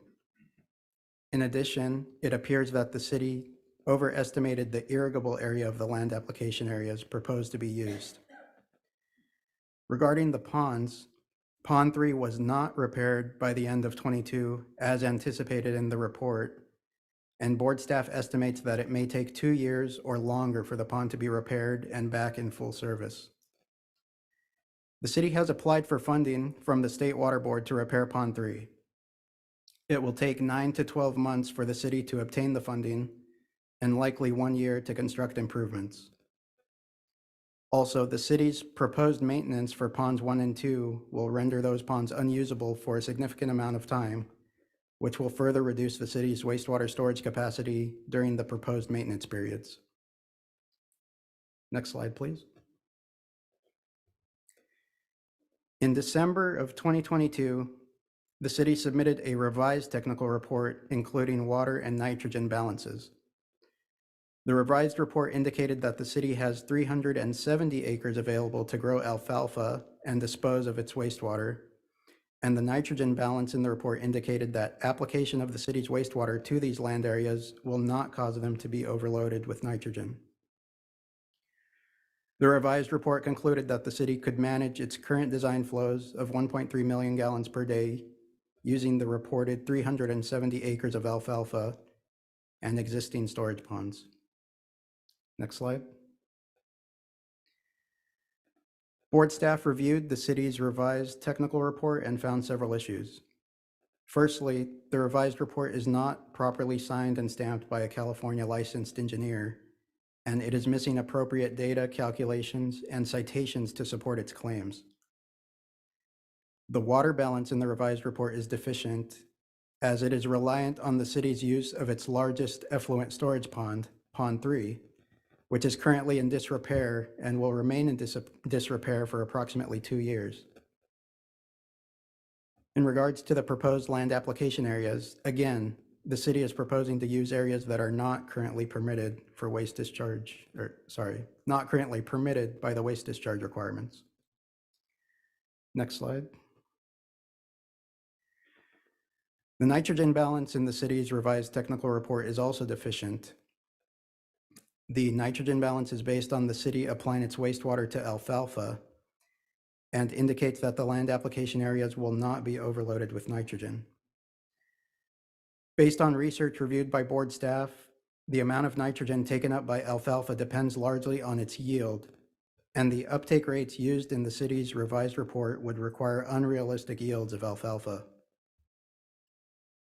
In addition, the nitrogen balance does not take into account that due to the city's lack of effluent storage capacity, it will be forced to irrigate during the winter when alfalfa is largely dormant and unable to effectively uptake nitrogen. This will result in higher nitrogen loading to the land application areas during the winter months and the potential for excess nitrogen to percolate to groundwater. Finally, the nitrogen balance does not consider nitrogen loading to the land application from other sources than the wastewater, such as fertilizers and supplemental irrigation water. Next slide. On January 18th, 2023, board staff conducted an additional inspection of the city's wastewater treatment facility, ponds, and land application areas. At the time of the inspection, board staff observed that the bermed area within one of the city's unauthorized land application areas contained large amounts of standing water, indicating that wastewater was not being applied at agronomic rates. Board staff also observed that Pond 3, while mostly empty, contained a shallow amount of wastewater. The city's wastewater operator explained that the city discharged wastewater into Pond 3 during January 2023, and board staff has since learned that the city has continued to discharge wastewater to Pond 3, even though it is in need of repairs. Based on board staff's observations during the January 2023 inspection that large amounts of wastewater is being applied to unauthorized land application areas at non-agronomic rates, and the fact that the city has been using Pond 3 for effluent storage while it is in disrepair, indicates that the city does not currently have adequate storage and disposal capacity to manage its current wastewater flows. Next slide. On March 14th and 15th of 2023, the city submitted a copy of its lease agreement with its current contract farmer and a separate agreement between its contract farmer and Mr. Garcia for farming of the Garcia property. Board staff reviewed these documents and determined that they do not support the contention that the city will have adequate land application area for disposal of its wastewater. One of the major issues with the city's lease with its contract farmer is that it only describes use of wastewater for irrigation on city-owned land permitted by the waste discharge requirements.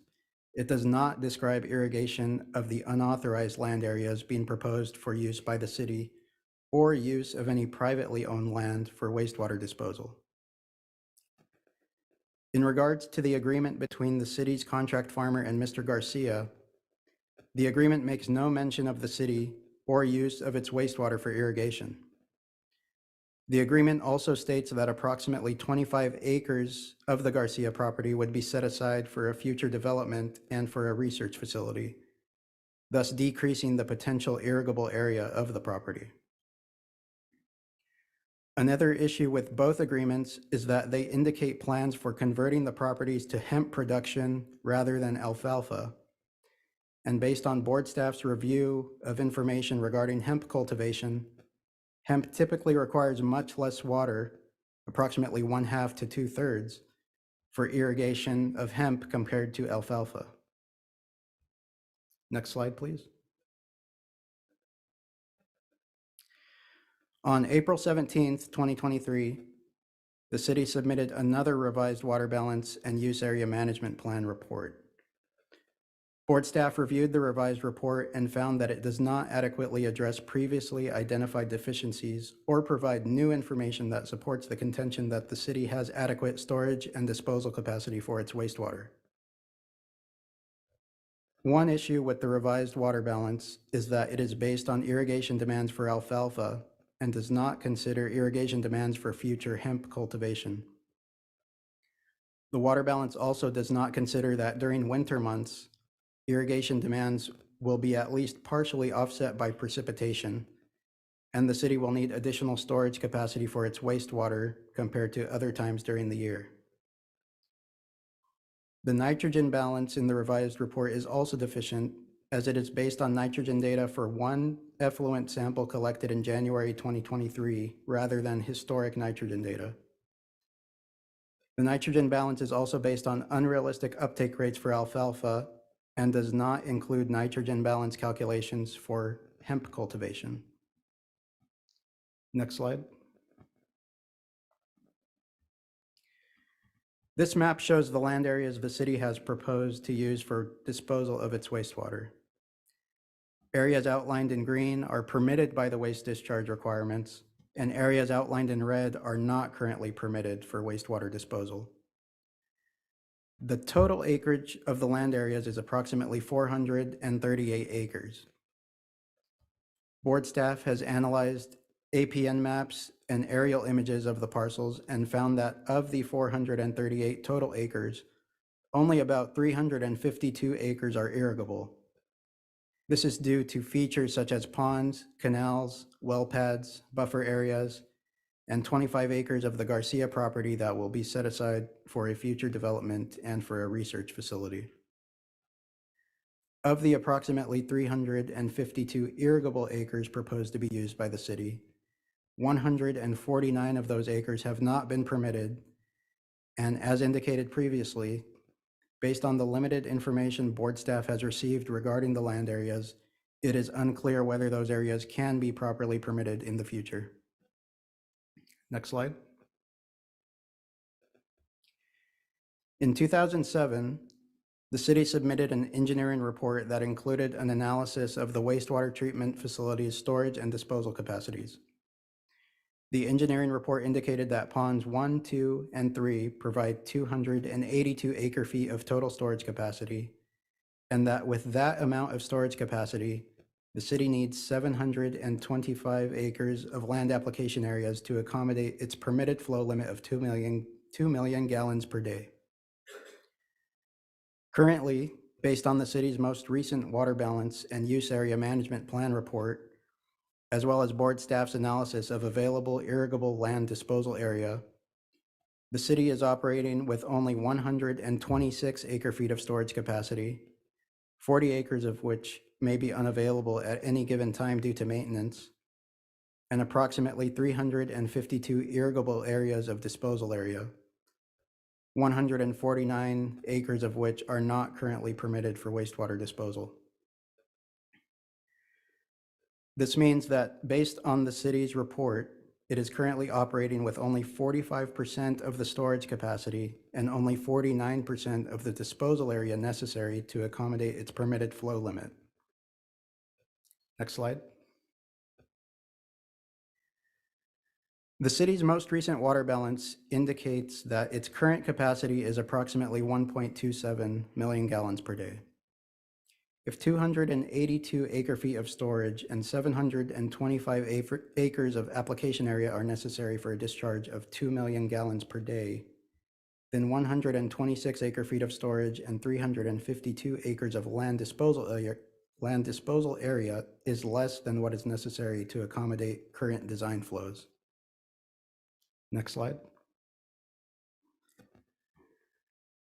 The city does not have adequate wastewater storage and disposal capacity for its permitted flows and has not demonstrated that it has adequate capacity to accommodate its current design flows. As we have demonstrated, Pond 3 is currently in need of repairs, and it may take 2 years or longer until it is repaired. It is also unknown how much time it will take the city to acquire additional land application areas and have them permitted. Therefore, the proposed cease and desist order is necessary to ensure that the city can return to compliance with its waste discharge requirements and operate with adequate wastewater storage and disposal capacity. Next slide. The proposed cease and desist order would require the city to be in full compliance with its waste discharge requirements within 2 years. To accomplish this, the city would be required to submit a report of waste discharge with technical reports describing proposed short-term actions to repair Pond 3 and require more land application areas, and a technical report describing the city's long-term plans for upgrading its wastewater treatment facility. Given that the city does not have the capacity to deal with existing flows, the cease and desist order also includes a sewage connection restriction, which would prohibit new connections to the city's sewage collection system, with some exceptions. This would limit potential increases in the city's wastewater flows. The connection restriction will remain in effect until removed by the board. The city has raised concerns that the connection restriction will inhibit economic development. However, once the city has demonstrated that it has adequate storage and disposal capacity and can operate in compliance with its waste discharge requirements, Board staff will bring the cease and desist order back to the board to consider its rescission. Next slide. To address the city's concerns regarding the sewage connection restrictions' potential effects on the city's growth, the cease and desist order includes specific provisions that allow exceptions to the sewage connection restriction. These exceptions include projects that were issued a building permit prior to today's hearing date and projects that would alleviate an extreme public hardship or public health problem. The board may also grant additional exceptions to the sewage connection restriction upon finding that the city has met certain conditions described in the cease and desist order. These conditions include demonstration by the city that it has the means to complete corrective actions necessary to achieve compliance with its waste discharge requirements, and that those corrective actions will be implemented in the shortest practicable time. Next slide. During the public comment period for the proposed cease and desist order, board staff received comments from the city and also from the Honorable David G. Valadeo, United States Representative. The primary concerns outlined in the city's and in Mr. Valadeo's comments were that the cease and desist order would stop economic growth in the city and would also not allow the city to proceed with planned developments, including a community college, supermarket, and low-income housing project. Next slide. The prosecution team recognizes that the sewage connection restriction has the potential to impact growth and development of the city due to the city being unable to connect new developments to its sewage collection system. However, we believe that the restriction is necessary as the addition of new connections to the city's sewer system will only worsen the city's current issue of not having adequate wastewater storage and disposal capacity. Once again, the connection restriction would not apply to developments that were issued building permits prior to today's hearing date, and the cease and desist order does allow the board to grant exceptions to the sewage connection restriction. Next slide, please. In summary, the city of Arvin is operating with insufficient wastewater storage and disposal capacity. As a result, it is violating its waste discharge requirements by oversaturating its land application areas with wastewater and discharging wastewater to unauthorized areas. The city's largest storage pond is currently in need of repairs, and under the best case scenario, it will likely be 2 years or longer until the pond is repaired. The cease and desist order is necessary to ensure that the city will take necessary actions to correct its storage and disposal capacity issues and operate in compliance with its waste discharge requirements within a reasonable timeline. The prosecution team recommends adoption of the cease and desist order as proposed. Next slide, please. This concludes our presentation. We request that this presentation and our evidentiary submittals be entered into the record, and the prosecution team is now available to take any comments or questions. Thank you. If I may, Chair Bradford, members of the board, we are proposing a couple of late revisions. We have emailed them to the city. I don't know if they've had a chance to talk about them. We can pull up the original slide that Gene tried to put up and walk through those with you real quick, or we can do that at a different time, whatever pleases you, since there's going to be other parts to this hearing. I'd suggest that we move to next phase. Are there any questions or comments at this time? That was a good presentation. Thank you, Omar. Thank you.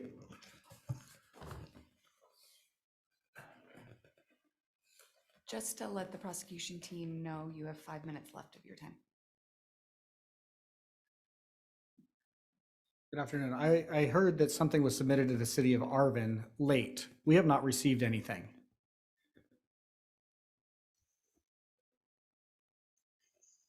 Yeah, I believe the prosecution team today sent late revisions. It was sent.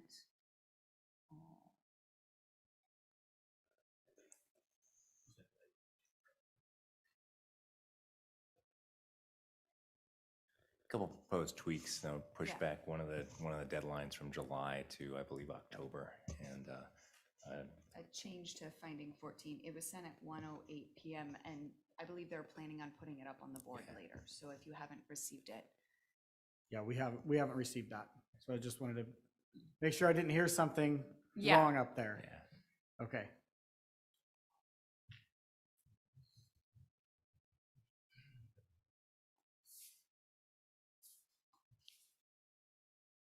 So I believe now we're going to hear some testimony from the city of Arvin.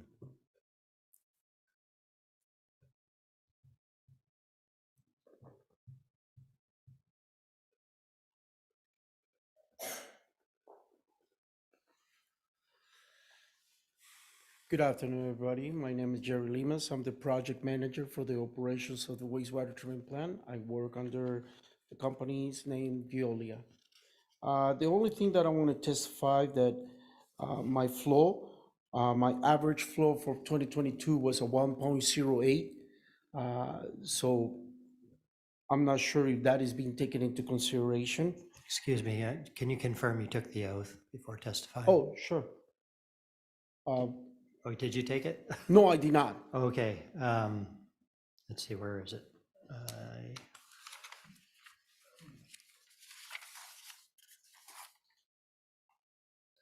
Do you swear the testimony you're about to give is the truth? If I do. so, say yes. Thank you.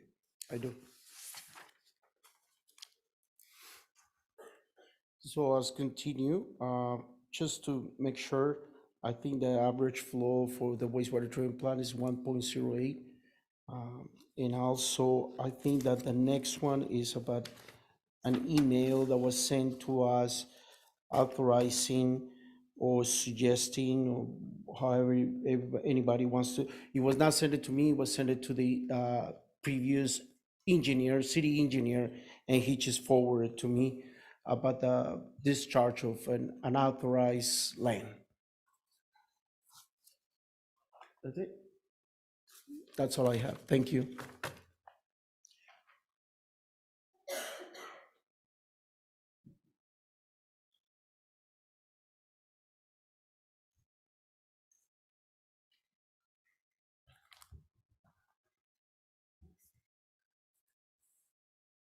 Did my PowerPoint presentation get on as well? Yeah. Did it? I wasn't sure. Which one? Which of the two?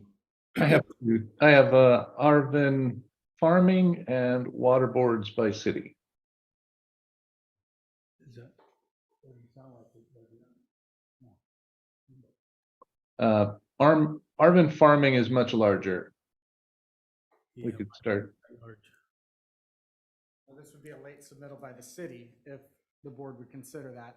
I've got a PowerPoint. I don't know if you could plug it in and use it, but it's just to help the engineer walk through some of the data points for you.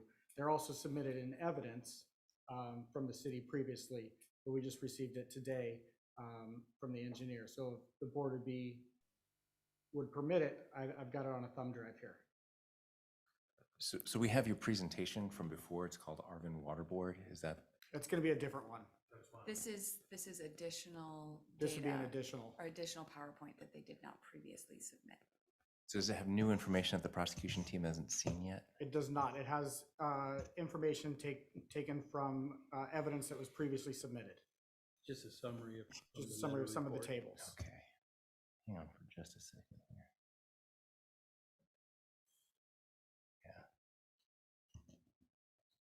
Yeah, let's have to take a 5-minute break and let the prosecution team view it because the presentations were required to be submitted ahead of time.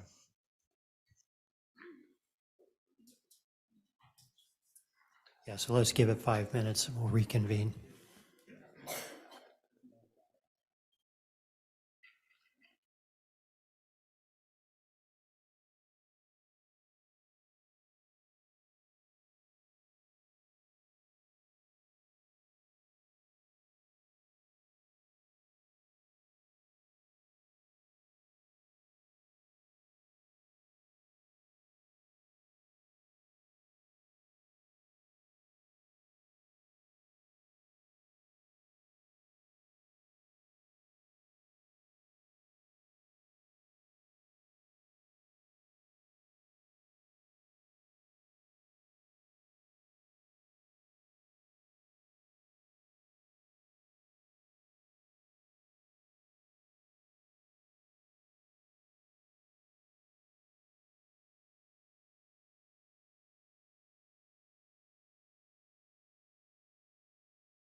Thank you, Bob. I did just receive it.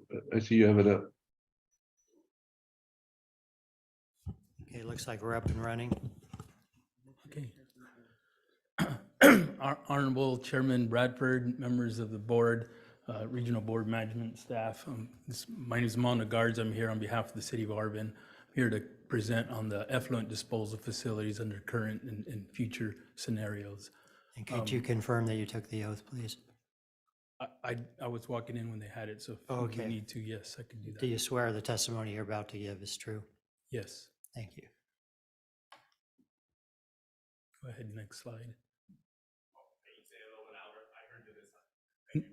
Yes, so just a quick outline, introduction, effluent facilities, talk about the water balance, talk about the nitrogen balance, and then some real quick final points. Go ahead, next slide. Just real quick blurb on myself, principal engineer, Canon. I started my career at the regional board, so I do kind of know all the backgrounds and such. Well, student at Fresno State, UCLA Masters, also worked at the LA Regional Board, was able to do that. And then I was blessed with able to teach a couple quarters of wastewater and water design for Cal Poly San Luis Obispo. And then I've been working for the city of Arvin off and on since 1998, so I know Arvin well. And so again, I'm here to discuss the Arvin effluent disposal facilities. The metaphor I like to use is this, during this winter, basically these guys have survived their maiden voyage under the current facilities, and they are bringing this full 370 acres into production. Go ahead, next slide. So my conclusion is, yes, they do have a capacity for 1.27 MGD, which is slightly more than their current flows. That's with the utilization of pond 1, 2, and 4, and then farm acreage of 370. I know we're kind of not in agreement exactly what that is, but farm 370 acres is what I use for balance. The percolation value that I use in the balance is half the recommended. Pond 4 is experiencing higher percolation again, but I use half. And then we'll talk a little about the pond maintenance itself. Essentially, during the summer months, the irrigation demand is so much greater than the effluent being produced. They can literally dry up the ponds if they needed to. A lot of times they keep it full just from a management standpoint. So they do have the capability to do some of the pond maintenance that is discussed in the report. Next slide.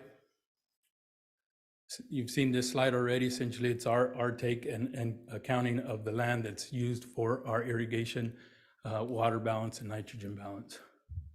Does have all the setbacks in the standard provisions, the wells, properties, and so forth. Next slide.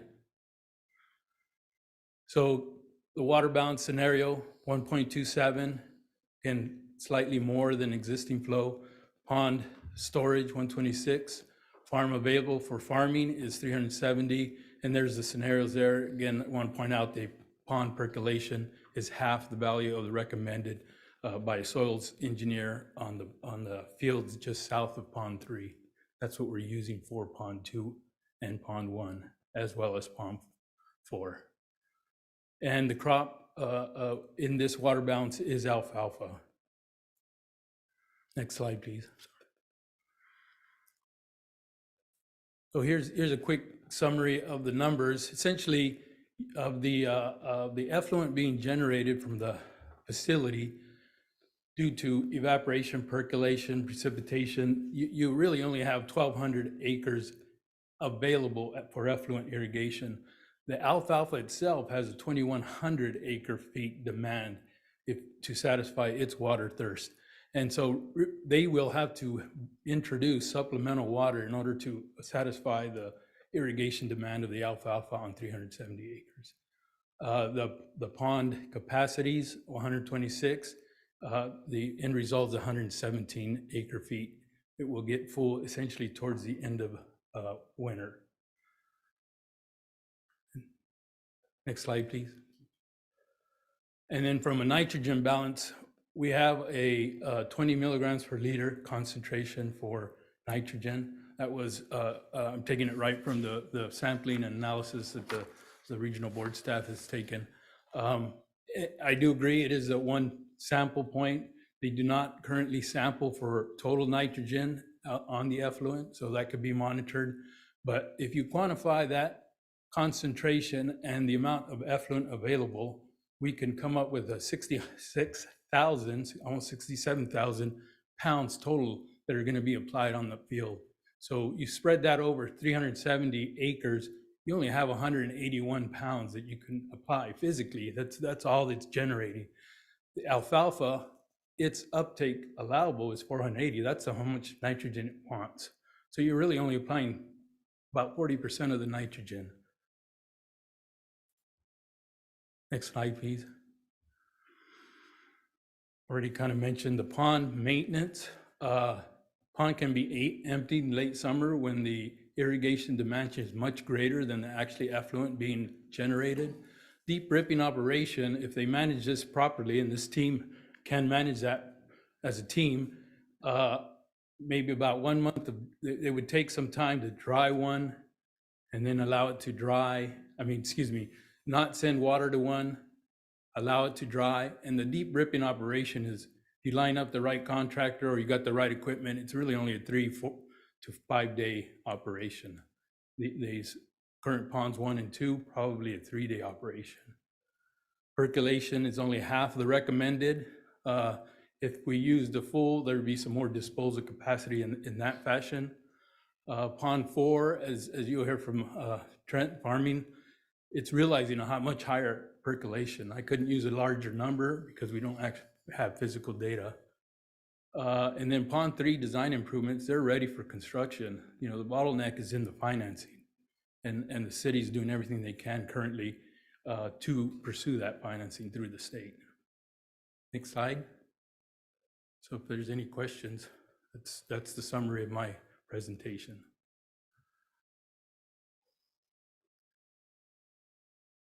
Everything you heard is essentially in the letter report that was dated April 17, 2023. Okay, thank you, Armando. If there aren't any questions or comments, cross-examination by the prosecution team follows this, unless there are more people from the city of Arvin want to speak. We have more people. Okay. Yeah, thank you. Thank you.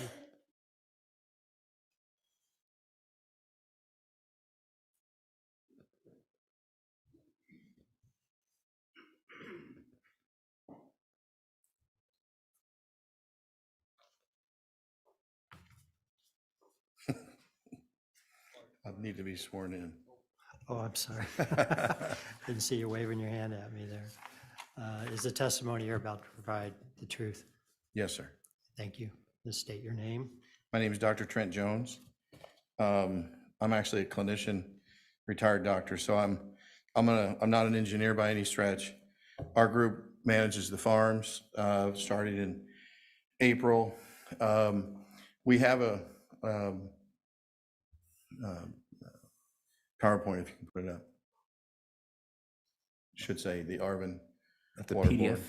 I'm sorry? I think it was sent over as a PDF, Gene. I didn't send it in, so I'm not sure. Okay. I have Arvin Farming. I believe so.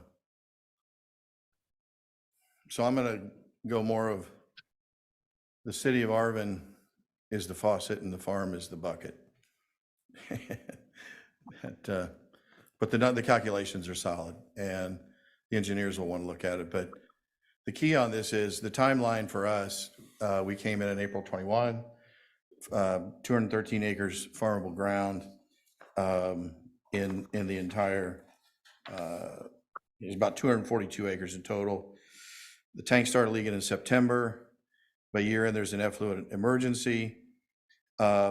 We end up, and the numbers could be a bit variable, 550, 600 million gallons, but basically, if the city's putting out 400 million gallons a year, the emergency was we went into the fields and the fields that are of concern that they say that might not be usable were historically farmed and received that water historically.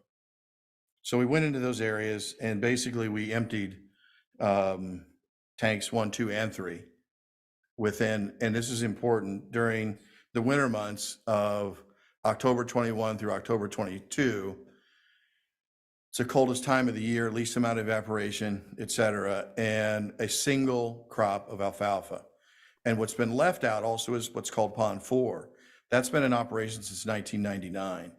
That pond is a 12-acre pond that has extreme percolation capacity.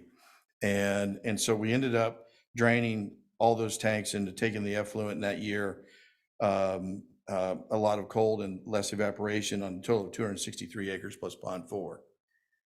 So we worked, Arvin is terribly disadvantaged as far as a city. So we went ahead and engaged and repaired the irrigation to the 2 farms that were added. And one being the Garcia, one being the reserve for the city. And during that time, if you would look at basically from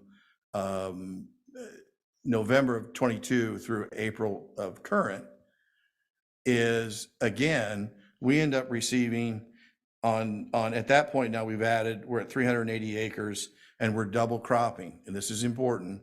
The double crop is a winter blend 3-way grass along then with Sudan grass as well. And the actual tonnage is 13 tons an acre. And there's your nitrogen issue. And there is, we just started harvesting, which I'll show you a couple pictures, but started harvesting now. And the first cutting is going to be at least 3 tons.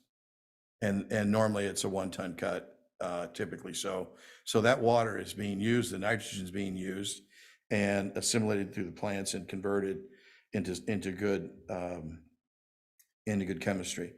Also, during that November 22 to April 23, now on this slide, I have 18 inches of rain. That's what the local anecdotal was on, but I went to the Arvin Water Board or Arvin, where they storage the water. They say it's 10.2 inches. So I refigured the math at 10.2. 10.2 is 102 million gallons of rainwater that went on the 380 acres of ground. That's not included in the calculations. And the reason I'm saying the faucet and the bucket, this bucket will hold a lot more water that's being given credit for, because we went from a single crop of alfalfa to, and including the Payne Pond 4, and then adding these crops, we actually, and under Armando's numbers, he's looking at that we're actually going to be at a deficit to not have enough water of the effluent to actually water all the plants. An example being, and we purposely in April, we literally took all of the effluent from the city during this month of April, which probably averaged 75 degrees at best during the day, and put 100% of the effluent on 25% of the land. So it shows you that the perk capacity is there. And honestly, over the 2-year period, there's really been 1 billion gallons between rainwater and draining the ponds. Pond 3 is no longer an issue.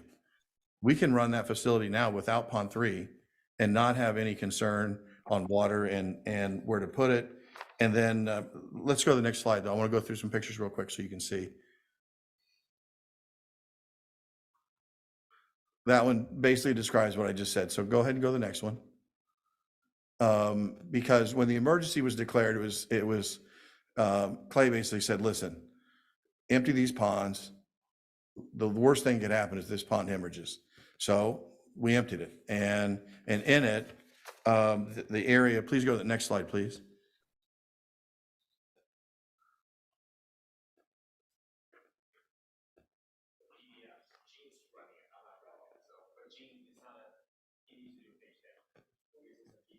Yeah, just scroll if you don't mind.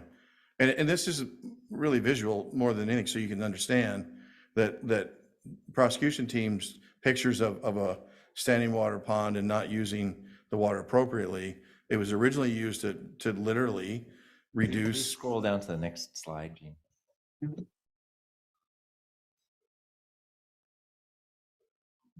Yes.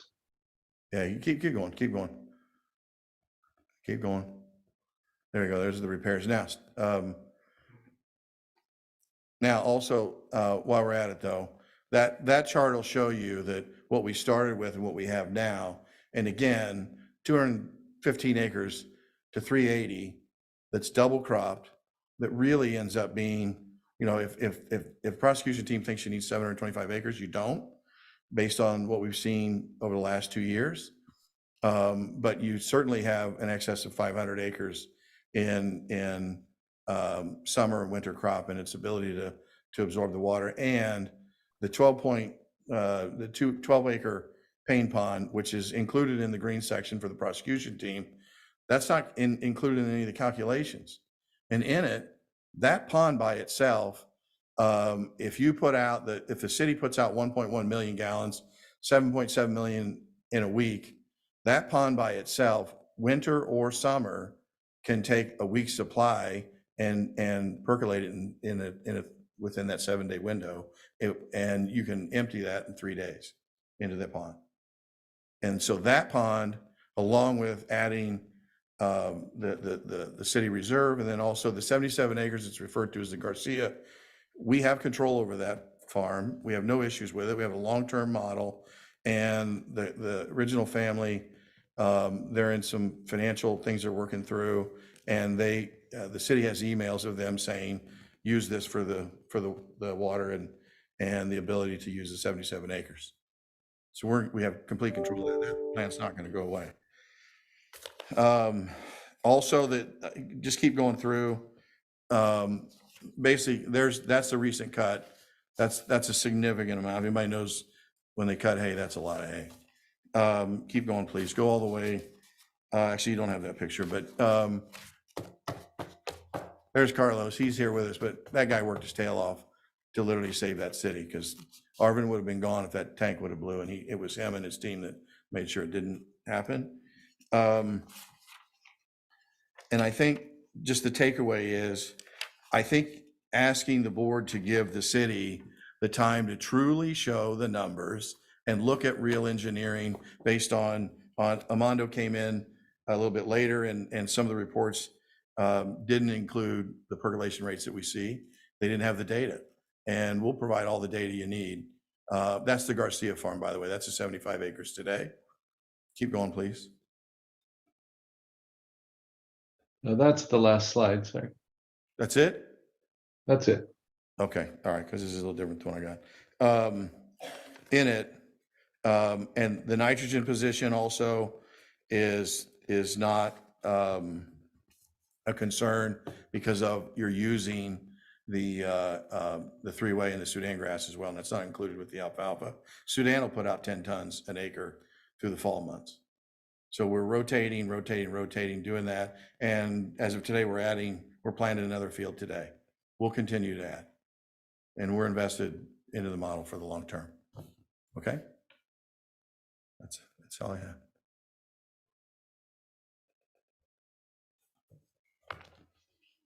Thank you, Dr. Jones.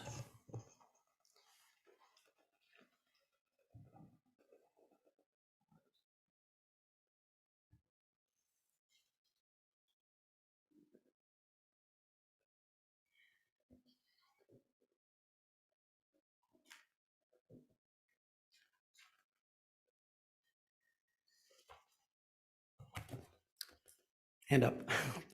Do you swear the testimony you're about to give today is the truth? I do. May I ask for a time check, please?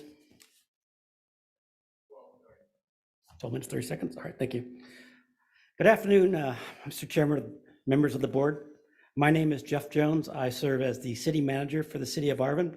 I also serve as the city's finance director. And I appreciate allowing this matter to be presented here in Bakersfield instead of having us to travel to, say, Reading for it. So I really appreciate that. I'm here to present the economic situation and the disadvantaged community status of the city of Arvin. I also have a PowerPoint, if that could be please brought up.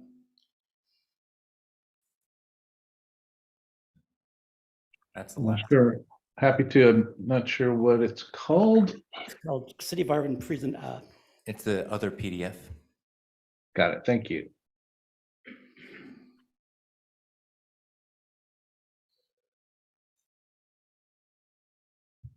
While we're waiting for that, I'd like to mention that my understanding of the water code is that when the board makes a decision, you need to consider, in addition to the environmental impacts, the economic impacts to a city, especially an economic disadvantaged city like Arvin, and also environmental justice. So let's talk about the city of Arvin. Arvin is a disadvantaged rural community, linguistically isolated and impoverished. Community faces burdens related to water, air pollution, pesticides, arsenic, and TCPs. Next slide, please. Arvin is a smaller rural community that, despite limited staff capacity and funding options, Arvin must continue to work towards climate resiliency to better health outcomes for all residents, including those people with respiratory problems, chronic diseases, and effect from heat. Next slide. Next slide. Okay, thank you.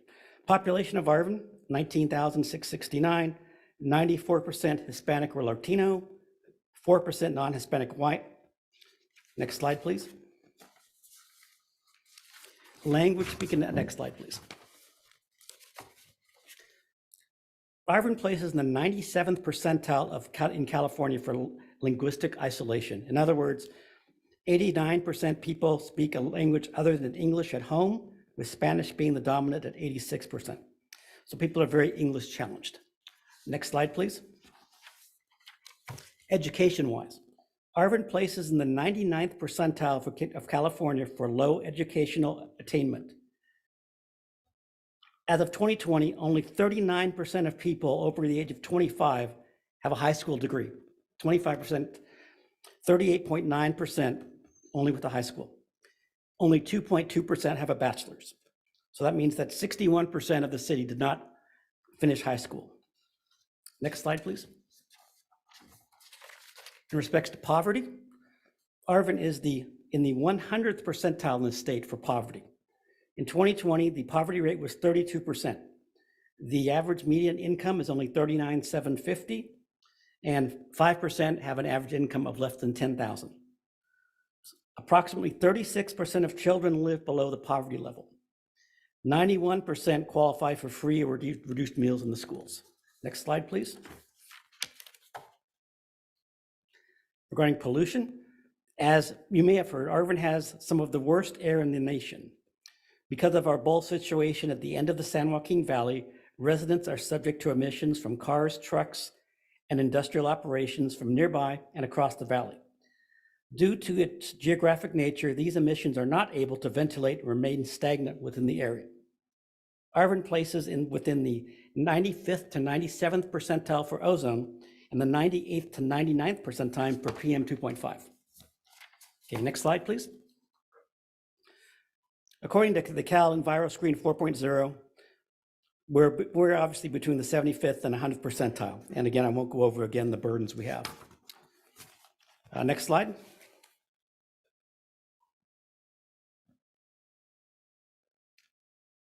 Okay, we're stuck. Okay, 75%. Again, next slide after that one, please. I'll skip that one as well. Now I'll talk to my wheelhouse, the financial overview. Arvin ranks number 417 out of 421 cities statewide in per capita sales tax revenue. We get no sales tax revenue. Arvin has no hotel, no chain restaurants, no car dealerships, not even a used car dealership, one bank, and one grocery store. The estimated sales tax bleed outside of the city is over 70%. As an example, in last year, and these numbers are from the State Franchise Tax Board, Arvin received $1,192,000 in sales tax dollars. Right above us in the mountain, Tehachapi received $4,371,000. So 1.192 to 4.371, and Tehachapi has 35% less people than Arvin. Arvin really has no revenue streams. Next slide, please. 5 years ago, Arvin had a negative general fund balance and was looking at a 1.5 or 25% deficit of the general fund for the upcoming year. Fortunately, a recovering economy, prudent budgeting, and efficient spending have turned things around. As of March 30th, 2022, Arvin has a balanced budget and a positive general fund balance. In fact, by the end of '23, I expect the city to have about $1.8 million in general fund balance, which is 25% of 1 year's general fund, which is what the Government Financial Officers Association recommends for a healthy city, about 25% of a general fund balance. Next slide, please. City management currently predicts modest growth while maintaining a balanced budget over the next 3 years. That was before we had this catastrophe of Pond 3.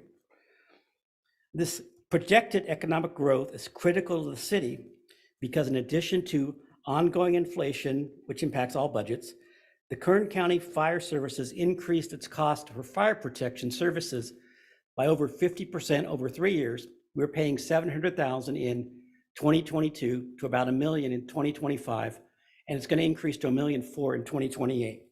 Why this number is important is that the city of Arvin only has a general fund balance of about $7 million a year. So by 2028, we're expecting to have to spend 20% of our general fund just in fire protection.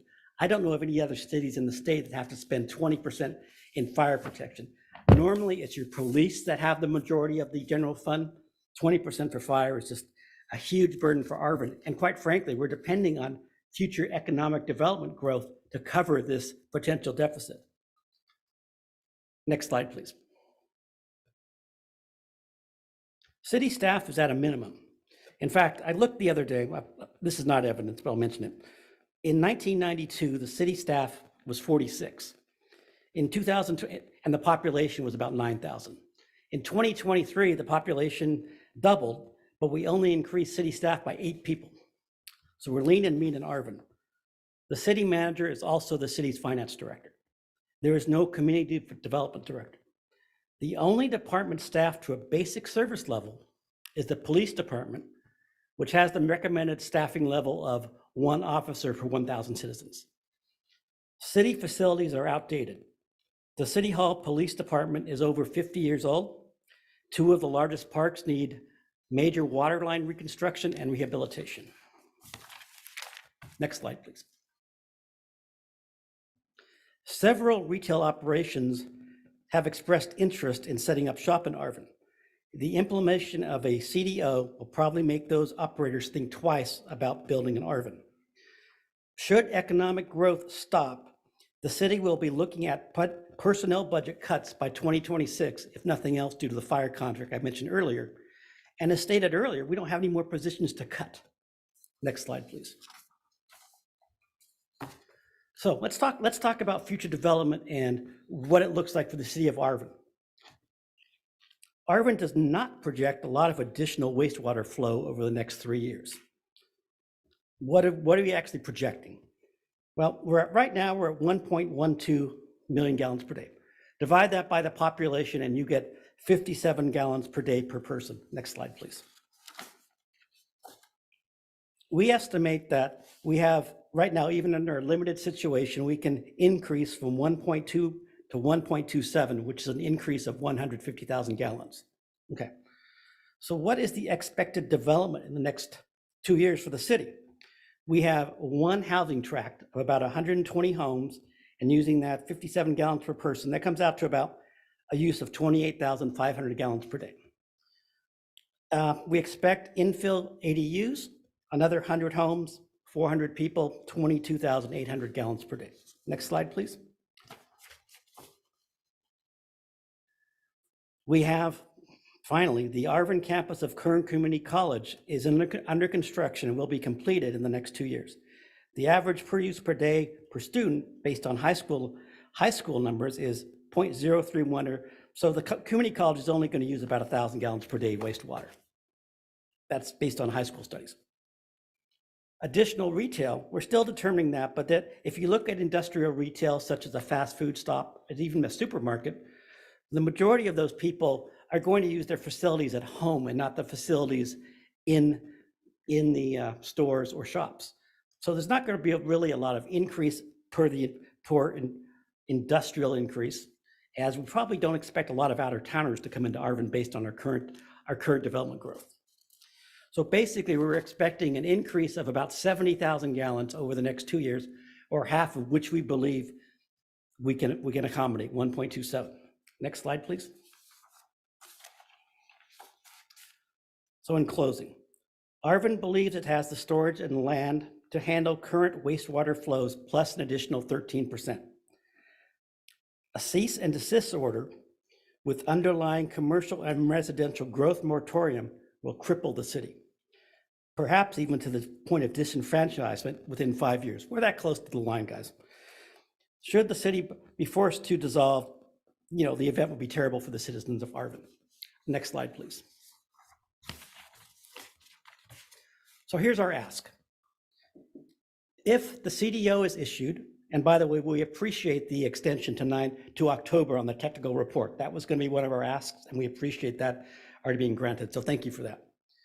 If the CDO is issued, the City of Arvin requests that it be limited in scope so that all commercial and any minor residential development defined as under 10 units be not subject to the CDO, that we can approve it internally. City staff will continue to meet monthly with members of the regional board, and city staff will report all new connections to the water board. So in other words, our ask is let us continue our retail development and our minor housing, so we don't have to go asking for permission for every single house. If it gets above 10, then yes, we'll go to ask the board for permission. And that concludes my report.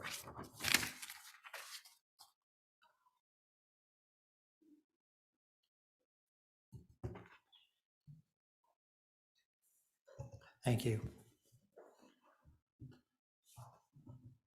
Are there any more speakers from the city of Arvin?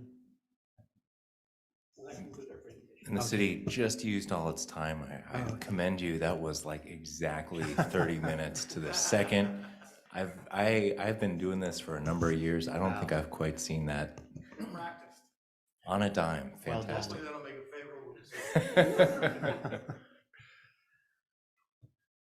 Thank you all.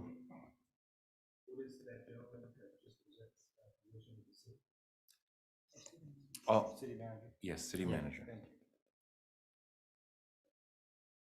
The city manager and the finance director. Okay, thank you. Okay, if we're finished with the city of Arvin testimony, I think it's now time for any cross-examination of the prosecution team.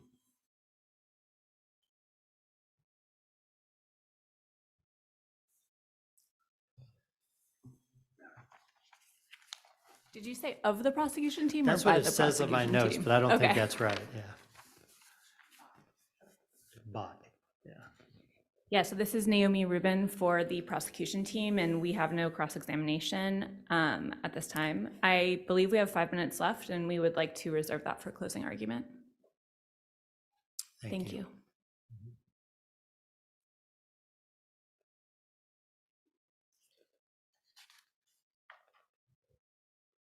Is there any cross-examination by the city of Arvin?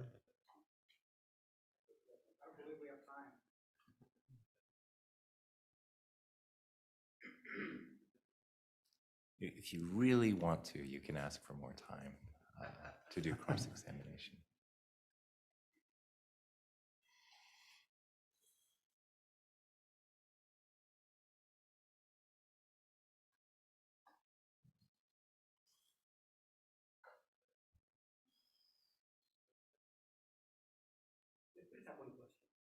Okay, granted.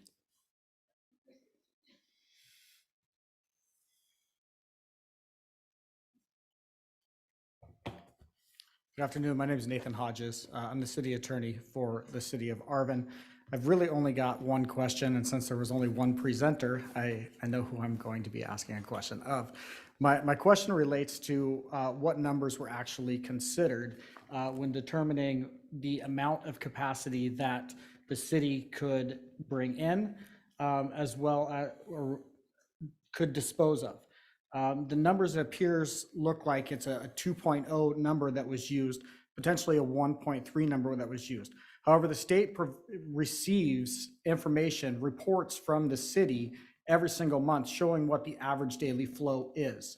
Additionally, in evidence, the average daily flow is 1.08. So my question is, did you consider that number in making your determination that the city does not have adequate land or storage capacity within tank 1, 2, and 4 when coming to your conclusions?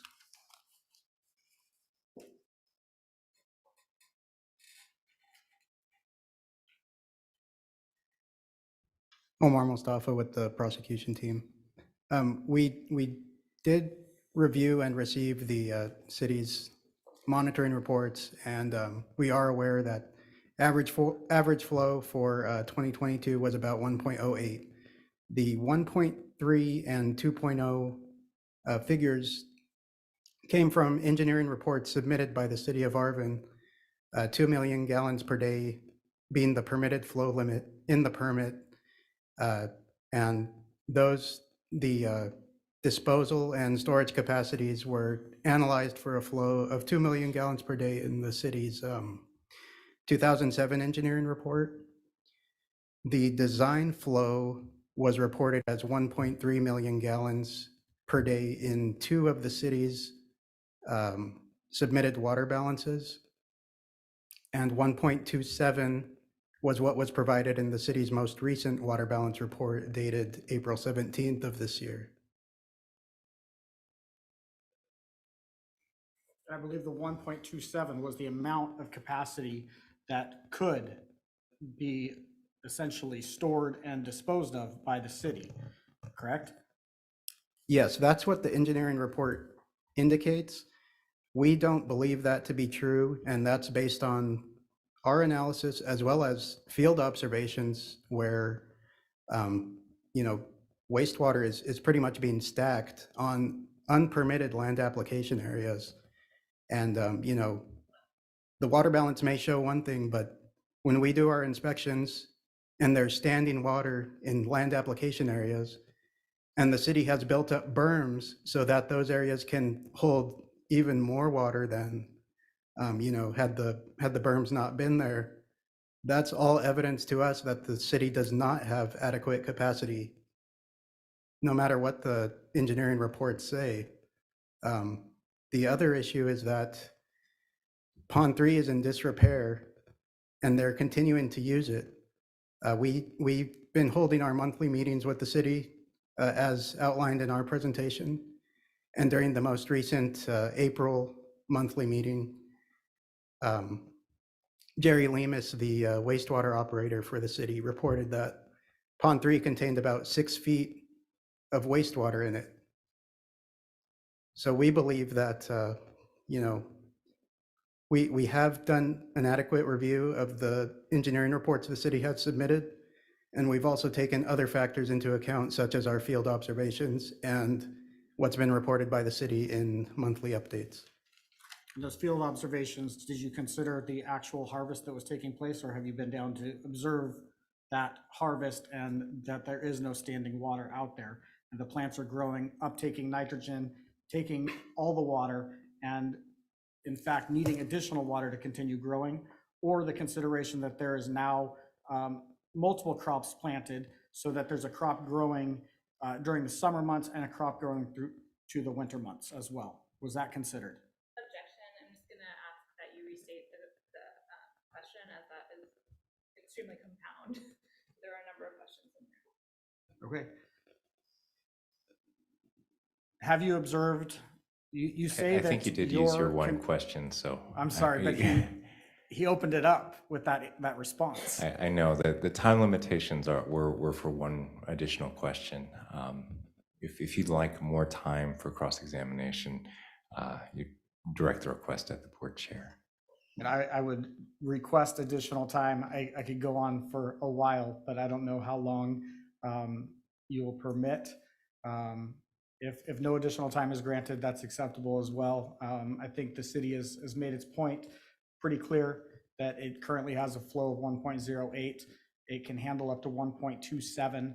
The crops are being irrigated properly. They're growing, they're absorbing the nitrogen, they're absorbing the water. They can take an additional amount of water, and that's going to be necessary in order to continue to have those plants grow. The water balance table shows that they can take 150,000 more gallons. That's half of what the city's projecting the growth could be.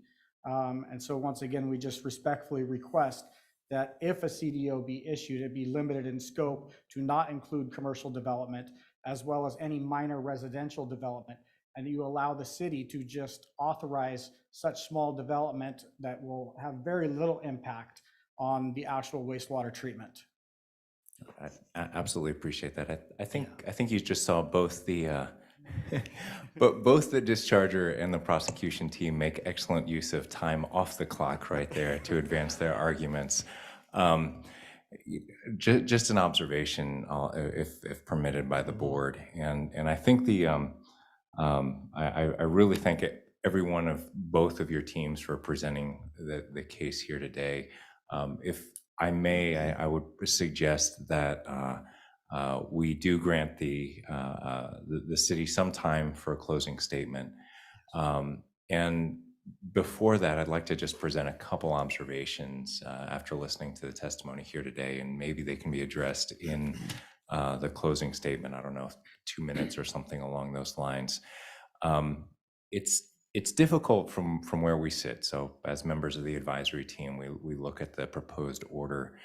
And one of the things that I was looking for in the testimony by the discharger, by the city here, is really, unfortunately, the crux of the matter is these are unpermitted discharges. The permit that you've got right now is based off a 1998 report of waste discharge that came into the board. You got your permit. It says, this is the water balance, this is the projections, these are the lands that we're going to be discharging to, and here are the requirements that we propose that the board issue. And in 2000, the board issued those requirements.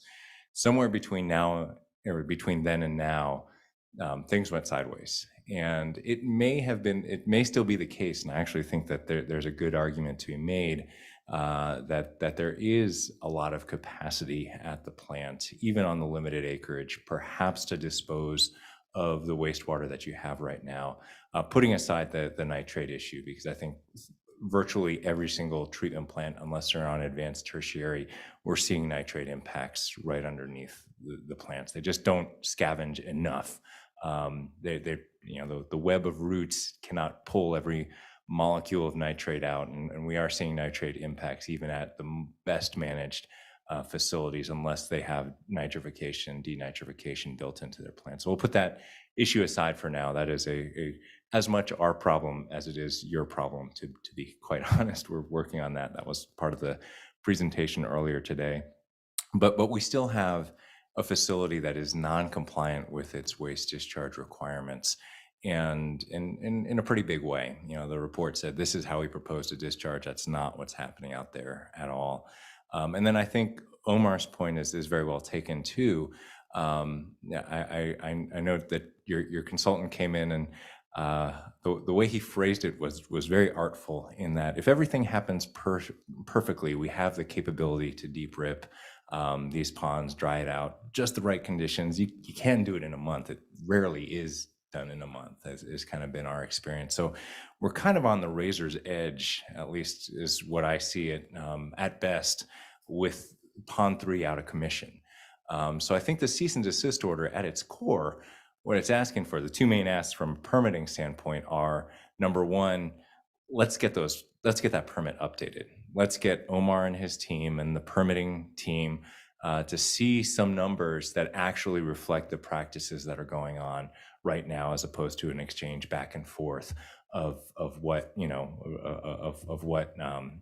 was alleged to have happened, and what can the ground uptake, can the alfalfa uptake. Maybe put in some requirements that don't do hemp, it's not going to pull up enough water, and put those in some actual requirements that make sense moving forward.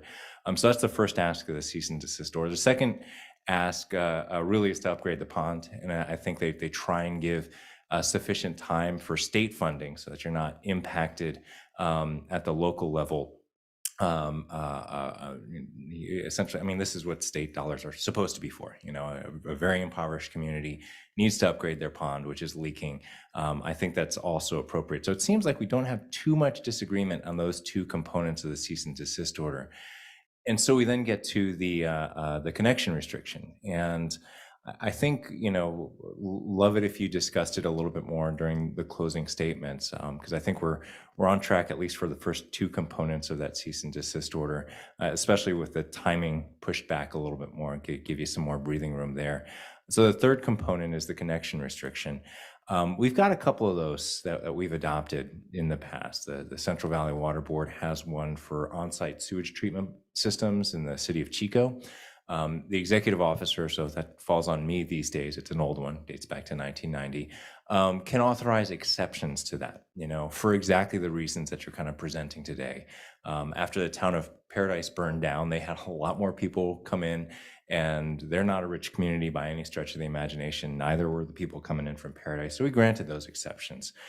So I think what we would propose is, as the advisory team, maybe can kind of split the difference here, is that we have the cease and desist order adopted almost as is, but include a provision for the executive officer, that's me, upon a showing, that you're making due diligence, that you're continuing to talk with the regional board staff, that you're continuing to talk with DFA about getting funding. Moving forward, exactly.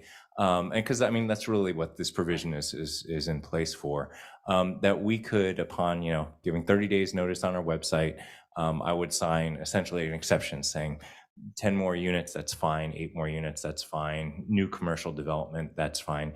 One of the reasons that we're down here is we recognize that this part of the valley is growing at an unprecedented rate. You've got a lot of disadvantaged communities of color that really need that growth. They very desperately need that growth. And honestly, there's some capacity to grow there that hasn't been there before, because God knows what the cost of a condo is in LA these days, right? It makes communities like Arvin more attractive to. Absolutely, and there's a casino coming in just down the road. Absolutely. And we're hoping that will spur on the commercial development in the city of Arvin, for people coming through on their way to the hotel, and help that commercial grow, which is why our request was really focused on allowing these connections with the commercial side of construction to continue, because if we don't have that, you saw the tax numbers, we are extremely limited. Absolutely. And this would be a huge way to generate some revenue for the city and allow us to continue to move this wastewater treatment plant forward, hopefully with the goal of eventually going to tertiary. I know that's a long ways down the road, but ultimately getting there. I will say as kind of a point, if you heard State Board member Nicole Morgan talk this morning, the biggest push for the state of California with respect to the water quality in the Central Valley these days from a state level is pushing the recycling numbers. So I don't know if you folks have seen the water supply strategy for hotter, drier California. If you're ever making a funding application or something to the state, wave that around as much as you can and say, this is what we're trying to do in this community. That is kind of the magic words for advancing state policy under this governor. Not a secret, certainly. But I invite you to comment on that with a couple minutes as we kind of wrap this up. Again, if it's the pleasure of the board, I think that's kind of what we see here. Again, but again, invite comment, and Ms. Rubin, if you want to come too, if you're jumping up there for comment, by all means. Would you mind if I discuss this with the city manager briefly to get his take on what your proposal is before I make my comment? Certainly, and we could do a 5-minute recess. Any thoughts?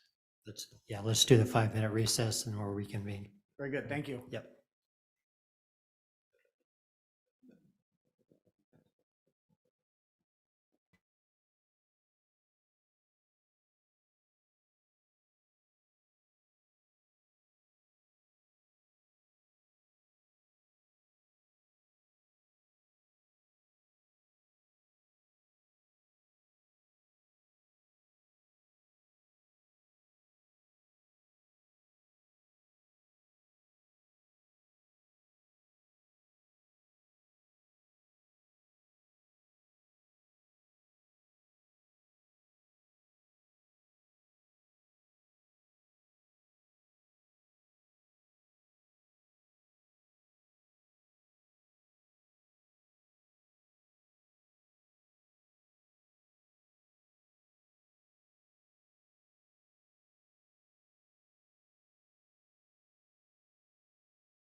Okay, thank you.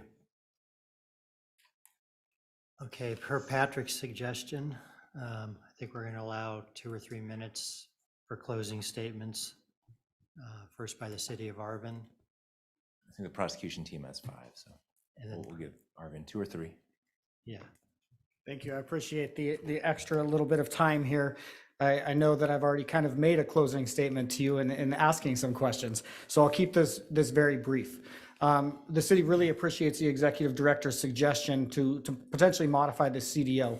The city, once again, would like to make it known and point back to ponds 1, ponds 2, and ponds 4 are all able to hold this affluent, this water. We have 370 acres that is capable of accepting the water. I know and I understand that the city doesn't dispute that some of that is unpermitted land. And the city will diligently work to get that permitted with its contract farmer and with the water board, with the executive director or whoever he points us to bring those lands within the permitted area. But during that time, while we work towards that, the city would request the following CDO, if one be issued, that there be no restrictions until the daily flow hits 1.25. The figures show that the city can handle up to 1.27, no problem. And that's not taking into consideration what the actual percolation rates are. We've used a half percolation rate. So that's a very conservative number. We show that we can use up to a daily flow of 1.27. We ask that no restrictions until 1.25. When we hit a 1.25 flow, the CDO would go into effect, and the city is fine with that. But we would ask for that restriction within the CDO, or that limitation with the CDO that the executive director presented, that commercial developments or small residential developments under 10 units could be provided to the executive director for approval upon 30-day notice. And he shall approve those, assuming that the city is continuing to move forward towards finding a complete remedy to this situation. The city understands that maybe some developments will be larger than 10. And in that case, we would request coming back to the entire board to receive approval on a much larger development. However, the city doesn't anticipate any of those coming in. If they do, we would absolutely come to the board for any type of approval there. So the restriction wouldn't kick in until 1.25 flow, and we'd be able to go to the executive director to get commercial and small residential connections approved. And as long as we can show that we are continuing to move forward, those shall be granted. That's all I have, unless the board has any questions or the executive director has any comments towards my suggestion. I appreciate the suggestion. Appreciate it. And thank you so much for your testimony here today. Thank you. Yeah, Thank you. Prosecution team. Chair Bradford, members of the board, I had this really nice long closing statement kind of pre-written, but I think Patrick hit a lot of the points I was going to make it. But, you know, staff understands that the city is economically disadvantaged and experiencing hardship. I mean, for us, that's all the more reason to ensure that they have adequate wastewater disposal capacity and storage capacity. We've seen the city's water balance that basically says that they can dispose of 1.27 MGD today. We don't agree with it. There are some conservative assumptions in that water balance, and there are also some that aren't so conservative. The problem is that when we get things from the city, what we get from Apotheo doesn't necessarily match what we get from the engineer, who I think is contracted with Veolia. So we have a hard time trying to figure out what the current capacity is. I don't think that we would propose a limit of 1.27 right now, because I don't know that I can stand here before you and say that I believe they have that kind of capacity. I think it's somewhat less than that. Dr. Jones talked a little bit about the efforts that have gone on the last couple of years to get rid of the wastewater. The manner in which that was done violates the order. They were basically stacking water. They were over irrigating at rates that exceeded the hydraulic rates that the plants need. Again, it makes it kind of hard for us to evaluate. And given what we believe is their apparent lack of storage, and disposal capacity, we think the CDO is absolutely necessary, because if they don't have the CDO, they're just in compliance with their current order. We also think the connection ban is appropriate in this case, or restriction on connections, not a connection ban. I don't think we have any objections to what Patrick was proposing, though, as far as changes. We also, like I said, have the late revision. It sounds like the city has got those and doesn't disagree with them. Basically changing finding 14 to replace 202 with, I think, 136 or about 140, and then bumping the one date back from July of 2023 to October. So unless the board has any questions, that's pretty much all I got. Or the advisory team. Well, thank you so much for the presentation. My suggestion would be to close the hearing and entertain discussion of the board. Okay, yeah, so I think the hearing is closed unless there's any further comment from the board.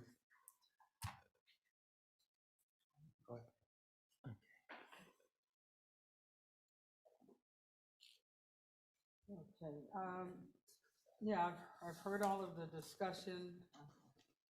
As many of you know, I definitely stand in support and concern for the disadvantaged communities. However, the no restrictions for until the 1.25 flow, and the fact that you would like to continue along the path of doing your commercial development, I think those things should have been considered when you were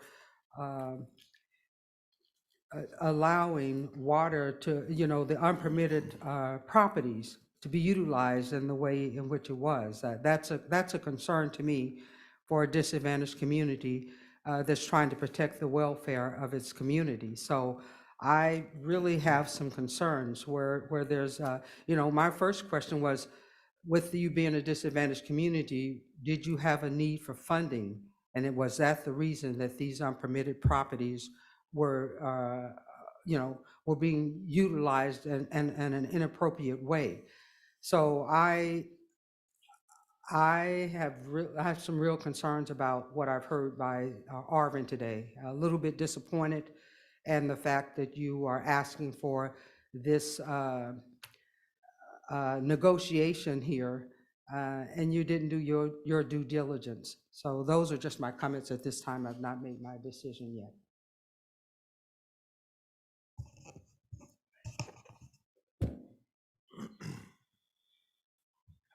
Good afternoon. I appreciate both sides presenting data and background to all of us to understand better in this case. I, for one, also come from a disadvantaged community, and I fully support the disadvantaged community because they do need a lot of help. And however, I do support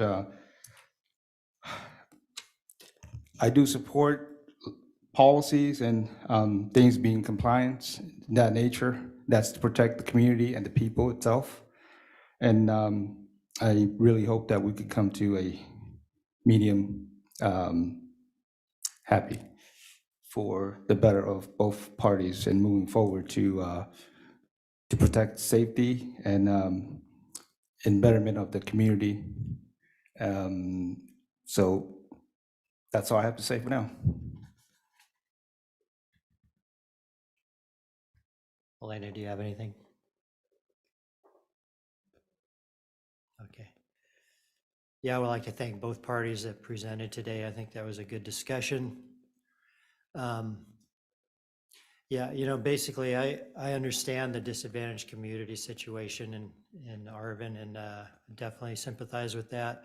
I am curious whether the ball has started to roll on the funding requests from the state, and if not, why not?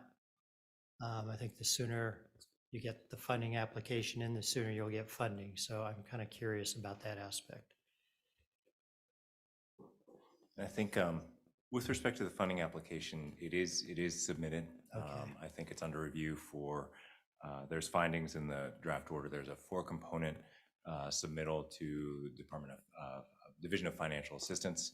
They've made that submittal, and I think the division is now reviewing it for completeness. Thank you. It's good to know. And in terms of updating the permit, obviously the new land application areas would have to be incorporated in the permit, and the engineers would have to be comfortable with your calculations versus their calculations. So I think that's all part of the permit update process. I don't actually have any reservations about Patrick's proposal to give you some more flexibility on smaller developments and connections for those. In terms of the no restrictions on the 1.25 MGD, again, I have to go with the staff on this, and in the permit revision, you guys can work out the numbers that everybody's comfortable with, and that should go into the new permit. Obviously, the permit's going to have a little greater capacity than your actual flow now, and it would need to in case you do get some new development coming in. So I don't think we should confuse the permitted volumes with your actual volumes. So, those are the only comments I have. I think you guys obviously have done a lot of homework. There's still a few disparities, but unless there's future comments, Elena has some comments, we can move ahead. My heart goes out to you guys as you guys deal with your multitasking and really just running lean and mean, I understand. But I do share the same concerns as Board Member Kadara has raised. There's two different components. One, I really hope that there is more growth in your community, and I understand that, the amendments make sense to me. But on the other hand, it sounds like you have a lot of deferred maintenance. And, when it comes to people's lives, you can't play fast and loose with that.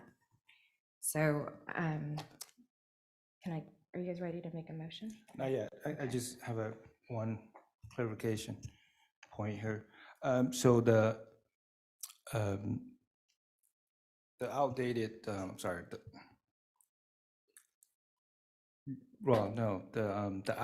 of date, what is that?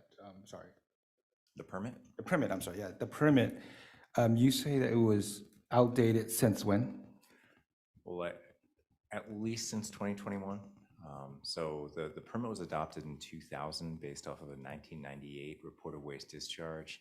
And I know it was, according to the findings, and I don't think it's been disputed here, in 2021 is when they lost the additional acreage that they could discharge to. And so the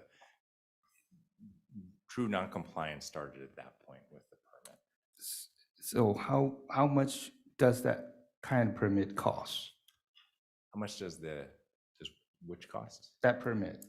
The permit fees are pretty nominal, and I don't think they'd change based on the threat and complexity of the discharge, even with a new permit. And how long does that process normally take? About a couple of years, and that's the duration of the cease and desist order, is to get the permit requirements lined up. Okay, that's all I have. And I can make a recommendation if you'd like. Please.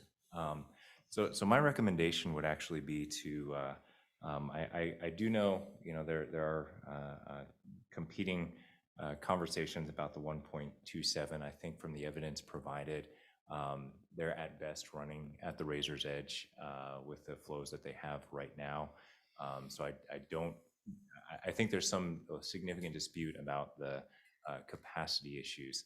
That said, I do think that, some good arguments have been made, and that's frankly the reason why I would propose to slightly soften the connection ban and propose that it be be something that could be done under executive officer signature upon a written submission to the board.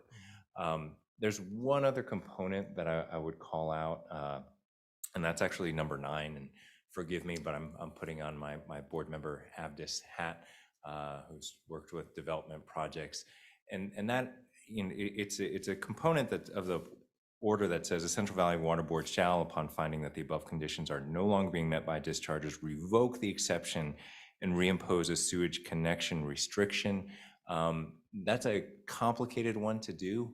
I think there's, in terms of an exception to the connection ban restriction, I know that if I was a developer coming into a community with a casino project, I'd like some assurance that a written exception from the executive officer would be good enough to build on. So I would actually propose removing that, along with making some changes to number 7 and number 8 that would allow the executive officer to make those exceptions upon a showing of due diligence, progress towards fixing Pond 3 and submitting a revised water balance and report of waste discharge. With that, I truly kind of, I make that a comment just because I do know that I'd like this community to grow, to succeed, and I do think they've made a plausible case that they're close to compliance, if not in compliance. I just, as you mentioned, Chair Bradford, I think it's for the permit writers and the prosecution team and the city to get together and figure out what that water balance really looks like and put some sharp bookends on that. So again, we're not growing hemp out there, we're growing alfalfa. If there needs to be 2 cuttings per year, we do 2 cuttings per year and put it in there as a permit term. So that would be my proposal. I think Jessica has some language for 7 and 8 that would allow that to happen if it be the will of the board. So are we gonna make a motion? I just had one more question. Oh, The no restrictions requirement, how did you say we were gonna be addressing that? So we would have the connection ban be imposed by the cease and desist order, but if the discharger had, and there are exceptions for stuff that's already had a building permit, that can obviously move forward. Yes. For additional projects that they may be proposing, the casino, additional housing within the community, they would submit a written request to the executive officer saying, we're moving ahead, we're showing due diligence, we've talked to DFA, the funding's gonna get released next month, we're gonna fix the pond, all that type of stuff. And then I would sign an exception to the connection restriction saying this commercial development can proceed. You know, there's an exception to the connection ban based on that. And then with the removal of provision 9, they'd be good to start the building permitting process and construction of that facility. So just for clarification, so this is an action item, right? Absolutely. But pending on revising a few things in here. So does that mean we're gonna make a motion? Are we gonna be postpone the motion, or what are we doing?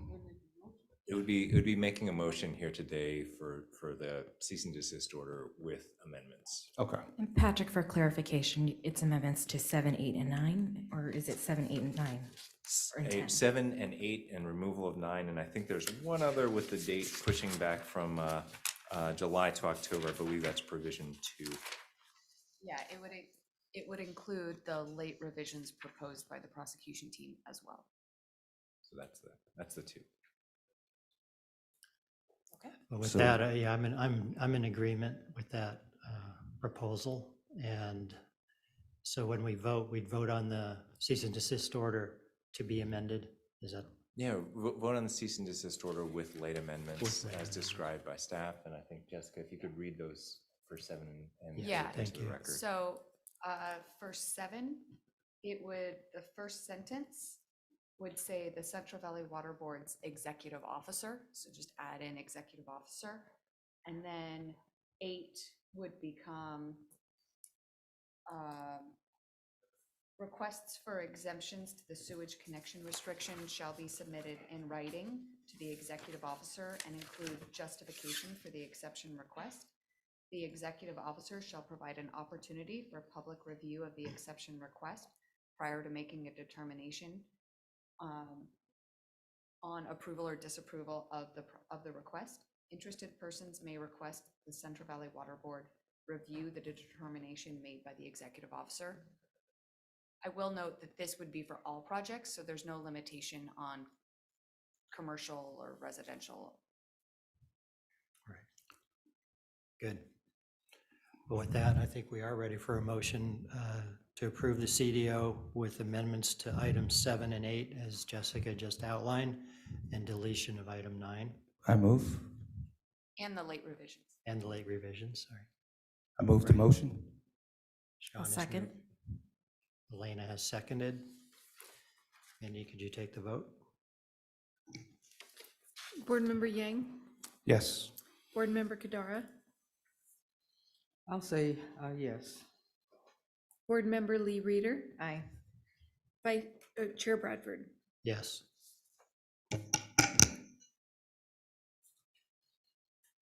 Okay, we got there. Thank you all.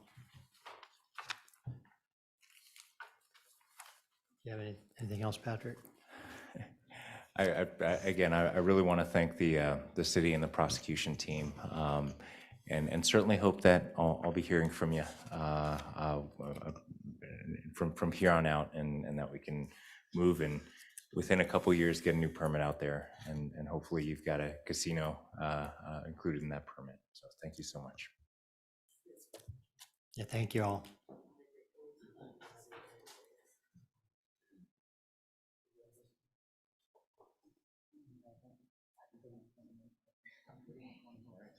Which one?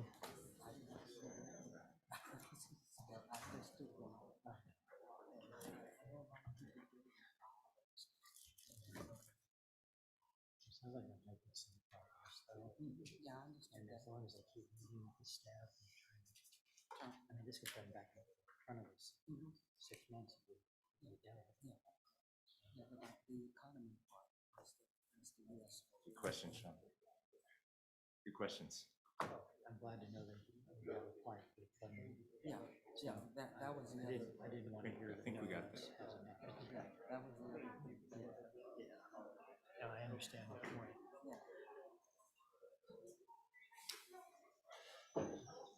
Yeah, I don't know if they feel like they just got to win or. Yeah, they do. They kind of, they kind of got what they asked for. Yeah, the casinos. He said up the road. I wonder where that was. Oh, it's just probably away.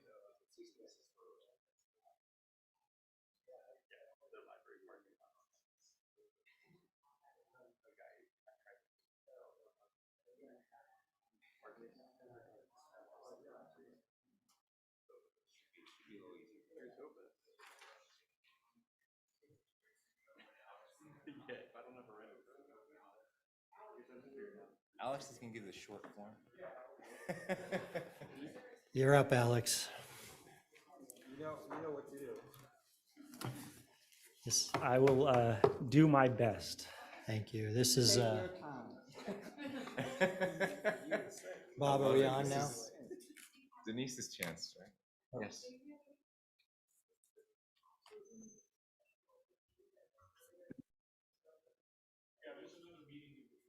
All right, we're gonna turn him back. Okay. We'll whip through it. All right. Are we recording now? If we're ready to go, I'll go ahead and get started. Let's do it. All right. Good afternoon, Chair Bradford and members of the board. I'm Alex Olson, a supervising geologist in the Fresno office. and the oil Presentation up, fields- Gene, if you could. And the oil fields program manager. I'm sorry, I'm not sure which presentation. Agenda item number 15, April board meeting. Okay, it'll be right up. I say keep it rolling. You got it. So this information item today will provide an overview of the oil field activities in the Central Valley with a focus on the southern portion of the valley. I will provide a summary of the program and the work that has been conducted by staff. Next slide, please. Next slide, please. Thank you. So formation water produced with oil, also known as produced wastewater or produced water, is the primary waste product generated during oil production activities. Produced water is often high in salts and boron and can contain minor amounts of organic compounds. These constituents can have negative impacts on potential beneficial use waters in human health. In 2022, approximately 93 million barrels of oil and 1.8 billion barrels of produced water were generated in the southern portion of the Central Valley. This amount of produced water generated is approximately 174,000 acre feet, or roughly enough water to fill over 85,000 Olympic swimming pools. Next slide, please. In 2013, there were only 2 to 3 staff assigned to deal with produced water disposal. Currently, we have 23 program staff that regulate produced wastewater disposal and reuse, or discharges to land and ponds, underground injection control, or UIC, and well stimulation practices, also known as SB4. Next slide, please. Next slide, please. This photo is of an unlined pond, disposal pond in the Deer Creek oil field. The tanks in the background are used to separate the oil from the produced water before it is sent to the pond for disposal. Ponds are required to be netted as shown when residual oil is present on the pond surface to protect wildlife. There are 4 dedicated staff assigned to this work. That work is overseen by Senior Engineering Geologist Rebecca Asami. Next slide, please. Staff's primary work activities consist of reviewing applications for enrollment under the general orders or waste discharge requirements, reviewing and providing oversight of pond closures, reviewing case files for compliance. Additionally, staff will respond to spill reports produced by the Governor's Office of Emergency Services for spills within the oil fields. Staff work with the reporting parties and sister agencies to make sure that the spills are cleaned up and any impacts mitigated. Next slide, please. In 2014, the Central Valley Water Board began a reevaluation of its oil field program, particularly with respect to discharges to land. The evaluation included research and inspection of all known discharges to ponds, including creating an inventory of the number of ponds and facilities. Orders pursuant to 13267 and orders pursuant to California Water Code Section 13304 were issued to the dischargers requiring information regarding the discharges be provided and getting the information needed to either close the facilities or get the permits that they are under up to date. Next, please. Staff provide regulatory oversight for 343 facilities with a total of 1,381 ponds. Most of the facilities are in Kern County on the western and eastern edges of the valley, with many of the larger facilities located along the western edge. This map shows the locations of the facilities and the corresponding oil field administrative boundaries shaded there in yellow. Next, please. There are 93 active facilities, the blue dots on this map, that are currently discharging produced water to ponds, and 149 inactive facilities, the red dots on the map. Staff's efforts are focused on bringing the active facilities from largest to smallest into compliance, and when resources allow, working with operators to close the inactive facilities. Next. There are 55 facilities, the orange triangle shown, that are in the process of closing their ponds, and 46 facilities, the green triangles on this map, where closure work has been completed. Typical closure work consists of emptying the ponds of any free fluid, assessing the pond bottoms and berms to identify any impacted material, removing the impacted material, then backfilling the ponds with clean soil, and finally grading the surface to prevent ponding and infiltration. Next, please. On April 6, 2017, the Central Valley Water Board adopted 3 general orders for produced water discharges to land. The general orders were prepared to provide regulatory coverage for existing facilities that began discharging produced water to ponds prior to November 2014. General Order 1 provides coverage for those facilities where the quality of the produced water meets the oil field discharge salinity limits for electrical conductivity, chloride, and boron in the Tulare Lake Basin Plan. Next, please. General Order 2 provides coverage for facilities with produced water that does not meet the limits in the basin plan, but due to site-specific conditions, will not substantially affect water quality nor cause a violation of water quality objectives in the groundwater beneath the facility. Next, please. General Order 3 provides coverage for facilities with produced water that does not meet the limits specified in the basin plan, but either groundwater is absent beneath the facility or first encountered groundwater is of poor quality and does not support beneficial uses identified in the basin plan.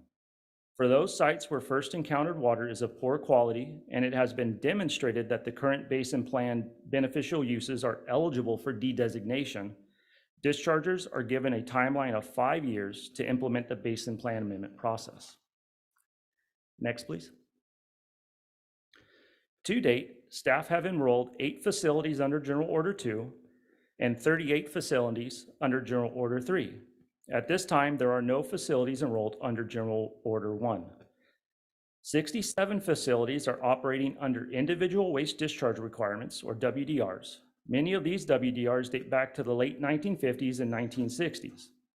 Staff are working with the operators of these facilities to enroll the facilities under one of the general orders, amending the WDRs, or closing the facility. 6 facilities have individual WDRs that allow the use of produced water for irrigation. Additionally, 7 facilities were closed and issued post-closure WDRs. These facilities consisted of many ponds and require ongoing monitoring of groundwater and maintenance of the cover. Next, please. Staff have issued 3 cease and desist orders. Additionally, 50 cleanup and abatement orders were sent to operators requiring that their facilities be enrolled under one of the general orders or that the ponds be closed. Board staff are also currently working through the progressive enforcement process for several operators currently not in compliance. Next, please. So oil field produced water that is of high quality may be used for irrigation. The water districts that use the water include the Coelho Water District, the North Kern Water Storage District, Kern-Tulare Water District, the Jasmine Ranches Mutual Water Company, and Sherwood Hills. The water districts and the oil producers are listed as co-dischargers on each WDR adopted. Currently, approximately 95,000 acres of cropland are irrigated with produced water. When additional water is available or not being used for irrigation, it is either stored or used for groundwater recharge. Next, please.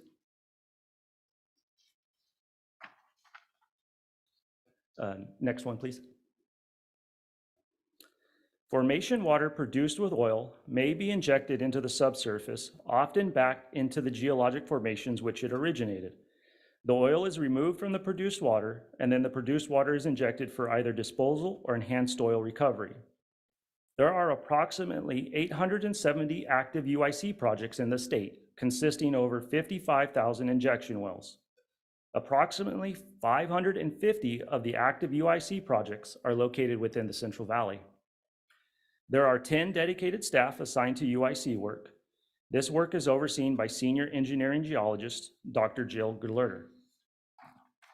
Next, please. As shown in this diagram, water flooding is a process used to inject water into an oil-bearing reservoir for displacing, or also known as sweeping, the oil towards nearby production wells. In water flooding, water is injected into one or more injection wells, while the oil is produced from the surrounding producing wells. Next, please. In steam flooding, steam is injected into an oil-bearing reservoir through an injection well. As the injected steam comes into contact with the oil, it transfers heat to the oil, reducing the viscosity of the oil and making it more mobile. Steam is injected into one or more injection wells while the oil is produced from surrounding producing wells. Next, please. Cyclic steam injection, also known as huff and puff, is the alternating injection of steam and production of oil from the same well. Steam is injected into a well, and the same well is subsequently put back on production. As the diagram shows, the cyclic steam process includes 3 stages. The first stage is injection. The second stage, known as the soak period, requires that the well be shut in for a period of time to allow uniform heat distribution to reduce the viscosity of the oil. Finally, during the third stage, the now mobile oil and the injected fluids are produced through the same well. Unlike disposal, water flood, and steam flood injection, the area of the reservoir influenced by cyclic steam injection is relatively small, often in the tens of feet. In cyclic steam injection, the purpose of the injected steam is not to push or drive the oil to nearby offset production wells, but to condition the reservoir near the wellbore for when the well is placed back on production during the third stage of the cycle. Next, please. Staff's primary activities include review and commenting on proposed aquifer exemption applications, review UIC applications. When evidence that injected fluids may have migrated outside an approved exempted aquifer oil field boundary, staff may also issue reporting orders in accordance with California Water Code Section 13267, requiring that technical information regarding their activities and, if needed, assessments be done to identify any potential impacts to beneficial use water. Well integrity testing requirements are included in each permit or project approval letter issued by CalGEM. And when notified by CalGEM that an injection well has failed its mechanical integrity testing, staff work in collaboration with CalGEM to evaluate if the failure led to potential impacts to beneficial use waters and any impacts, if identified, mitigated. Next one, please. In 1982, the US EPA granted CalGEM primacy to oversee Class II oil and gas-related injection in California. Class II injection consists of injecting oil field produced water into the subsurface for either enhanced oil recovery or disposal. In accordance with the memorandum of agreement between the two agencies, the water boards, state water board and regional water boards, work closely to implement the program with CalGEM. CalGEM is the lead permitting agency and issues all the permits related to UIC. Next, please. An aquifer exemption proposal must meet both federal and state criteria. An approved aquifer exemption does not allow operators to begin injection. To begin injection, operators must complete the UIC permitting process. CalGEM and the water boards collaborate in an in-depth technical review and a public process, including a hearing and comment period. The state water board is the lead water board agency overseeing the review process with input and collaboration from the regional board. The state board issues a final concurrence letter to CalGEM before the package is sent to US EPA for review. The US EPA then approves or rejects the aquifer exemption proposal. If the water boards do not agree with an exemption proposal, water board staff will work with CalGEM to ensure that injection does not occur in those aquifers. Next, please. Proposed UIC projects must meet state criteria. A UIC project can include a single well or hundreds of wells. A 2018 revised memorandum of agreement includes a comprehensive checklist that operators use to complete their UIC applications. The checklist summarizes the minimum information needed by the water boards and CalGEM to review an application. Staff review the applications and identify missing items, questions, and concerns for the operators and/or CalGEM to address. If an application meets requirements and staff's concerns are addressed, staff send CalGEM their no objection letter concurring with the proposed project. CalGEM then issues a project approval letter that includes specific operational, regulatory, and reporting criteria for each UIC project. Injection may only begin once the operators receive the project approval letter. Next, please. To date, board staff have reviewed a total of 24 aquifer exemption packages, 19 of which have been approved by US EPA, and 5 are still under review by the water boards and CalGEM. Next, please. Staff have reviewed 108 UIC applications and an additional 96 UIC applications for non-expansion projects. A UIC application may be submitted for a new UIC project, an expansion of an existing UIC project, or for a project-by-project review. For each of these applications, a project approval letter will be issued by CalGEM. A non-expansion UIC project is a project where the operator is proposing changes to an existing UIC project, and those changes would not require that a new project approval letter be issued. These changes typically include replacing existing injection wells with new wells, or converting existing oil production wells to injection. As part of the review process, staff may require that monitoring be conducted to ensure that the injected fluids stay within the approved injection zone. Monitoring may include pressure observations, temperature surveys, and groundwater quality monitoring. Staff work with CalGEM to include the monitoring in the project approval letters. There are currently 41 UIC projects that require monitoring. The project approval letters require that the monitoring be conducted in accordance with an approved monitoring plan, and that the monitoring data and evaluations be submitted to CalGEM and the Central Valley Water Board. Next, please. Studies conducted by the United States Geological Survey as part of the State Water Board's Regional Groundwater Monitoring Program demonstrated that oil field produced water had potentially migrated outside the oil field administrative boundaries and impacted beneficial use waters. In response to these studies, board staff sent out 6 orders pursuant to Water Code Section 13267, requiring 5 oil field operators to perform groundwater investigations of injection activities conducted in the Tulare Formation in the Elk Hills, Lost Hills, and Belridge oil fields. Additionally, staff are providing regulatory oversight of an injection well that failed its mechanical integrity testing due to a hole in the well's casing. Staff worked with CalGEM to ensure the well was remediated and is working with the operator to conduct groundwater monitoring and reporting near this injection well. Next, please.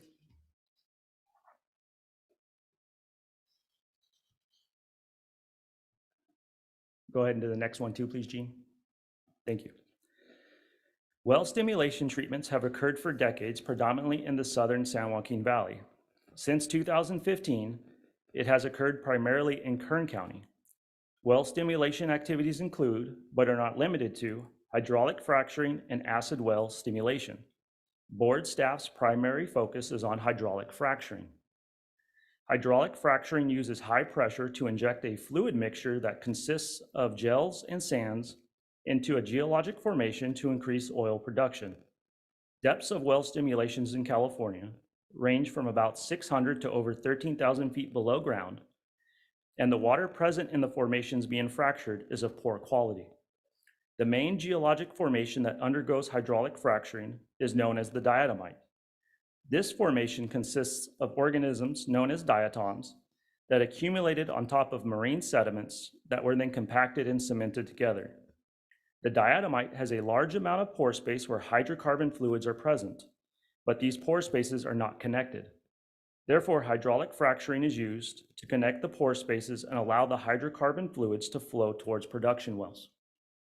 As the picture here shows, hydraulic fracturing can be done in vertical and horizontal wells. Most wells that are used for hydraulic fracturing in Kern County are vertical wells. Next, please. Senate Bill 4 was passed in September of 2013, setting the framework for regulation of well stimulation treatments. As required by Senate Bill 4, the water boards developed groundwater monitoring requirements known as the model criteria in 2015. These criteria were adopted by the State Water Board and outline the requirements for operator monitoring and the regional monitoring program. As of July 2015, for any well or wells to be stimulated, a groundwater monitoring plan must be submitted to the State Water Board that follows the requirements under the model criteria. Where an operator can clearly show that protected water is not present, then an exclusion from groundwater monitoring may be granted. Next, please. In collaboration with State Water Board staff review and comment on proposed well stimulation applications. The well stimulation, or also known as the SB4 unit, consists of 5 dedicated staff overseen by Senior Engineering Geologist Mike Pfister. To date, board staff have worked closely with State Water Board and CalGEM to review and provide comments on 586 well stimulation permit applications. In addition, staff have reviewed and provided comments on a total of 87 groundwater monitoring plans, 122 groundwater monitoring reports, and 28 groundwater monitoring exclusion proposals. Next slide, please. In December of 2022, the board adopted the Racial Equity Resolution. In alignment with the priorities and goals of the Racial Equity Resolution, program staff will begin an increased focus on oil field sites that have the potential to affect MUN-designated portions of the aquifer and increase collaboration with the State Air Board and CalGEM on priority sites that may be affecting disproportionately burdened BIPOC communities. Program staff will create an inventory list to assess which sites are located near these communities and use the inventory list and associated CalEnviroscreen scores to identify sites for program work prioritization. In addition, once priority sites have been identified, program staff will then begin planning for potential outreach meetings with communities near these sites to provide information regarding work being performed as part of the oil field program. Next, please. This concludes this informational item. I would now like to take our remaining time to answer any questions. Thank you.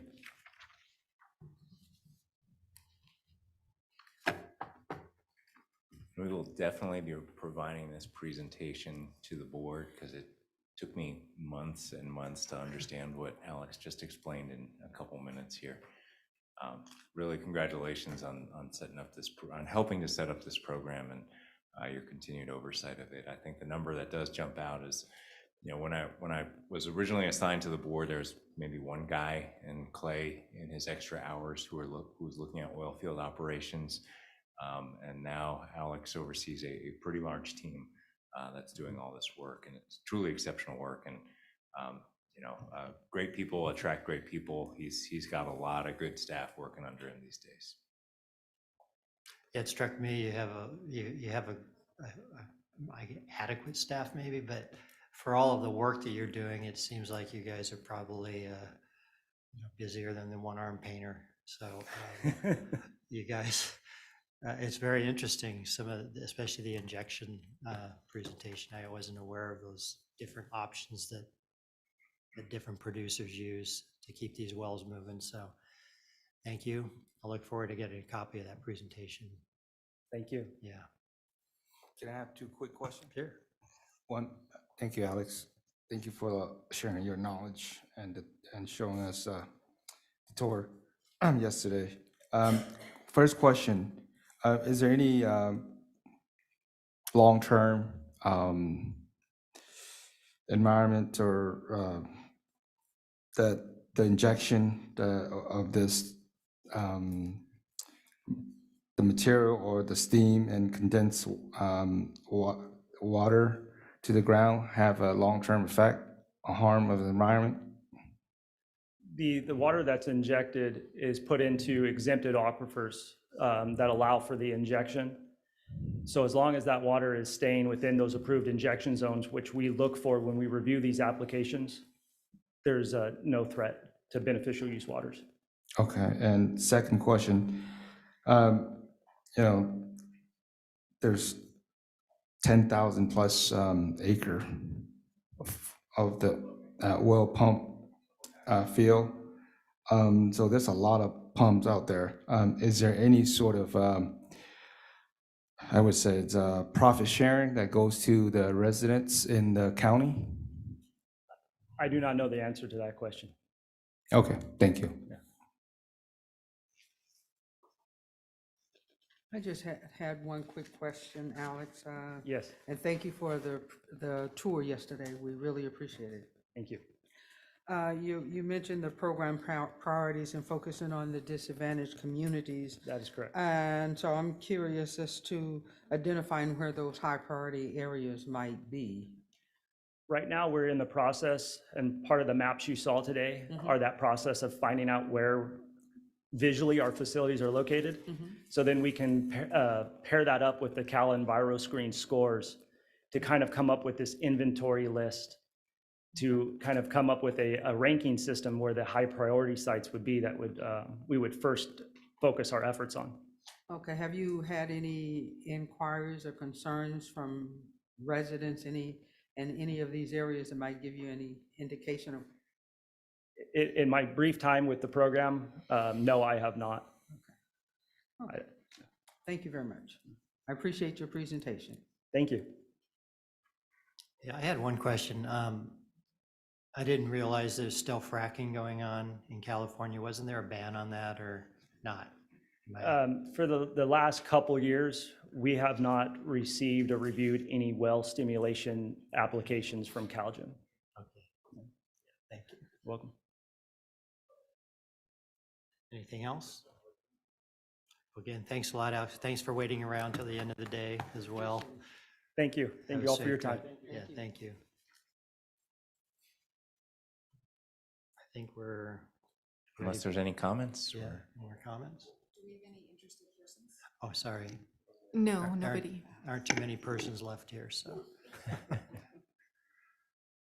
Okay, thank you. I'll just say I appreciate the staff. You guys are always hanging in here until the very last minute, and you still give off a great presentation and educate the board. So we thank you for what you always do. And I just want to say that I had a great time down here in Bakersfield with the tour and the whole meeting with the new staff and so forth, and really appreciate it. And I enjoyed it very much so. So thank you. Thank you. And I'd like to just give a thanks to my staff that came with me down from Fresno that have been sitting back there all day. Just thank you to them to come and be a part of this today. Thank you. Alex, can you also express thank you to the staff who came out just to drive us and drive back to Fresno immediately? Will do. I think donuts are in the future. No, step stool for the big trucks. I will make sure that's on the list. Okay, do we need to have a motion to adjourn or just go ahead and adjourn? Our next meeting? No motion to adjourn. Our next meeting is June 22nd and 23rd in Rancho Cordova, hopefully in our newly tech upgraded boardroom. Yeah, that's good news. Yeah, we're kind of getting spoiled in this fancy place, so. Thanks, Patrick. Have a good weekend. We're adjourned. Okay, I will end the meeting in the stream. Goodbye, everybody. June 22nd, yeah. Thanks, Jason.